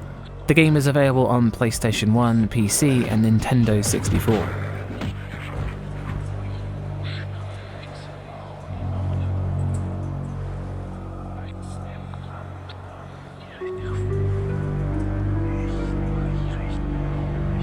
Atmosphere. Nightmare Creatures takes place in early 19th century London, and its gothic look really can be spooky. The game doesn't use too many environments, but it does give in to stereotypes, though it's still fun and exciting to explore the nasty, pixelated scenery. There are bloodstains on the floor and chains hanging from the ceilings in the dungeons. The once packed streets are eerie and empty, and the sewers are filled with human-sized spider people. The game's atmosphere goes quite far on aesthetics alone, but there really are only a few moments that you spend alone. The game has the typical PlayStation draw distance, with things beyond that point being enveloped in darkness, which works well for the game's combat, setting you up over and over.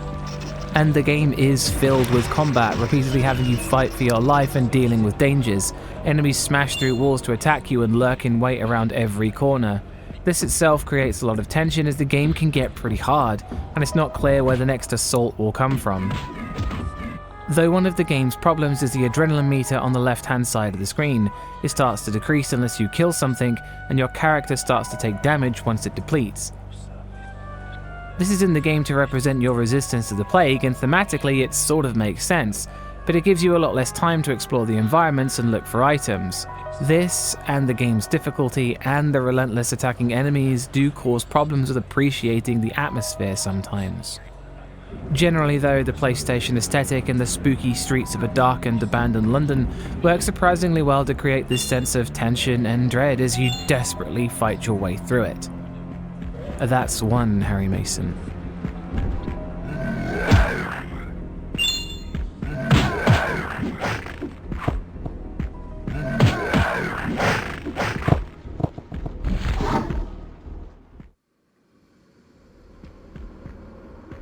Scares.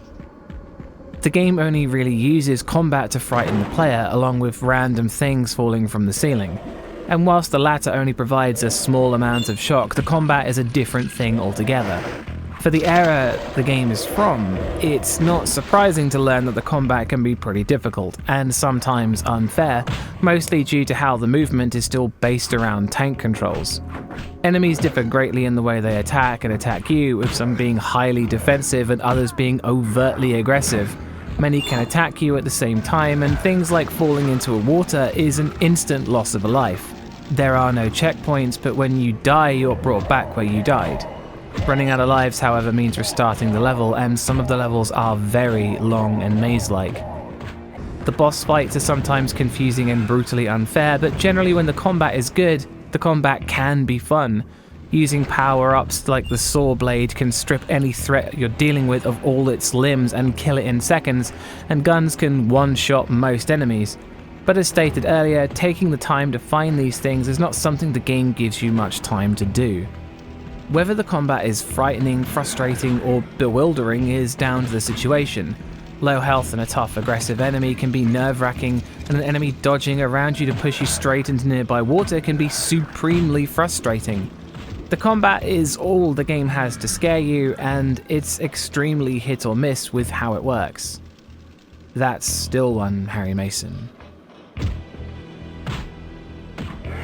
Sound design.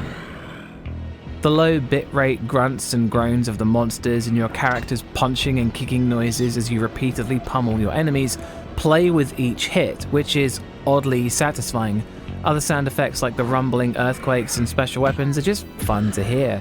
There's a lot of ambient sounds in the game as well, with fires crackling and the sound of water as you approach the docks, that just help the immersion. The game's soundtrack is quite small, but each has a fun vibe to it, with the pulsing dread of a bass guitar echoing over the soft, unnerving string sections and that angelic choir of people's voices. Everything sounds woeful, and the minor chords and the X-Files style synth strings keep on adding more and more to the atmosphere.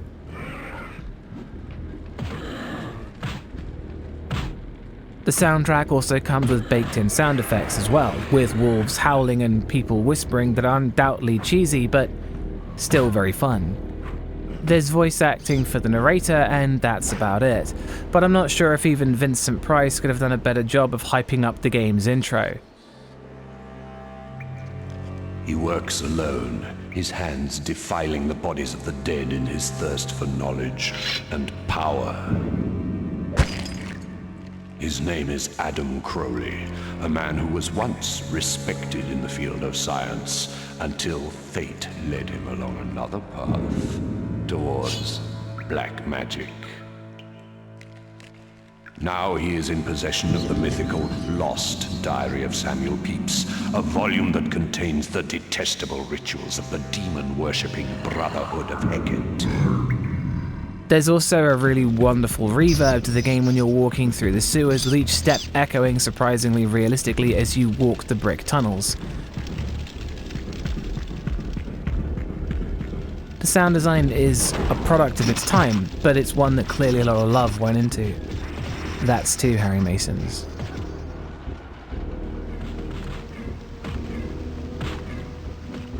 Gore. There's a lot of blood in the game, with splatters of it coming out during combat all the time. Slicing the zombies in half leaves a satisfying trail as the top and bottom half of the walking corpse divide. Blood also pools underneath the bodies of the fallen foes, and even the pause menu is just a blood stain with text over it. Along with the dismembering saw blade, the game is satisfyingly bloody and never over the top, nor underwhelming. That's 3 Harry Masons. Story. 1839, Adam Crowley lurks in his basement defiling corpses. A once heralded scientist turned black magic user that will do anything for knowledge and power unleashes a plague onto the city of London that transforms the citizens into monsters. From playing the game, there's not much to the story at all, with the only thing to keep it going being Crowley's few appearances in the levels to slow you down, to the loading screens where a single line of text explains what's happening next as you follow Crowley to the next level. There really could have been more done to this. There were points after defeating a boss I was expecting a cutscene or something to explain more about what was happening, but there was no such luck. The game's manual, however, goes into great detail talking about playable characters, Crowley, enemies, and the large backstory that really does make the events of the game make considerably more sense. However, barely of the contents of the manual can be found by just playing the game. It wasn't even explained during the game what the adrenaline meter was for, nor is it stated what Crowley did or where the monsters came from, since the plague that sets the game off wasn't mentioned in the game from my playthrough. The manual is essential to not just appreciating but understanding the story, and in this day and age it's not something that everyone is going to have access to.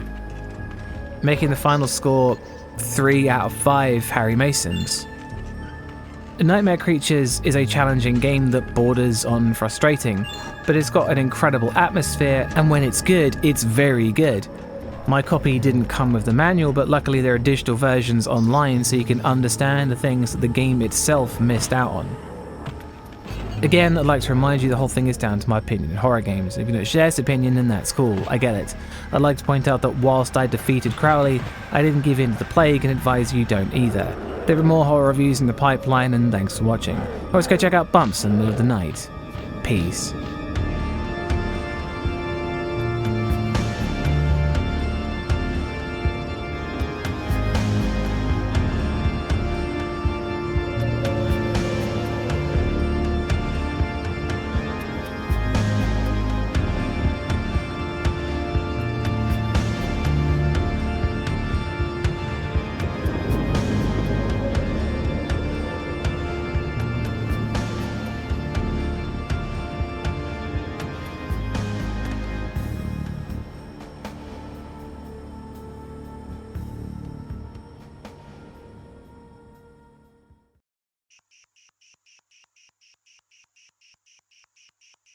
Recently I did a video on horror game difficulty, and I spoke about how certain things can affect your perception on horror.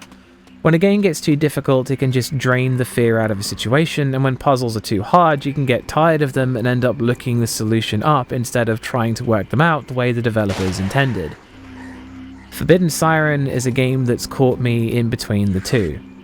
To be honest, playing Forbidden Siren wasn't much fun for me, and its fear was cancelled out by its frustration. But the sad part is that underneath that, it's a brilliant game.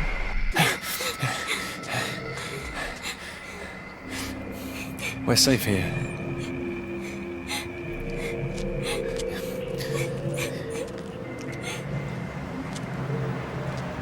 The sea. The village is disappearing. Leader, look.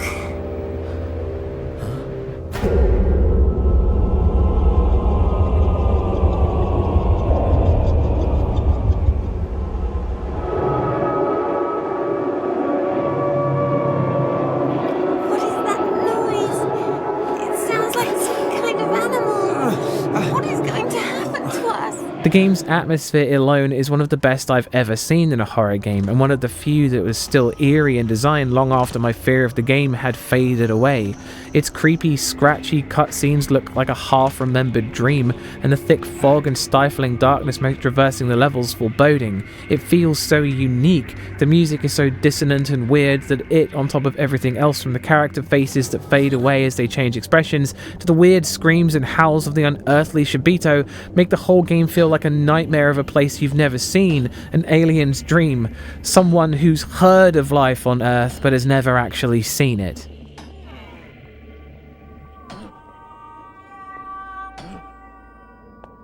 But where things started to go south is how things that worked well for the horror also worked well to push you away from it. Having a map that doesn't show you where you are on it has worked in games before to give me this sense of immersion. A real map doesn't show you where you are. It shows you where a car is parked on the map, and if you find a car, you can figure out where you are. But the map is also covered in either that stifling fog or impenetrable darkness, so finding that car to begin with can be challenging.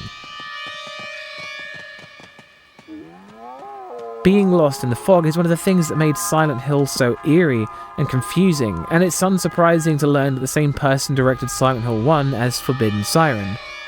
But unlike Silent Hill, Forbidden Siren has you accomplish tasks in an open area and lets you go about doing them in your own way. Silent Hill still has you collect keys to get to areas, solving puzzles and defending yourself, but Forbidden Siren's tasks are harder and more obscure. Each level has a main objective, with Mission 1 requiring you to essentially go through the level to the exit avoiding enemies, which can still be challenging, but at least the premise makes sense. Mission 2 is required to progress the game, but isn't told to you at all the first time around, and from my limited experience, Mission 2 is sometimes something nonsensical to the event at hand.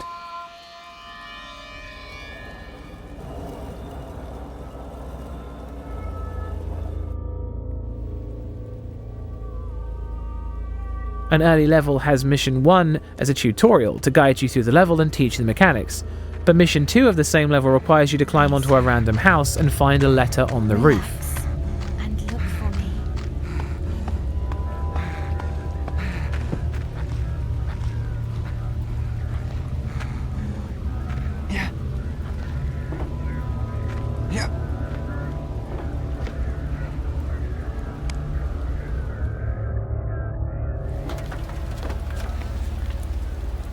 A letter?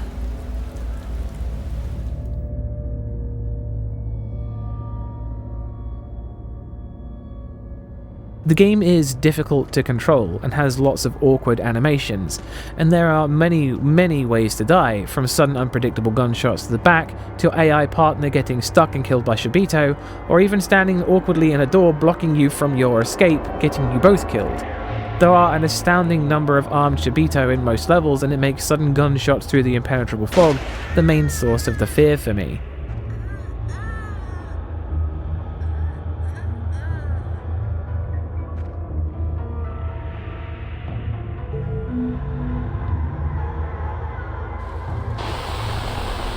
The game gives you the still impressive power of sight jacking to be able to see through the eyes of the Shibito, which is immensely creepy and disturbing, but it's also helpful for knowing where they are and what they can see, be it your player character or certain objects of interest.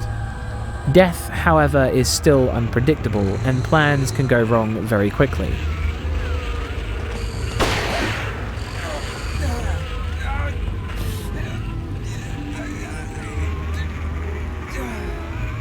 Restarting from checkpoints can clear any of the Mission 2 progress that you made along the way, and restarting the level is something that almost seems required to feel your way through it, to understand what it is that you're meant to do, with lots of confusing side objectives and items that don't seem to have any relevance to the mission at hand.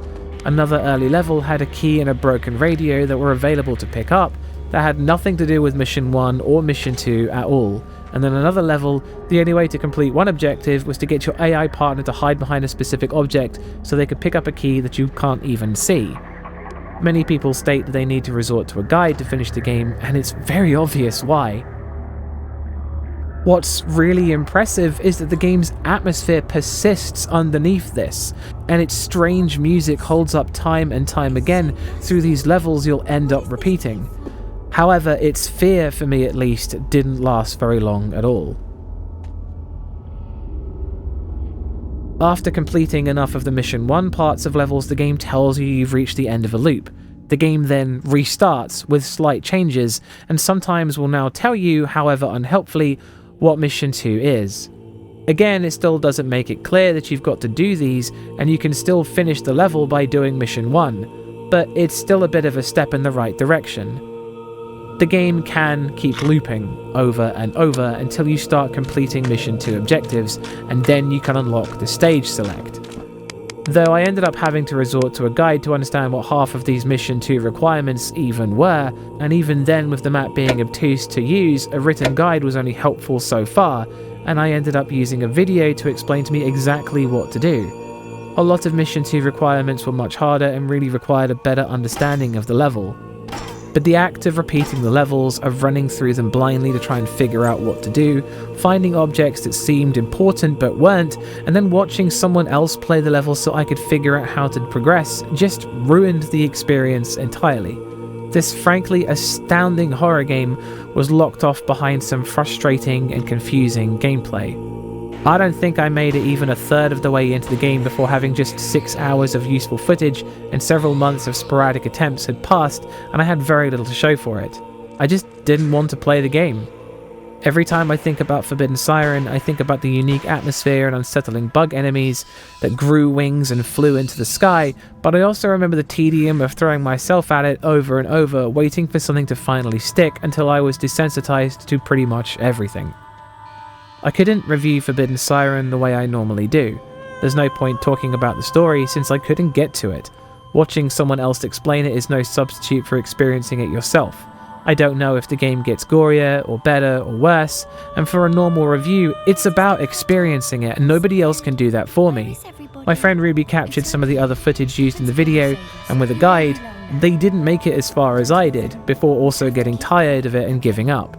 It is a shame that a game so highly recommended is one that I just can't enjoy, no matter how hard I try. And that's pretty much all I have to say on Forbidden Siren. I will still be referencing it in other videos, but I'll probably never review it properly, and I kind of hope you understand why. Thank you for watching, and I'm sorry, I guess.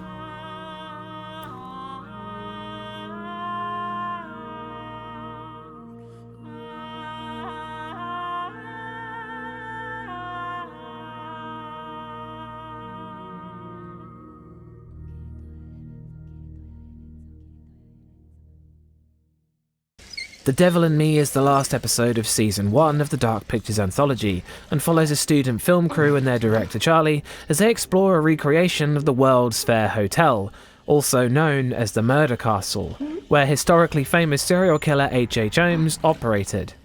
The game is available on Steam, PlayStation, and Xbox consoles.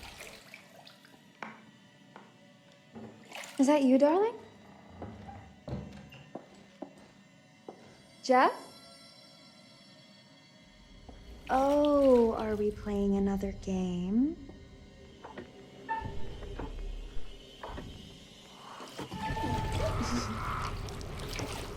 Okay, Mr. Sneaky. You can't sneak up on me, Mr. Holmes! Hello, my What are dear. you doing in here? Jeff! I don't think he can quite hear you.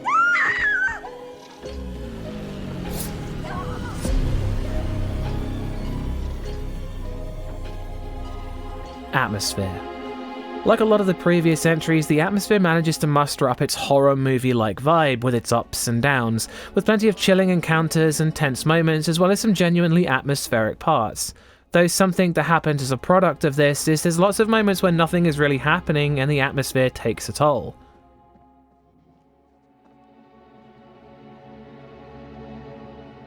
There's the feeling of being watched and toyed with that comes as part of the story that doesn't really go away after a certain point, and the murder castle in general feels endless. It's sometimes difficult to see a way out of a situation, and when it's firing on all cylinders, the atmosphere is at best chilling in places.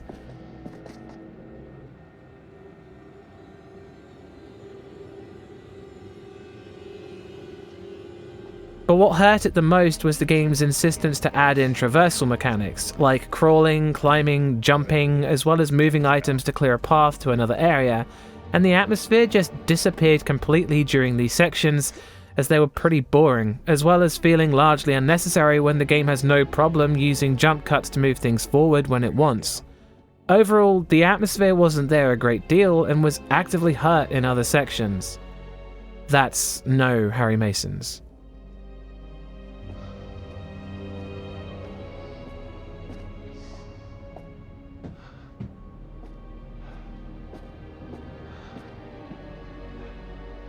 Well, hello. Praise the Lord. It's real. This is gonna be the best cigarette of your life. Oh, for fuck's sake.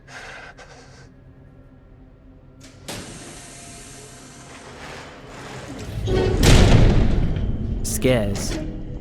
The game's scares follow very familiar tropes that all previous Dark Pictures games and Until Dawn employed, with lots of jump scares, scripted events and chase sequences with quick time events to add extra pressure, and thanks to how likeable the characters were this time around, it really did feel more stressful.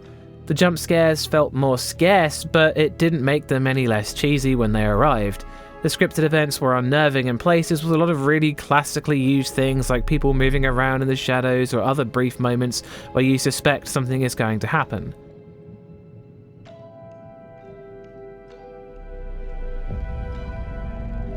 The game added in unique items to the characters, which was largely irrelevant for most of them besides Erin, who had a directional microphone. The moments where it was required were the standout, most unsettling parts of the game, as she walks through the darkness and hears all sorts of bizarre things coming from the walls.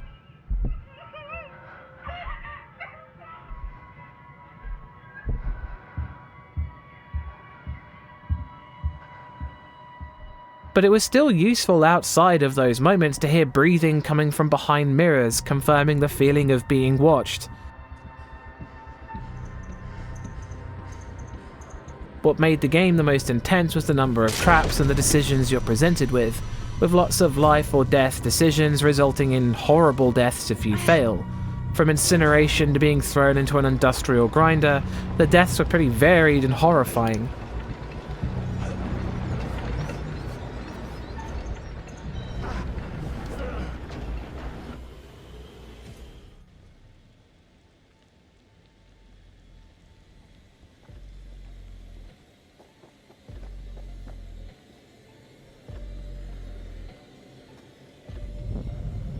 There are some fun moments that you can find on the second playthrough, like turning to the killer in the greenhouse and having him attack you instead of waiting for you to pass, which alone justified the curator's cut being a thing. The game has made some strides forward to try other things, but its general formula still struggles to be frightening. That's still no Harry Masons.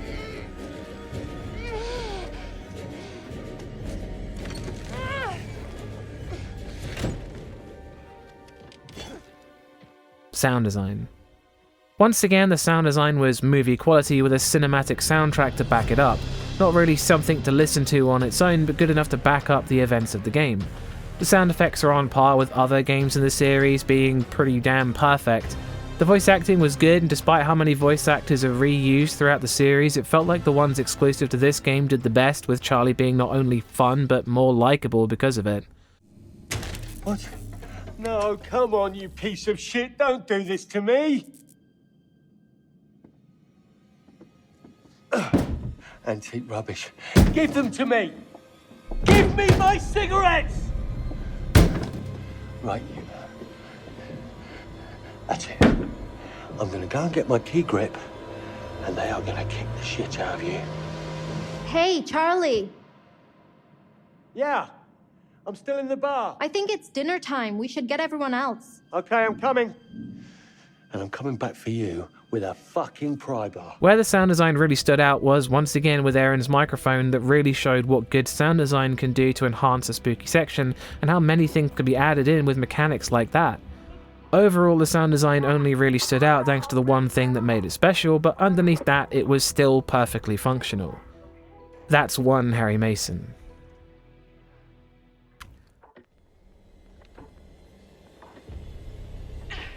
Gore. The game has quite a few gory moments, some of which are very predictable, but it has others that sort of come out of nowhere based on your path through the game, with certain character deaths really being not only shocking in a story aspect, but pretty graphic.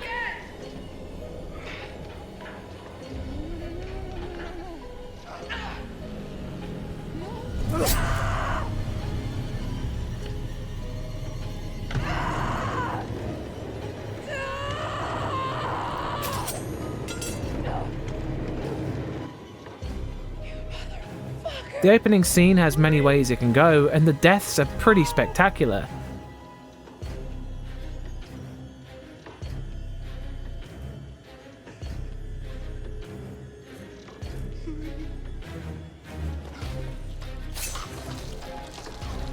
The deaths, of course, are where most of the gore comes from, and there's a lot of bodily harm that can befall the characters as mentioned earlier.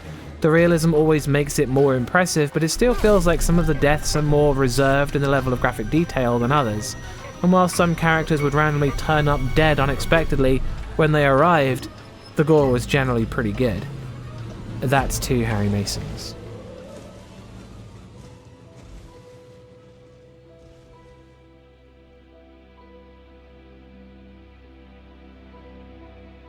Story.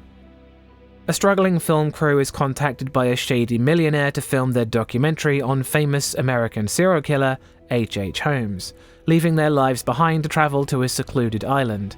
The story has many things happening at the same time, but the opening remains simple, showing Holmes and the murder castle working as intended before it jumps to the present day and the documentary crew.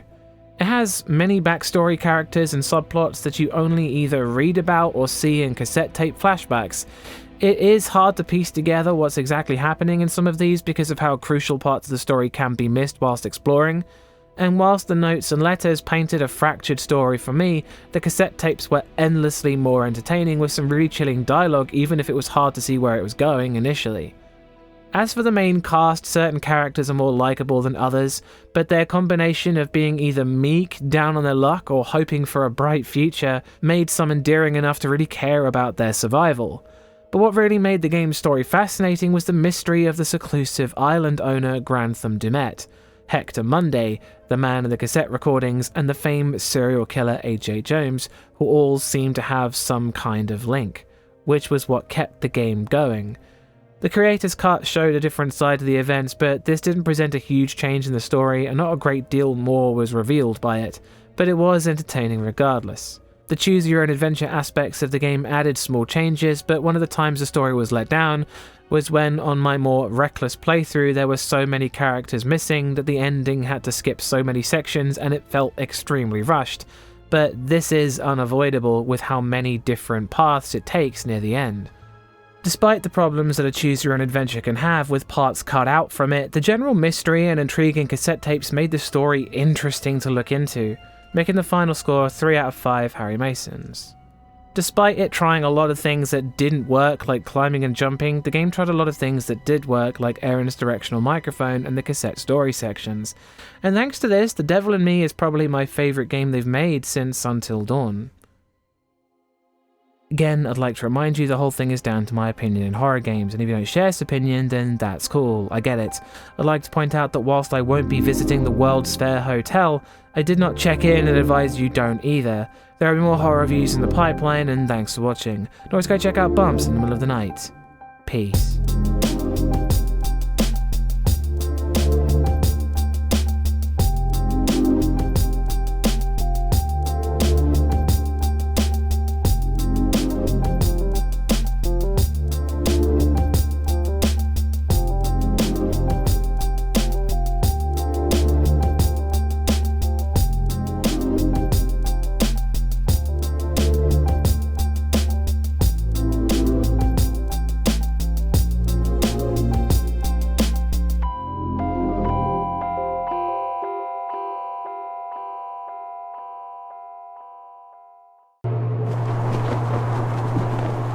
feel scared or angry. I don't feel anything at all. I've faced my biggest fears and I've conquered them all. What else is there to be afraid of? Burnhouse Lane is a side-scrolling horror adventure game about a woman named Angie, who after being diagnosed with terminal cancer, is sucked into the strange world of Burnhouse Lane. The game is available on Nintendo Switch, Steam, Xbox, and PlayStation consoles.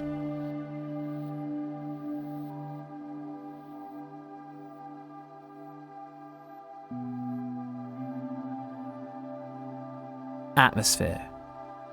The game starts off, sadly, with a failed suicide, and this sets the tone for the future. A large, unavoidable monster hangs over the game and looks down on the experience you're having. Angie is dying. A sense of impending doom mounts steadily throughout the experience from the very start, thanks to the premise of the game, with even things like saving the game requiring Angie to have a cigarette, the very thing that's killing her. While it starts off with a tremendous amount of sadness, the atmosphere changes a great deal throughout the game, with her leaving for the countryside for a job where she takes care of an old man who's suffering from dementia, and then discovers Burnhouse Lane, the surreal, dark but warm world between worlds, and whilst it's initially foreboding, it's sometimes a welcome break from the real world.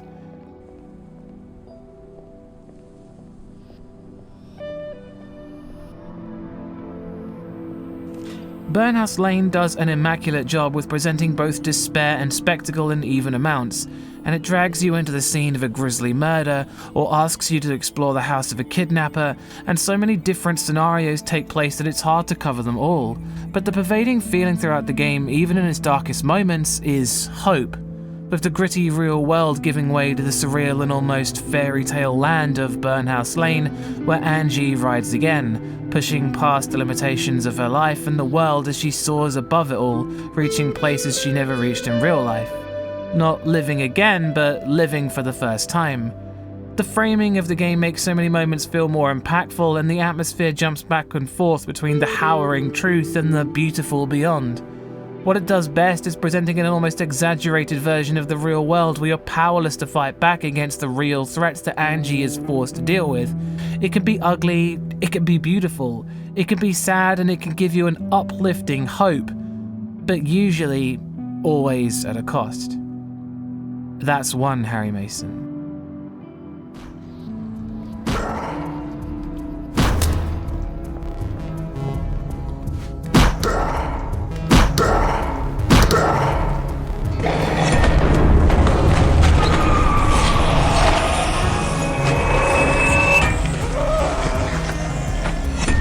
Scares. The game is quite long and tries quite a few different things, though what would be a limitation is actually a strength in the way it's designed. The side-scrolling. It makes the combat, the chase sequences, and the enemy encounters not only work, but actively be more intense because of how short of a plane you have to work with, and how some enemies can come up behind you, or how an obstacle can cause a failure, as well as things lurking off the side of the screen.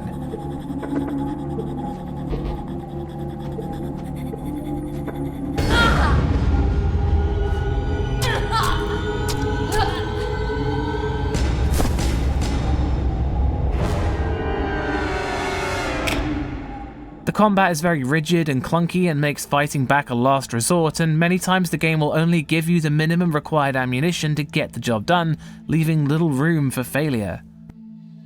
The rest of the scares really come from its themes. The idea of terminal lung cancer is frightening, and there's a weight over your head as you play that comes from the investment in the characters. You don't want Angie to die, and the game's dialogue choices feel very heavy. Choosing the wrong thing feels far more impactful and, dare I say, almost frightening to your character's future. Most of the other concepts the game presents are also just unthinkable or harrowing, from an unnerving plethora of nasty things from blood siphoning and people trapped in mummified corpses. But the game's scares are limited. It's got very few traditionally frightening moments, but a ton of unpleasant or frightening concepts concocted by some equally vile antagonists that Angie faces throughout the game, with the scariest one that hangs over all others being death itself. Your mileage may vary on how you feel about the subjects the game brings up, but to its credit, it brings up a lot.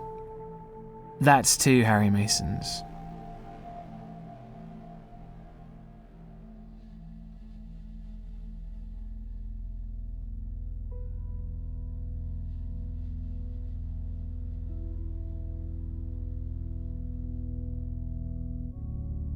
Sound design. The sound design and presentation does a lot of carrying throughout the story's darkest and saddest moments, with somber pianos and emotive guitar playing that really feels perfectly matched for every scenario the game brings up. There's so much variety, from rock tracks for fights to mandolin or some other instruments to provide feelings of hope and determination. The game's themes vary so much, but the music is always right there to amplify its moments. The sound effects and general ambience do a great job of conveying the environments, from the immersive sound of animals and birds in the forests to the sickening slurping and slushing of the kebab shop.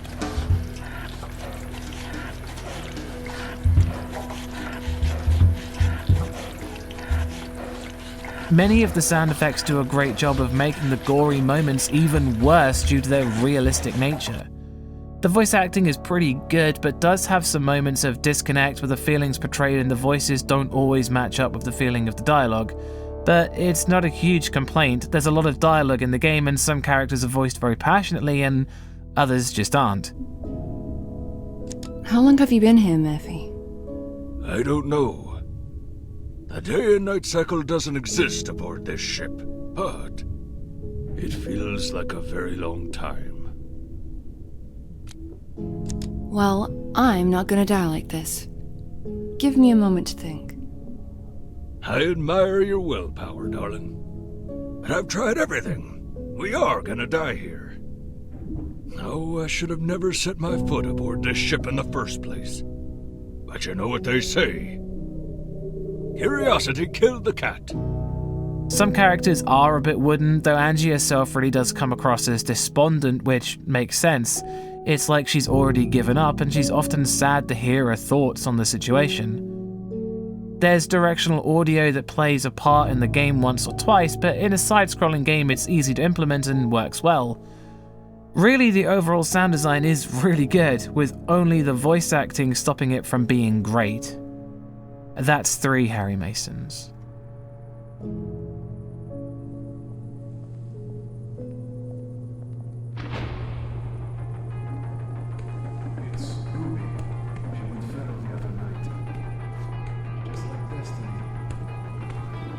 Gore. The game's gore is quite pronounced in several moments you experience it, with certain chapters being generally gorier than others. Most of the gore is in a nice variation of blood effects that splash outwards and some stains on the walls, and as I said earlier, many of the things you end up encountering are still within the bounds of realism and are deeply disturbing as a result, from amputees to people with abnormal obsessions with blood. The game's graphics presents things in a really surreal and disturbing way that makes the gory moments stylized in a way that's dreamlike and odd. The gore is deeply unpleasant, and the implications of it are often worse. That's 4 Harry Masons.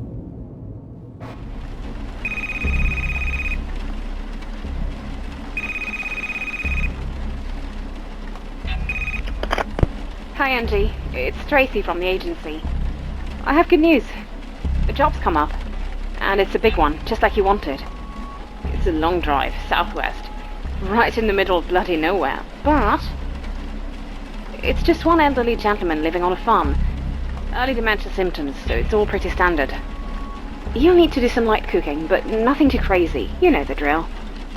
His regular carer's off sick, and I need someone to keep an eye on the poor chap until she gets back. I'd go myself.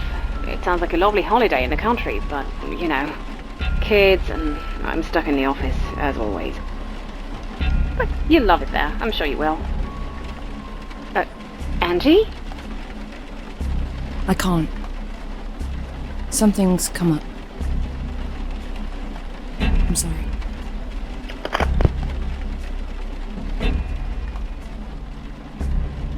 Story. After a failed suicide attempt, Angie Weather, a nurse from the city, leaves her seemingly empty life behind to take care of an old man with dementia in the countryside, all the time bearing her own burden with a diagnosis of terminal lung cancer.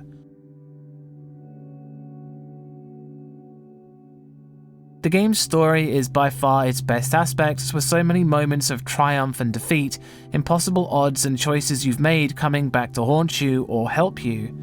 Burnhouse Lane itself acts as this dreamlike escape from the problems of the real world, where many situations seem far more dangerous, housing things like murderous urban legends and horrible monsters. But time and time again it reduces them to just people. The fantastical monsters of Burnhouse Lane somehow rarely compare to the seeming abnormally cruel real world. And the personal tales of the people you meet can be realistic or deeply surreal, with some heart-wrenching moments of anguish after so much hope, but also some stories that are beyond disturbing, and you learn that some are trapped in a loop, their inability to change acting as a noose around their own neck. The game subverts expectations a great deal, with it feeling like a magical ride into the unexpected. Angie's story is one of someone who's already got nothing, but is given the chance to live again, and the journey you go on together is really something special. Making the final score 5 out of 5 Harry Masons. This is easily one of the best games I've played for the channel. It's not exactly terrifying, but it's a story that kept me coming back to it over and over because of its weird design choices and brilliant story writing.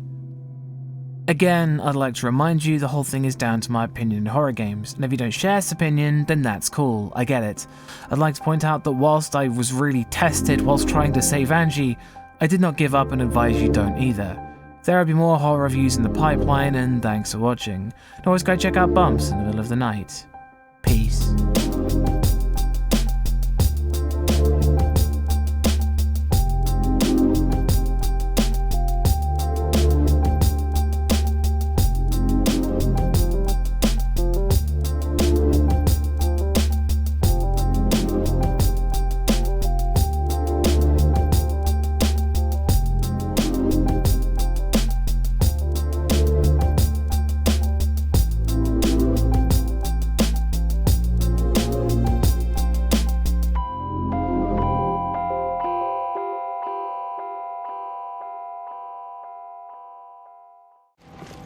No signs of life, but I feel like something's here.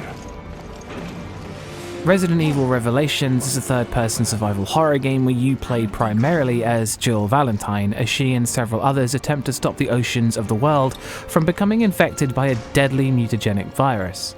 The game is available on Steam, PlayStation, Xbox, and Nintendo systems.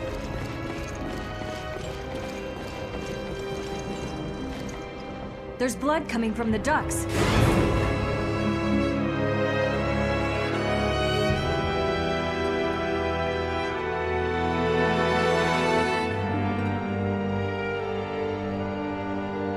Atmosphere. The game starts off pretty strong with the spooky interiors of the decrepit ship, the Queen Zenobia. Its echoing halls are claustrophobic, and the small events that take place keep a sense of suspense as you follow the episode through. But sadly, the game doesn't stick to any one thing for too long, with the game frequently jumping between flashbacks, Chris Redfield in several scenarios, other groups of people in shootouts, and then back to Jill on the boat. What the hell were they carrying? And it's a bit of a shame that it wasn't as much of a horror focus throughout these, or just more time dedicated to one thing for the atmosphere to really sink in. The game's resource management is more intense than, say, Resident Evil 5, but it's far from leaving you feeling defenseless. Some sections are purely shooting with some exposition, and others let the horror atmosphere vanish completely. Though the game does have some highlights, parts like exploring the sunken ship and exploring the Queen Zenobia were pretty creepy, and the game's soundtrack very much helped in these moments. The rest of the game is a major step down from the parts mentioned though. There's still an electric buzz and some tension in between the shooting, but it doesn't leave much time for the atmosphere to really sink in.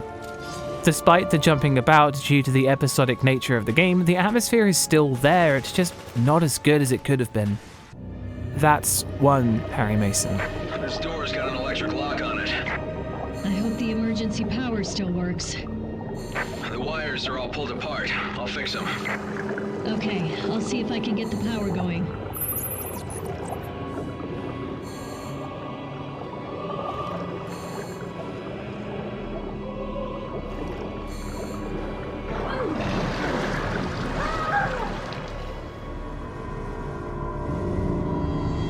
scares. The game tries jump scares, scripted events, chase sequences, sneaking sections, and more, all to various levels of success. The jump scares were a bit tame and didn't quite hit the mark, with some being telegraphed a little too obviously and some just not being very impactful when they did catch you by surprise. The scripted events were pretty good for helping the atmosphere, but most of them were isolated into very specific parts of the game, with it almost seeming like the game was only interested in maintaining its horror in certain parts.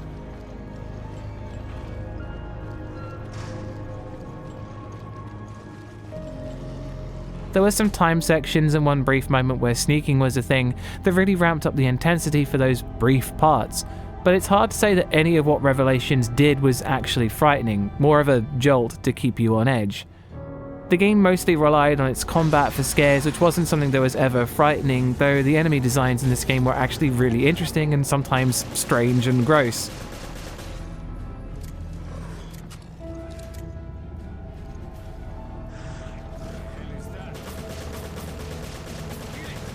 Ultimately, Revelations fumbled a bit with its scares, again only letting those moments surface in the same specific parts of the game the atmosphere was also more intense in, which was a bit of a letdown. That's still one Harry Mason.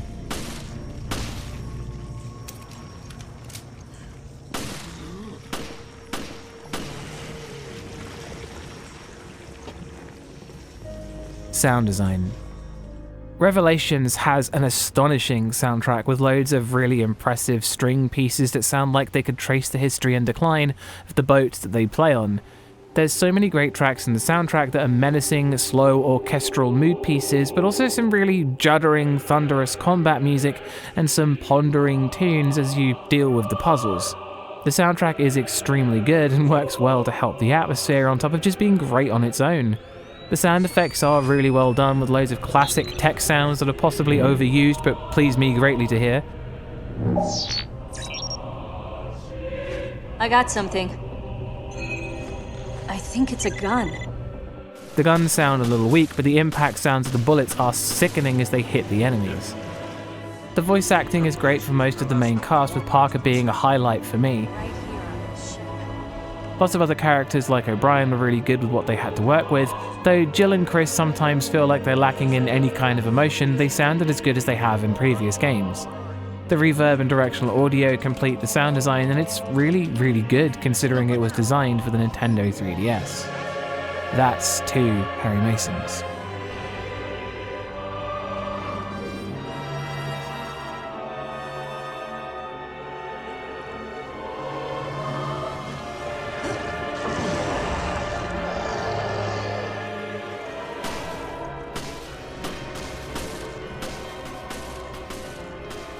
Gore.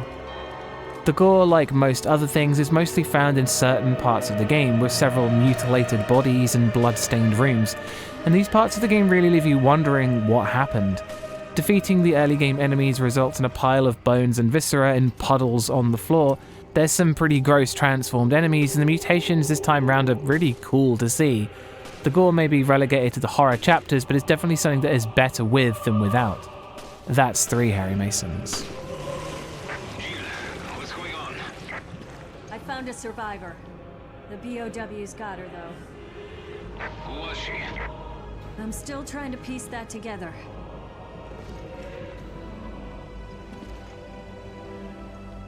Story.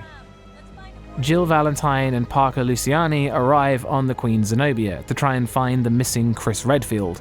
What they find is a bioterrorism plot to infect the world's oceans with yet another virus. The game's story takes place shortly after Resident Evil 4 and has a lot of corporate subterfuge mixed in with the tales of the people you meet along the way. The story does feel a little generic by Resident Evil standards, with many of the things you expect to see in a Resident Evil game cropping up yet again, with secret laboratories and corporate deception almost certain to be on everyone's radar for the game. The diary entries were sometimes in that classic creepy Resident Evil style, but there are also some that struggled to retain my interest whilst playing. Whilst it may have hurt other aspects of the game, the story feels a bit more engaging due to jumping backwards and forwards sometimes.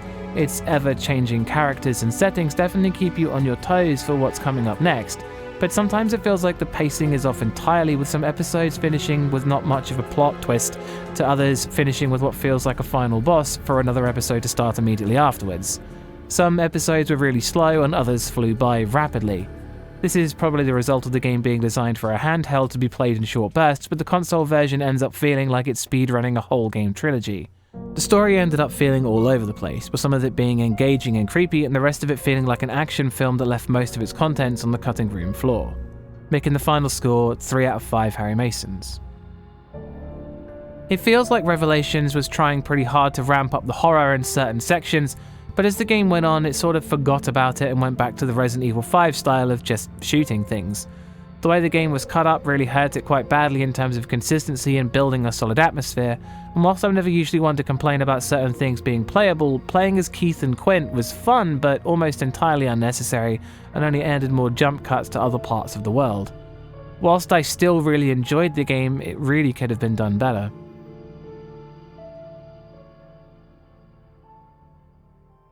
Again, I'd like to remind you the whole thing is down to my opinion in horror games, and if you don't share this opinion, then that's cool, I get it. I'd like to point out that whilst I stopped the deadly mutagenic virus, I didn't let it get away and don't advise you do either. There will be more horror reviews in the pipeline, and thanks for watching. Always go check out Bumps in the middle of the night. Peace.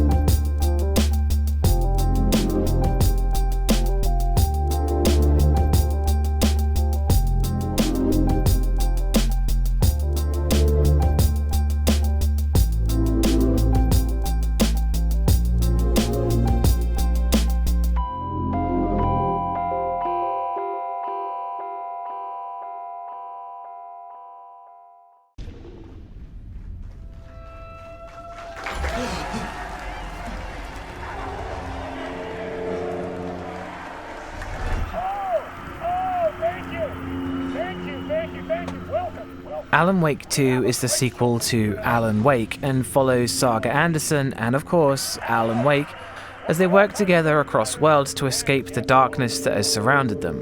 The game is available on the Epic Games Store, PlayStation 5, and Xbox Series consoles.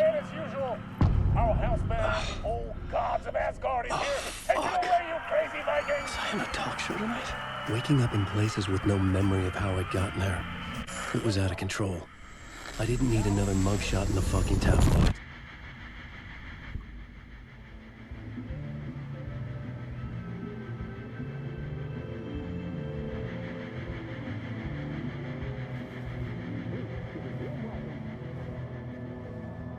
Atmosphere.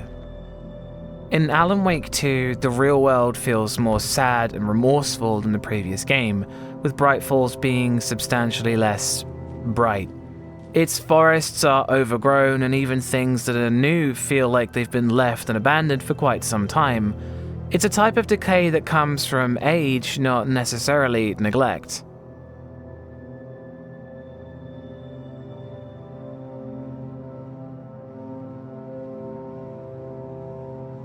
The well-kept environments like the nursing home are visited at night, and this electric feel engulfs them. There's something wrong. The forests are hiding something, and everyone knows something but you. And this sense of distrust lurks under the game.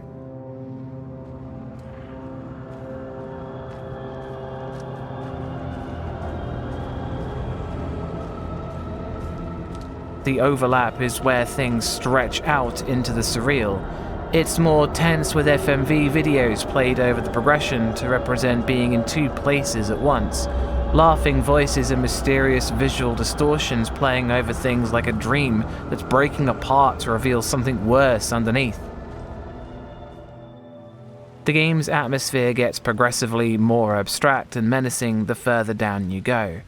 As opposed to Saga's real world, Alan's dark place is a mind-bending miasma with its changing terrains and perpetual night. The New York cityscape turned hostile monster. The scroll of the subway wall graffiti are written like they're talking to you, like they know you. It's bewildering, familiar, but shapeless. It feels like you're being watched and toyed with. Because you are. Shadows lurk around the place, ominously watching you struggle from a distance. As you rewrite, the scenes go even darker, yet the jazzy undertones still remain. The pulsing, shifting movements of a warped cop story that keeps coming back to drink another glass of whiskey and lament about the crimes taking place in this nightmare. Okay, let's talk about the murder victim. The lady who was killed in the climax of the play. The leading lady. And then it rains, and nothing is washed away. That's one Harry Mason.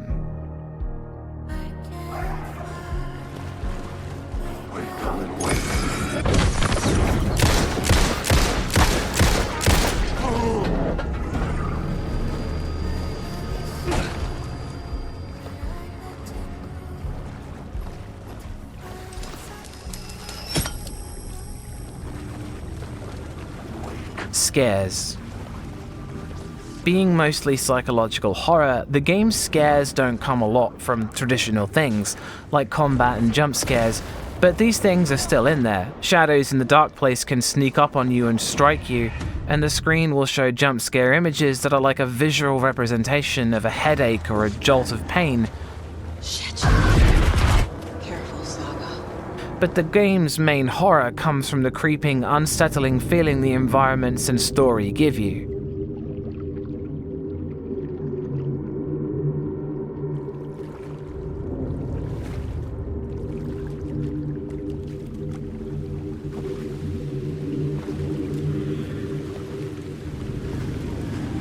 The environments keep looping and deteriorate.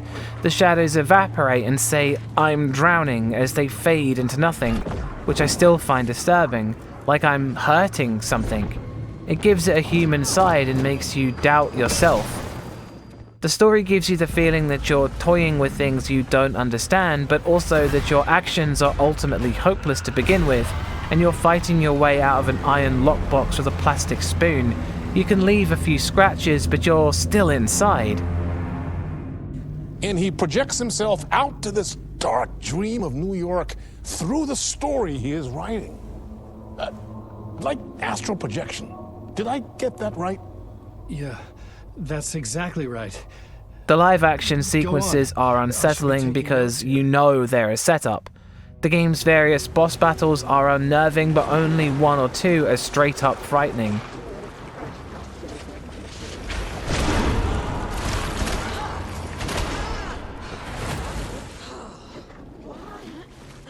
The game has chase sequences too, which can be pretty intense, but it's the one or two moments that stand out the most as truly frightening and amongst the creeping feeling the whole game exudes. Whilst not traditionally scary, it doesn't need to be. That's two Harry Masons.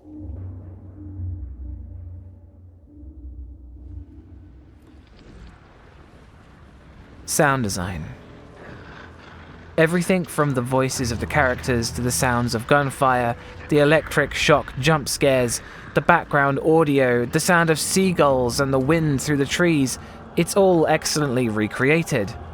The soundtrack that backs it up is tense and menacing, and it goes far beyond what many other games would, with the old gods of Asgard being more important than ever before, and their music not only playing a part in the story, but also contributing to the more awesome feel to some of the combat sections and surreal moments. The game's soundtrack, especially the chapter songs, are incredibly done and well acted.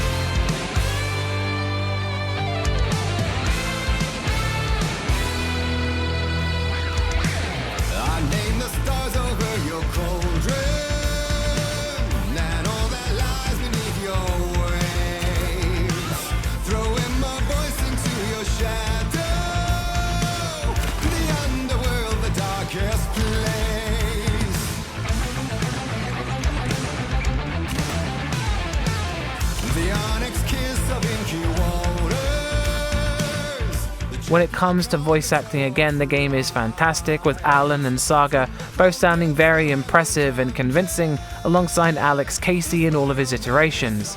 There weren't really any half measures taken with any of the voice acting at all. Even things like using Saga's mind place to interrogate Taken provided some chilling audio clips of the evil beings to creep you out.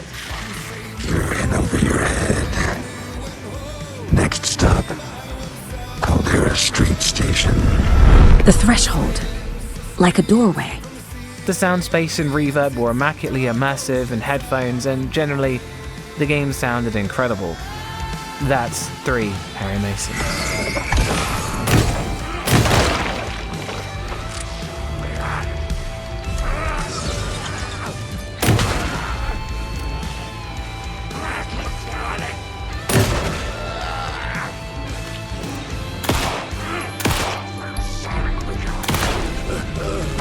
All clear, Estevez. Gore.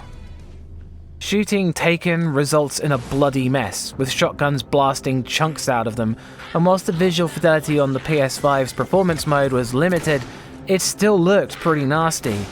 There's also gory story moments, with the opening really starting off with the bang. The gore, whilst in the story, isn't a huge part of it, but really makes an impact when you do encounter it. That's 4 Harry Masons. Story. Following the events of the first game, 13 years later, FBI agents Saga Anderson and Alex Casey arrive in Bright Falls following an alleged ritualistic murder, which ties in a case they're chasing. However, after the body gets up in the morgue and attacks them, their world is turned upside down. The main story can be a little hard to follow, but it's doing its best to pull the rug out from underneath you, with plot twists and parts where the main characters themselves don't understand what's happening. Classic psychological horror. And while Saga's side of the story is easier to comprehend with their mind place and caseboard allowing you to go over everything so you understand what's happening, Alan's side is more confusing and interpretive, with the live action sections where Alan is interviewed by Mr. Door on things he swears he hasn't written, asking more questions than it really answers.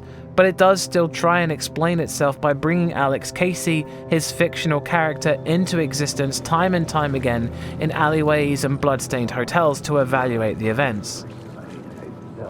Stepping to the murder site, I'd felt it, hanging in the air. A meaning, the violent emotion of the act, like a cloud of wrath. The dead eyes of the victim staring at something you couldn't see, and yet making you aware of it. Something had soaked into this place on a molecular level, overlapping with your meaningless existence. Regression to something you had managed to forget, marking you, taking you for a ride, making you crazier. A lot of the confusion comes from uncertainty about what's real, what's predetermined, and what can be changed. And when I first played this without playing the first game, it was near incomprehensible to me. There's still diary entries, manuscript pages, all voiced by Alan, and people telling you about things going on. There's TV commercials and posters, scrolling on the walls in the subways, and books left laying around that all tell you something about the world. It's a masterclass in environmental storytelling, and whilst the story itself can be hard to grasp, it's definitely worth trying. Making the final score 5 out of 5 Harry Masons. Whilst I didn't enjoy the first game a great deal, the second game was endlessly appealing once I'd beaten the first. Its surprising twists and turns were really interesting, and its parallel to Twin Peaks was stifled by the road it takes on its own. Horror-wise, certain moments left me more amused than scared, but it's a 25-hour game and it covers a lot in that time.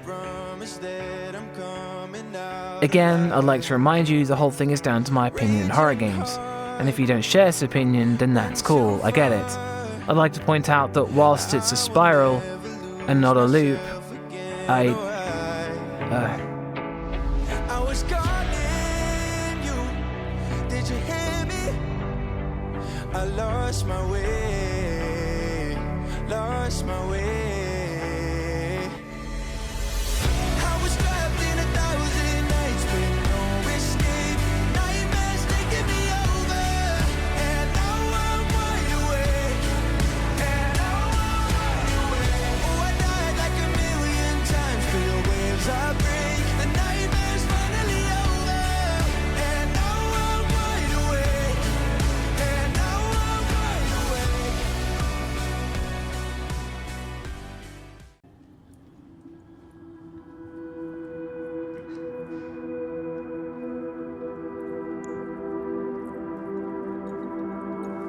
The Silent Hill 2 remake is here and takes you back to 2001 to follow James Sunderland through his dark journey through the foggy town of Silent Hill.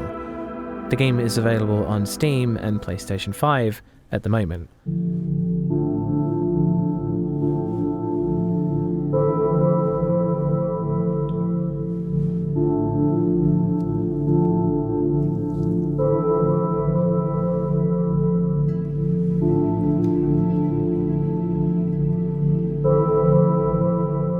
Atmosphere. You walk the empty streets of Silent Hill like you're floating up from a dream. The town is abandoned, the place is dirty and unused. There are tufts of grass growing from cracks in the road. Nobody's been here for a long time, and the fog seeping in makes what lies ahead uncertain. The game uses the original game's soundtrack very little, but when it does, the dread comes creeping back in rapidly.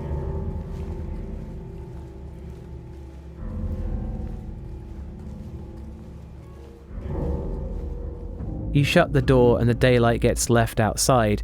Dark, compacted rooms are filled with broken furniture and lost memories, left to rot like the water stains on the walls. But then it gets even worse as the world seems to waste away further, rusty pipes and decaying plaster, a nightmare made exquisitely for you.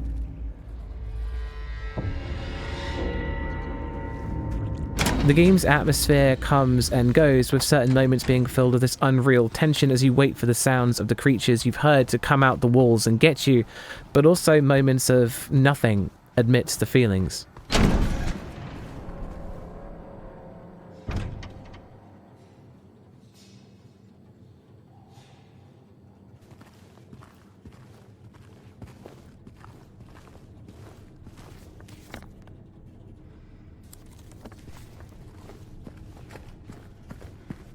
The sound design plays into the atmosphere heavily, with an immaculate immersion that never lets you forget where you are, trapped inside this tormented world, and because of it and the game's themes, a sadness washes over the game. The music is more somber, talking to characters leaves you feeling a sense of sympathy or yet more revulsion, a fear of not understanding. Maria is softer, more gentle and supportive, coaxing you into a false sense of security.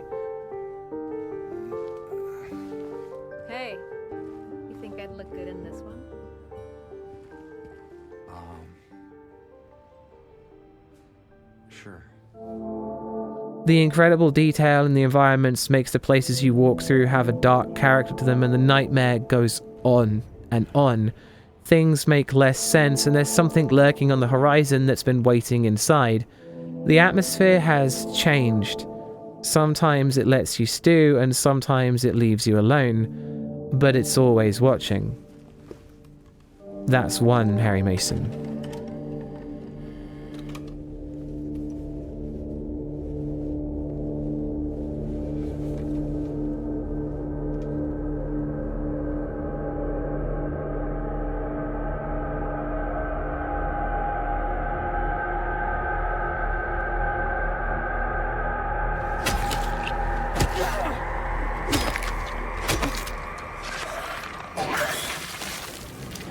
Scares.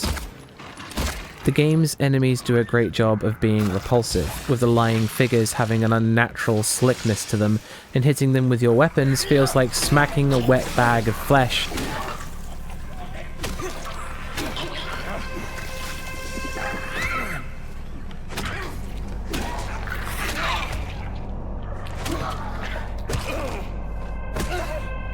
The general weirdness of the game shines through sometimes, with the sound of people crying from behind closed doors and the sound of birds flapping their wings in a room full of empty cages. When the game goes quiet, the sound design will instead fill your ears with the sound of something moving in seemingly an empty room with no sign of where it came from. Maybe you're imagining things, maybe it's an old building, maybe there's something there. In contrast to the original, the game's scares come mostly from the combat. The boss fights were extremely intimidating and generally quite frightening and frantic with how little supplies I seem to enter the boss areas with, on top of the combat's natural challenge. and the combat can be pretty challenging, with some aggressive enemies that use a varying degree of moves to attack James, from spurting acid upon defeat to attempting to hide in rooms to attack him.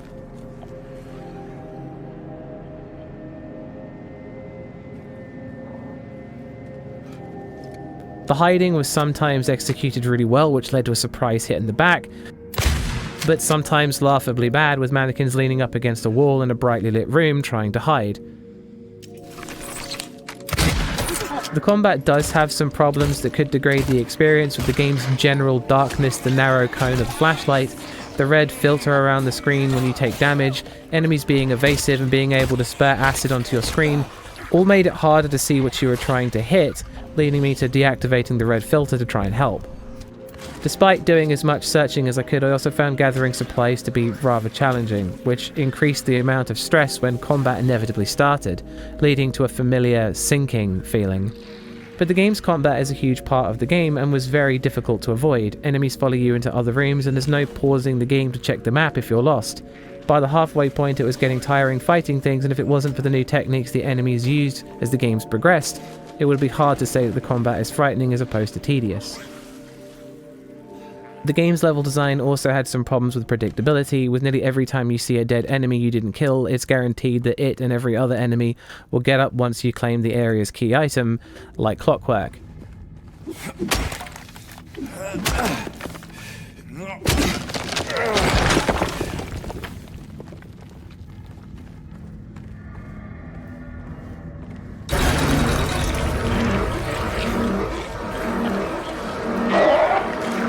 This and certain things were a little overused, like James shoving his hand through the hole in the wall, testing your will to push the button again to lean your hand in further in fear of something grabbing you. This was really nerve-wracking the first time, but by the fifth time nothing had ever grabbed James and it was a bit disappointing.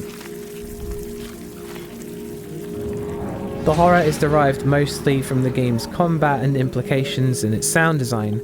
It's intense, brutal, and can be unforgiving. Its enemies are spiteful and push you to be the same. Searching for supplies is hard, and struggling against things that are here to torment you has been made into a real fight for survival. Thematically, it's fitting. That's two Harry Masons.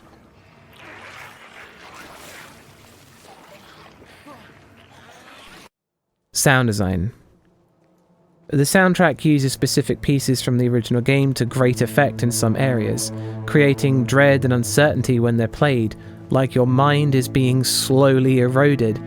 And whilst the new additions add a softer, more emotive tone, it does feel like they underutilized the original game's frankly incredible soundtrack, with some astoundingly eerie songs just not returning to the game.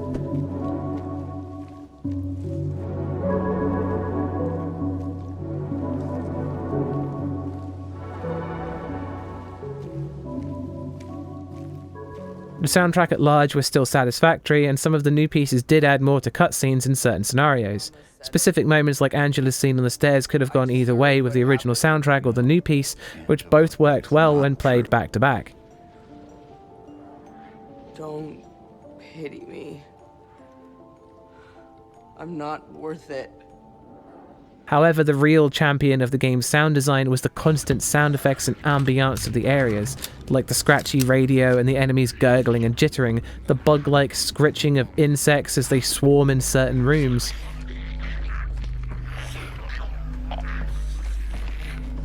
Some sound effects were utterly disgusting, and things like the impact sounds of the melee weapons sounded as realistic as the act of hitting the enemies looked.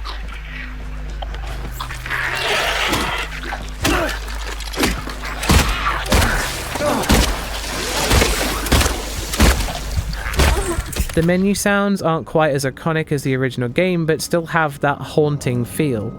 The voice acting was very, very good, with only a few moments where it felt like it would have been better if James just hadn't said anything at all. Hey, wait. But for the large majority of the game, the characters, Angela's especially, conveyed their intense feelings through their confused stutters and pained tones without you even needing to hear what they're saying. The voice acting has painted a lot of characters in a different light by the way that they talk and react to things. You're, James. Met back at the apartment building. Yeah, I remember.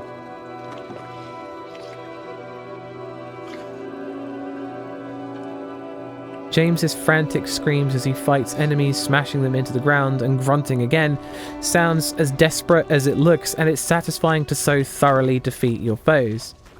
The directional audio and reverb worked incredibly well throughout the game to keep you turning your head in certain directions, like the infamous horse galloping sound that's in the prison's yard kept me turning the camera to see it, but there was nothing there.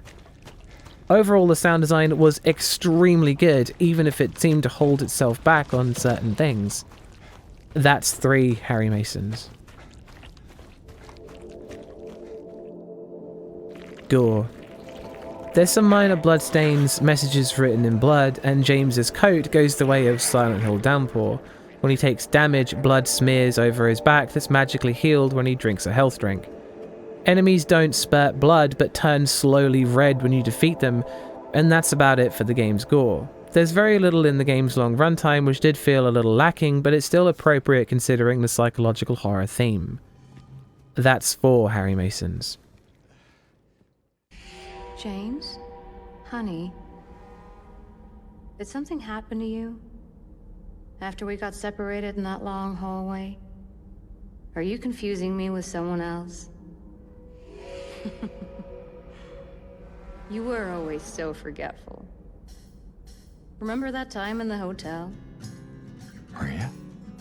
You said you took everything. But you forgot that videotape we made. Story. James Sunderland arrives in the foggy town of Silent Hill by the request of a letter he receives that seems to be from his deceased wife. He states at the start he doesn't know why he's here, when he knows that Mary has passed away, but he's here anyway. What follows is still one of the best psychological horror stories ever conceived, with James's dark journey encompassing several other characters along the way. There have been some quite noticeable changes in characters' demeanours, from some seeming more obviously violent and others inclined to win you over, but the additional scenes the game gives you go a long way to fleshing out certain characters' histories that were previously left ambiguous. All the major plot points are very similar to the original, which is high praise, though there were some moments that were a little less impactful due to small design choices. There's a lot more diary entries in the game, and some of them are still very eerie to read from the original, but some of the newer ones leave very little impact or explain things that didn't really seem to add anything or felt more heavy-handed in their symbolism.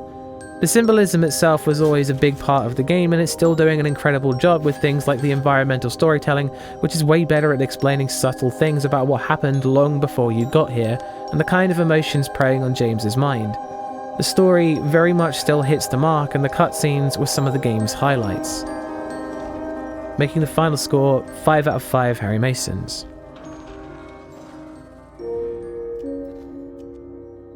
Silent Hill 2's remake was far better than I was anticipating, but for me at least, it doesn't quite meet the original. It does some things better, but for me personally, not the things that I enjoyed the most about the original game.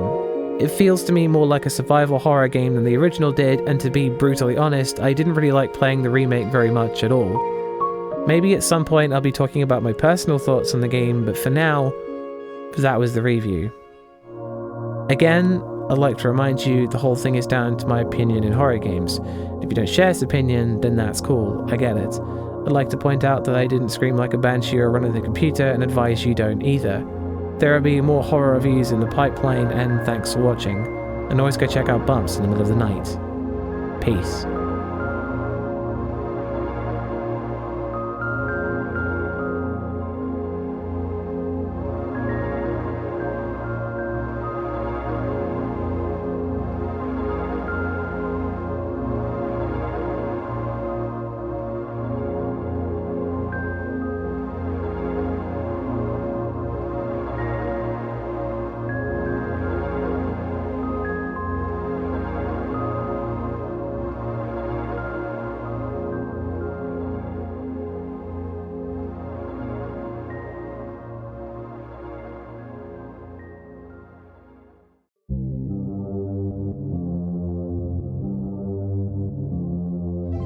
Hello and welcome to this year's annual Mason Scale Award Show, where I look at all the games that I've covered this year and start handing out awards for specific categories for a bit of fun really. Though be aware this is not only this year's reviews, as the time frame starts as soon as last year's video ended, so we're included late 2023 reviews as well. Everything from Dead Space Remake to yesterday's video, which should have been Silent Hill 2 Remake. What I'm not including are the few Patreon written reviews, simply because they've not been seen very much. There's 5 nominees, usually, per category, but take even a nomination as high praise. We're opening up shop once again with Most Frightening Antagonist.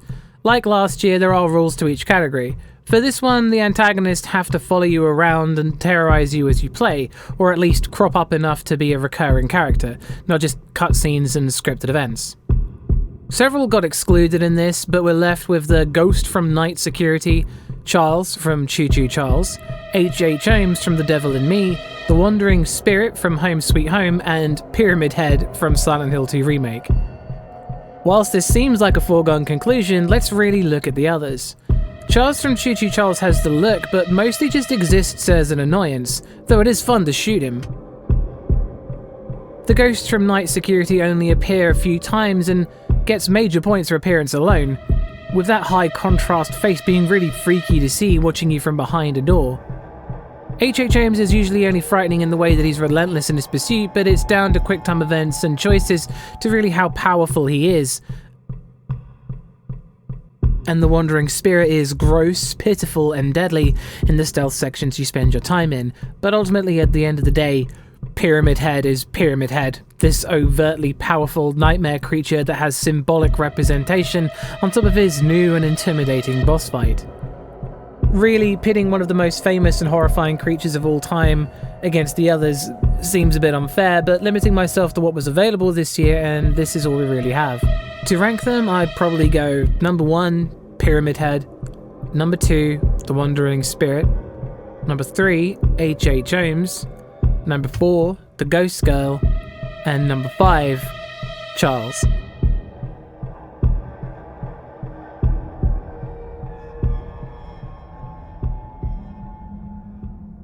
Next up we have Best Designed Enemies, and this is just regular enemies that you deal with throughout the game. These really need to be frightening or unique enough to be remarkable. There's 2 honourable mentions for this one, with Cover Your Eyes having some unique enemy designs for an RPG Maker horror game, and Chorus of Carcosa for that imitating statue that follows you around. Nightmare Creature's various monsters ranged from rather generic, with zombies and ogre-like beings, to the more unreal, like horrible multi-armed spider people and bloodthirsty werewolves. The enemy attack patterns and AI was quite limited and the damage was all over the place, but some of them were pretty unique. The necromorphs didn't really change from the original game, and that's far from a complaint. They're still really well designed, being these horrifying mutated humans twisted beyond all recognition. Lunacid's enemies are some typical RPG style things, that usually with an additional twist. Not to say that all of these are meant to be terrifying, but most of them are really unique. Still Wakes the Deep has some bizarre enemies with little tendrils that they drag themselves around with, but they also had some minor AI problems that really lets them down. And Silent Hill 2 Remake has its iconic nurses, mannequins, and lying figures. Unlike the last category, I'm not going to say just because they're iconic that Silent Hill 2 enemies are inherently the best, mostly because of the frequency at which the same 3 varieties of enemies are used within the Silent Hill 2 remake. It's just a bit too repetitive. Dead Space Remake's enemies and the motion of killing them for me just edges them out as superior in both the variety and design. To rank them again, we have number 1, Dead Space Necromorphs, number 2, Silent Hill Remake's enemies, number 3, Still Wakes the Deep's creatures, number 4, Nightmare Creatures enemies, and number 5, Lunacid's entities.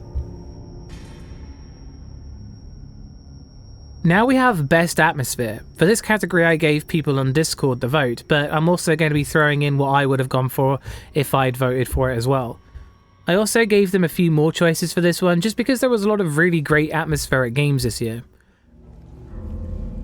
Returning yet again is the Silent Hill 2 remake that capitalizes on its enhanced graphics and level design, along with the original soundtrack and story to provide that hazy, dreamlike feel that turns rapidly into a nightmare.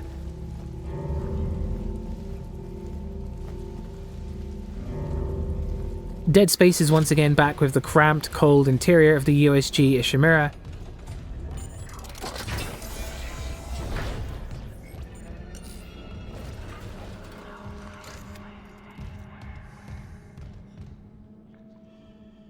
Welcome to Kowloon has the mind-bending streets of the walled city of Kowloon and that feeling of being watched.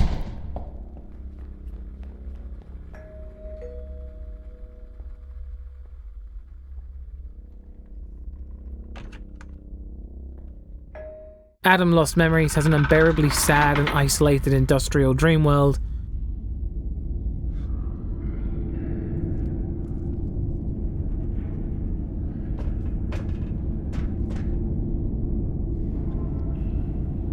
Conscript has the backing of World War I to paint its nightmare onto the canvas with a top-down perspective.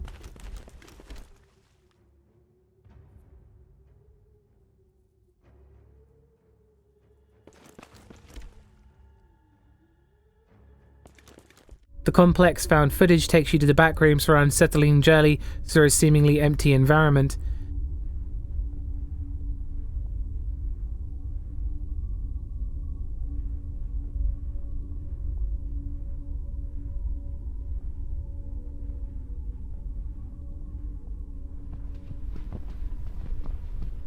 And Forbidden Siren has its warped nightmare of foggy environments on old worn-down Japanese houses.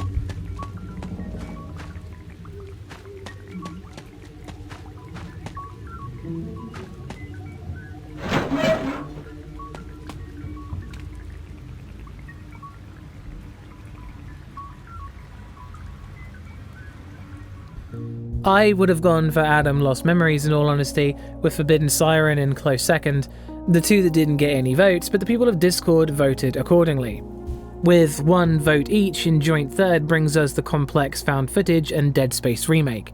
In second place with 3 votes is Conscript, and in first place with 5 votes is the Silent Hill 2 Remake.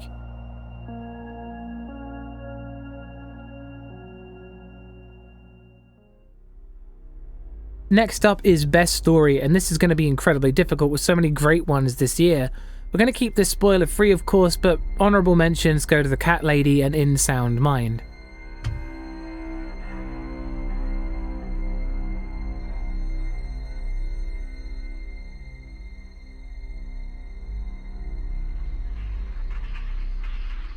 Lots of psychological horror in the list this time, with once again Silent Hill 2 Remake in the list since it's based on one of the best psychological horror stories ever told, but in there too is Silent Hill Shattered Memories, also probably one of the best psychological horror stories out there. Fran Bow is also in the list with a wired and wild story of the poor young girl, Angie Weather's desperate tale of reclaiming a life that's ending in Burnhouse Lane, and finally the murky and weird story of Alan Wake 2. This one was really hard. They're all really excellent, but I'm giving the award to Alan Wake 2 with its prophetic writing and Alan's story that has yet to come, the gripping tales of Alex Casey, as well as the fantastic main story of Alan and Saga. There was so much to digest in it. Ranking them is challenging, but here we go. Number 1, Alan Wake 2. Number 2, Burnhouse Lane. Number 3, the Silent Hill 2 Remake. Number 4, Silent Hill Shattered Memories. And number 5, Fran Bow. It's not a loop, it's a spiral, huh? Up next is Best Sound Design, and unsurprisingly, the Silent Hill 2 and Dead Space remakes are both here again with their really deep, immersive sounds, along with the harrowing isolation of Adam Lost Memories, the surprisingly well-done effects of You Will Die Here Tonight, and the frankly incredible voice acting and sound effects from Still Wakes the Deep. Cuz, you alright? Jesus, you look terrible. Do not go down those fucking stairs. What the hell is going on? Trots. I think it was Trots. No, it's just fucking horrible, whatever it is. Just stay in here and keep quiet. Did you get to the lifeboats? Yeah. Fuck knows if they ever work, but they definitely don't fucking work now. I had a wee chat with Remake about it while I was out there. How did that go? Badly. The cunt still reckons we should get to the bird. You think? You got a better idea? Cuz, mate, I'm not going to make it over the deck. I'm not feeling so good, pal. I think I need my insulin. What? You're fucking kidding, Roy. Now? Oh, I'm sorry to inconvenience you, Mr. Bloody Fit and Healthy. I tell you what, I'll have a little chat with my pancreas, shall I, and tell it to pull its socks up. All right, fuck's sake.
Clearance confirmed.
This one is hard to judge since some of them did really well in different aspects of the sound design, with Adam Lost Memories excelling in reverb and directional audio, Still Wakes the Deep pretty much being unparalleled in its voice acting, and Dead Space having a frankly incredible attention to detail when it comes to sound effects and immersion.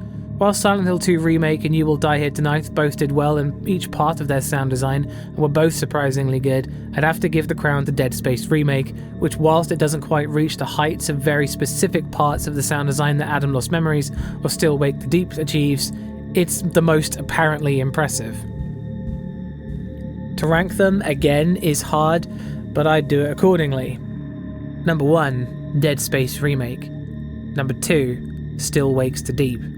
Number 3, Adam Lost Memories. Number 4, Silent Hill Remake. And number 5, You Will Die Here Tonight. Best soundtrack. Last year I let the pieces play themselves, and this year I'm going to do the same, choosing what I think are the best tracks to represent the soundtracks of each game.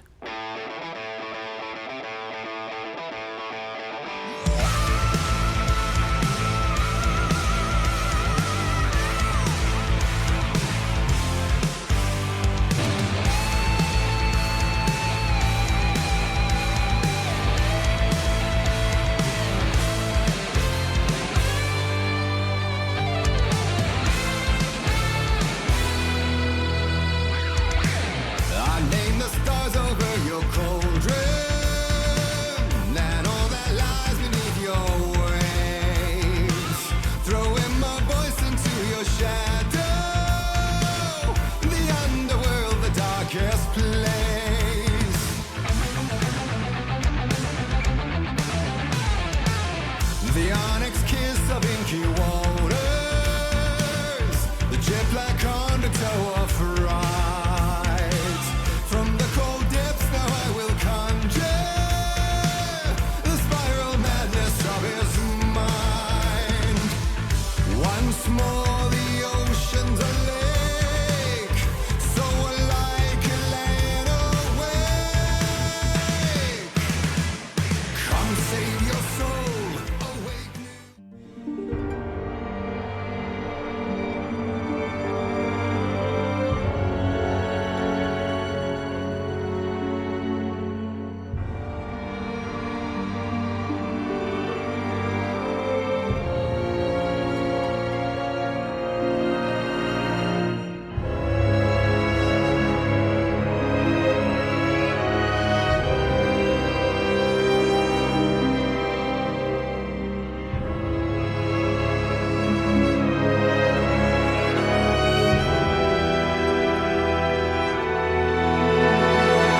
The soundtracks this time around are incredibly hard to compare, but Alan Wake 2's soundtrack takes the edge due to how deep the soundtrack plays into the story and how parts of it affect the gameplay.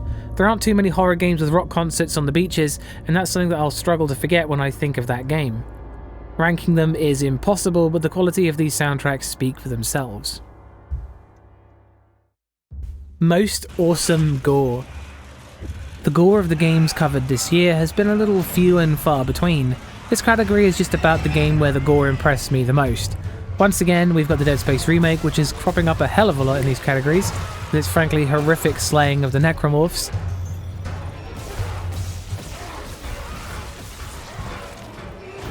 Still Wakes the Deep with its absolutely sickening corpses.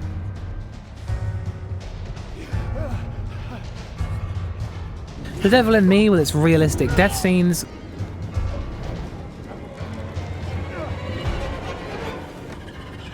Carcass for its disgusting body horror sequences.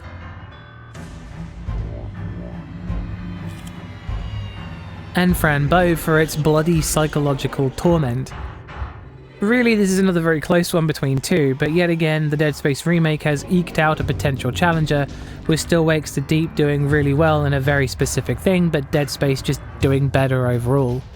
To rank them, I'd choose number 1, Dead Space Remake, number 2, Still Wakes the Deep, number 3, Fran Bow, number 4, Carcass, and number 5, The Devil in Me.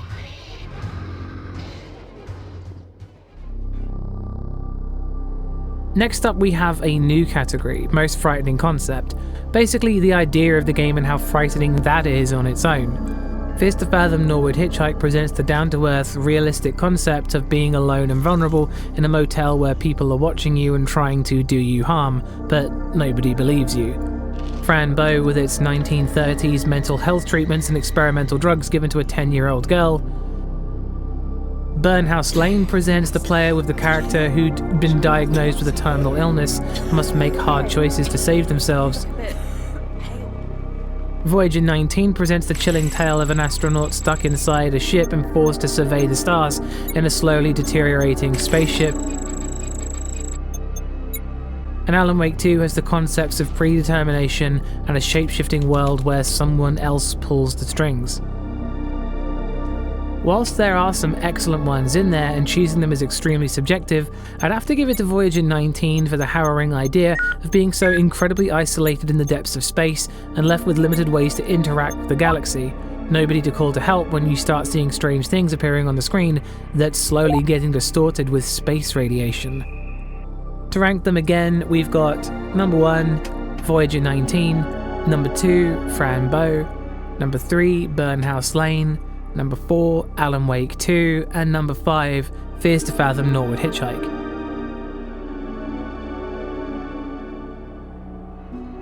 Up next is another new category, Most Hidden Gem. Basically the games I've seen mentioned the least but turned out to be the best. This is very much subjective again because of everyone's different exposure to horror media and how much ends up in their feeds and through word of mouth and so forth. We've got Carcass, Burnhouse Lane, Welcome to Kowloon, Adam Lost Memories, and That Which Gave Chase.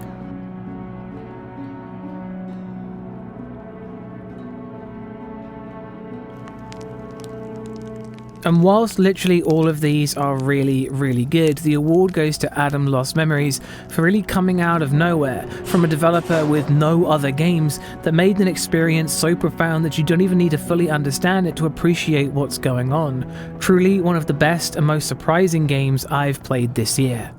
Instead of ranking these, I'm just going to recommend all of them.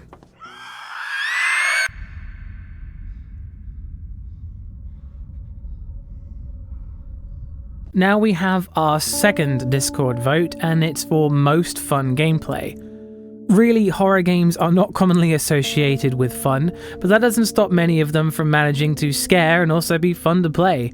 For clarification, Silent Hill 2 Remake was added into this one, and all the others it appears in just after release, so that it could stand a chance. It definitely didn't get voted for in this one, and it's probably not what people think of when they think of fun gameplay, but it's been added in here anyway. Also in fun gameplay was Silent Hill 2 Remake's Nemesis, the Dead Space Remake, Lethal Company, Crow Country, and Lunacid. The Discord voters were pretty one-sided here, with Lethal Company getting a single vote and Dead Space Remake taking 4 of them. I would have gone for either Lunacid or Lethal Company, but it's the word of the voters here, and the voters said Dead Space Remake is pretty fun, and I have to agree. Last year I had a whole category of multiplayer games, but this year, due to a drought of frankly interesting multiplayer horror that I ended up playing, there were several that I played for written reviews on Patreon like Fear Therapy and Haunted Investigation, but none of them really compare to the game that not only really nails horror, but also inadvertent comedy, and that's Lethal Company, which I still play now and then and is still really, really good. It gets an award by default, but there's no real category due to so little competition. Maybe next year. The same goes for Best Mod/DLC, with only Doom 3 Resurrection of Evil to represent DLCs, and Amnesia the Great Work to represent mods. And out of the two, Amnesia the Great Work wins that category, even though it's mostly working on what Amnesia the Dark Descent made so good. Moving on to the best of the best, we've got the best survival horror game. What defines the best survival horror is really the game that puts the mechanics to best use: resource management, vulnerability, and endurance. Country takes you back to the early 90s and throws you into an abandoned theme park with crawling creatures lurking around its destitute rides. There's the World War I game Conscript, which throws you into the trenches of Verdun in 1916. Resident Evil Revelations has you trapped on a boat fighting against monsters to escape. You Will Die Here Tonight pits you against a classic mansion full of zombies. And finally, Silent Hill 2 Remake with its reworked combat has you literally fighting off the things that are haunting you. Though the Silent Hill 2 Remake improved on the combat of the original game, it's not particularly deep. And though Crow Country, You Will Die Here Tonight, and Resident Evil Revelations were quite generous with their resource management and used interesting mechanics in their own way, the real winner is the sometimes grueling Conscript with its frankly bleak depiction of World War I. Desperation is the key, and death is waiting. To rank them, we have number 1, Conscript. Number 2, You Will Die Here Tonight. Number 3, Crow Country. Number 4, Resident Evil Revelations. And number 5, Silent Hill 2 Remake.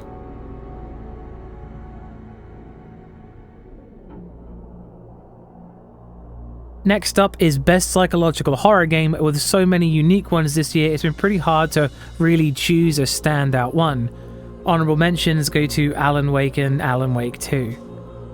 Milk Outside a Bag of Milk presented a confounding story of a girl whose mental illness presented a world that was hard for the player to comprehend. Adam Lost Memories used its environments and symbolism to explain how everything felt, rarely ever telling you anything. Fran Bow was up for debate: what was even happening, with so much doubt cast onto what you really experienced and how much of the trauma Fran had endured. Silent Hill Shattered Memories used psychological profiling to paint a picture of yourself put onto the role of Harry Mason, and once again, Silent Hill 2 Remake is here to remind us that it was running long before some were walking. Once again, despite there being some really tough competition here, Silent Hill 2's story is really the gold standard for psychological horror, and whilst the remake only capitalizes on some of what the original game achieved, it's still incredibly good. To rank them again, number 1, Silent Hill 2 Remake. Number 2, Adam Lost Memories. Number 3, Silent Hill Shattered Memories. Number 4, Milk Outside a Bag of Milk. And number 5, Fran Bow.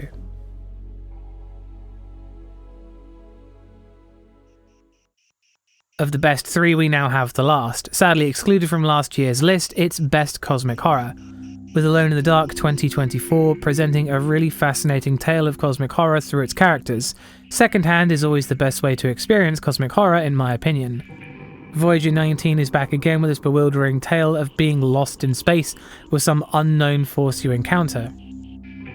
The Excavation of Hobbs Barrow starts off as a folk horror story, but the town folks are up to something bigger. Still Wakes the Deep is back with its bizarre event that triggers the trouble on the oil rig that's never explained, and the complex found footage is back to represent the backrooms and its infinite spanning hallways. Whilst the level of cosmic horror here is very hard to not only compare, with some being more bizarre and weird than others, being more traditional style cosmic horror as well, one of the strangest and most bewildering is the complex found footage. which in a sea of backrooms games manages to bring it back to the bizarre nature of its origins, an impossible place to exist and be trapped inside.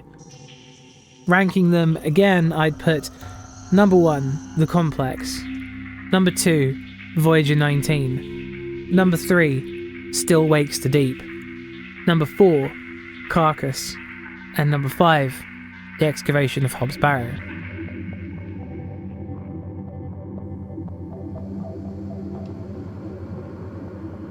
Now it's time for our final category, which is Scariest Game, and the voters are back for their final category.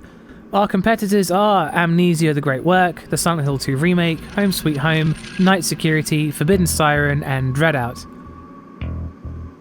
This year has presented a lot of different types of games as well as a lot of different concepts and ideas within the horror spectrum, and comparing them was pretty challenging, I'm sure, but the voters who voted gave a single vote to Amnesia: The Great Work and another single vote for Forbidden Siren, followed by 2 votes for Home Sweet Home. This is the definition of people being afraid of different things. I would have gone for Night Security and was quite surprised nobody went for the Silent Hill 2 Remake.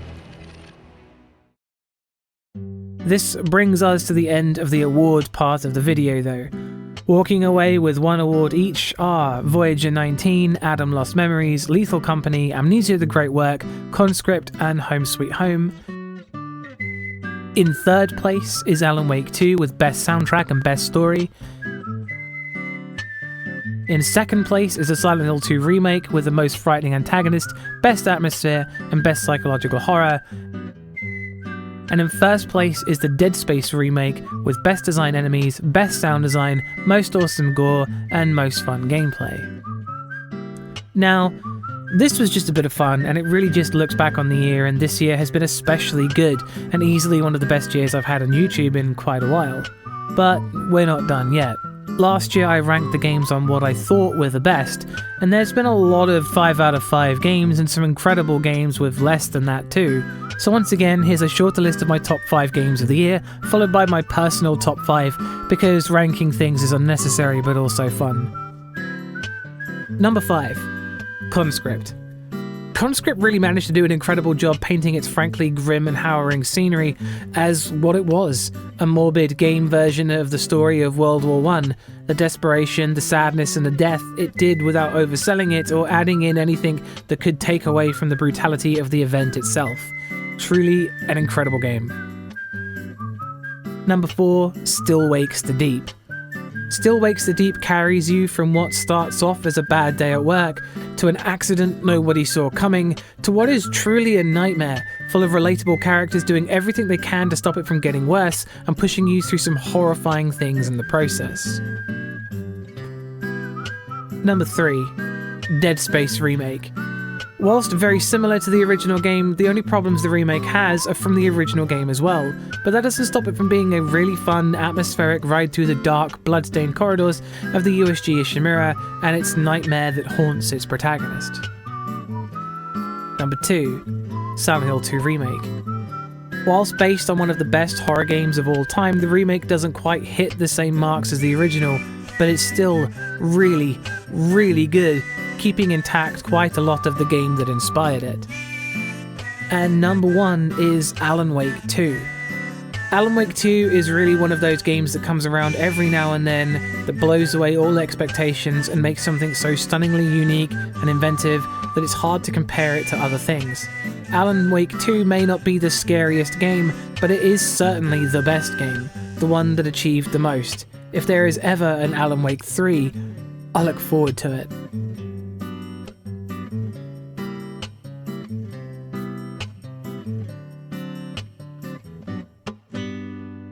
And now the last thing, my personal list of favourite games.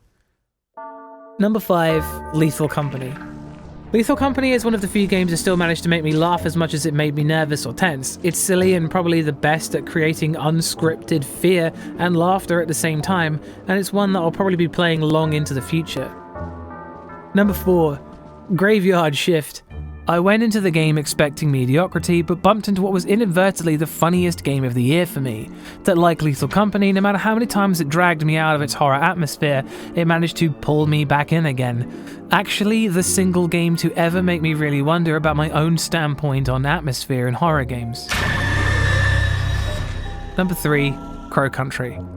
Crow Country was just a good time. From its characters to its atmosphere and dialogue, it was just really fun to play.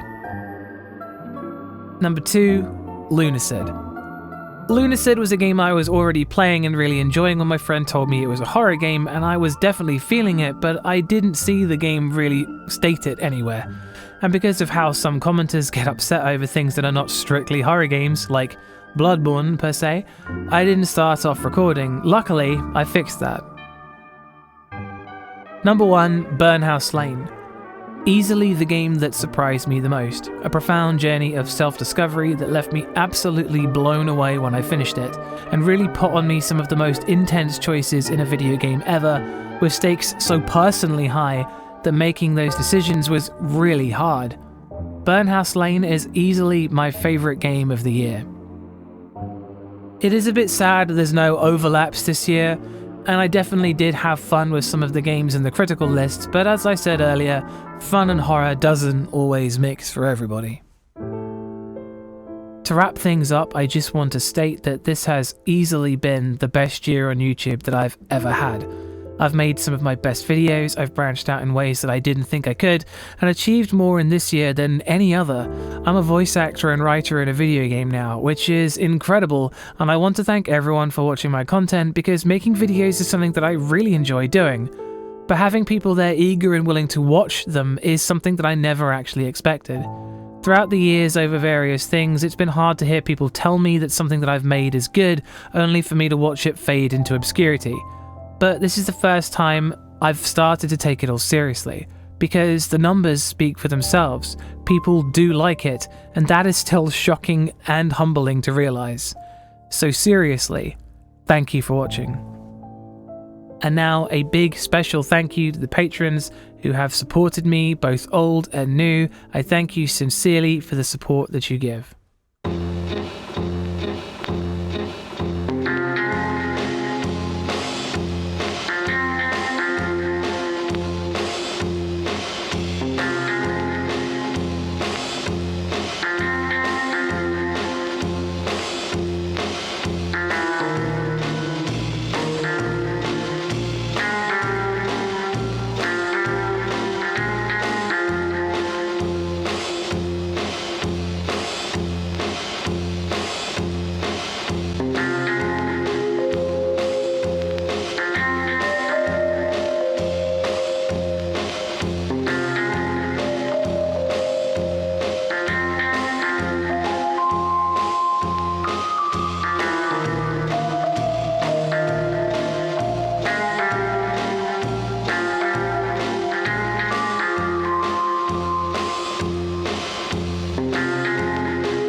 Finally, there's only going to be 2 videos coming out during November for games that the game developers have sent me. But otherwise, I'm going to be taking time off making videos to have a bit of a break, and instead work on things around the channel and the Patreon, the Discord and the Steam Curators page. I'll be back in December properly and hope to see everyone there. Peace.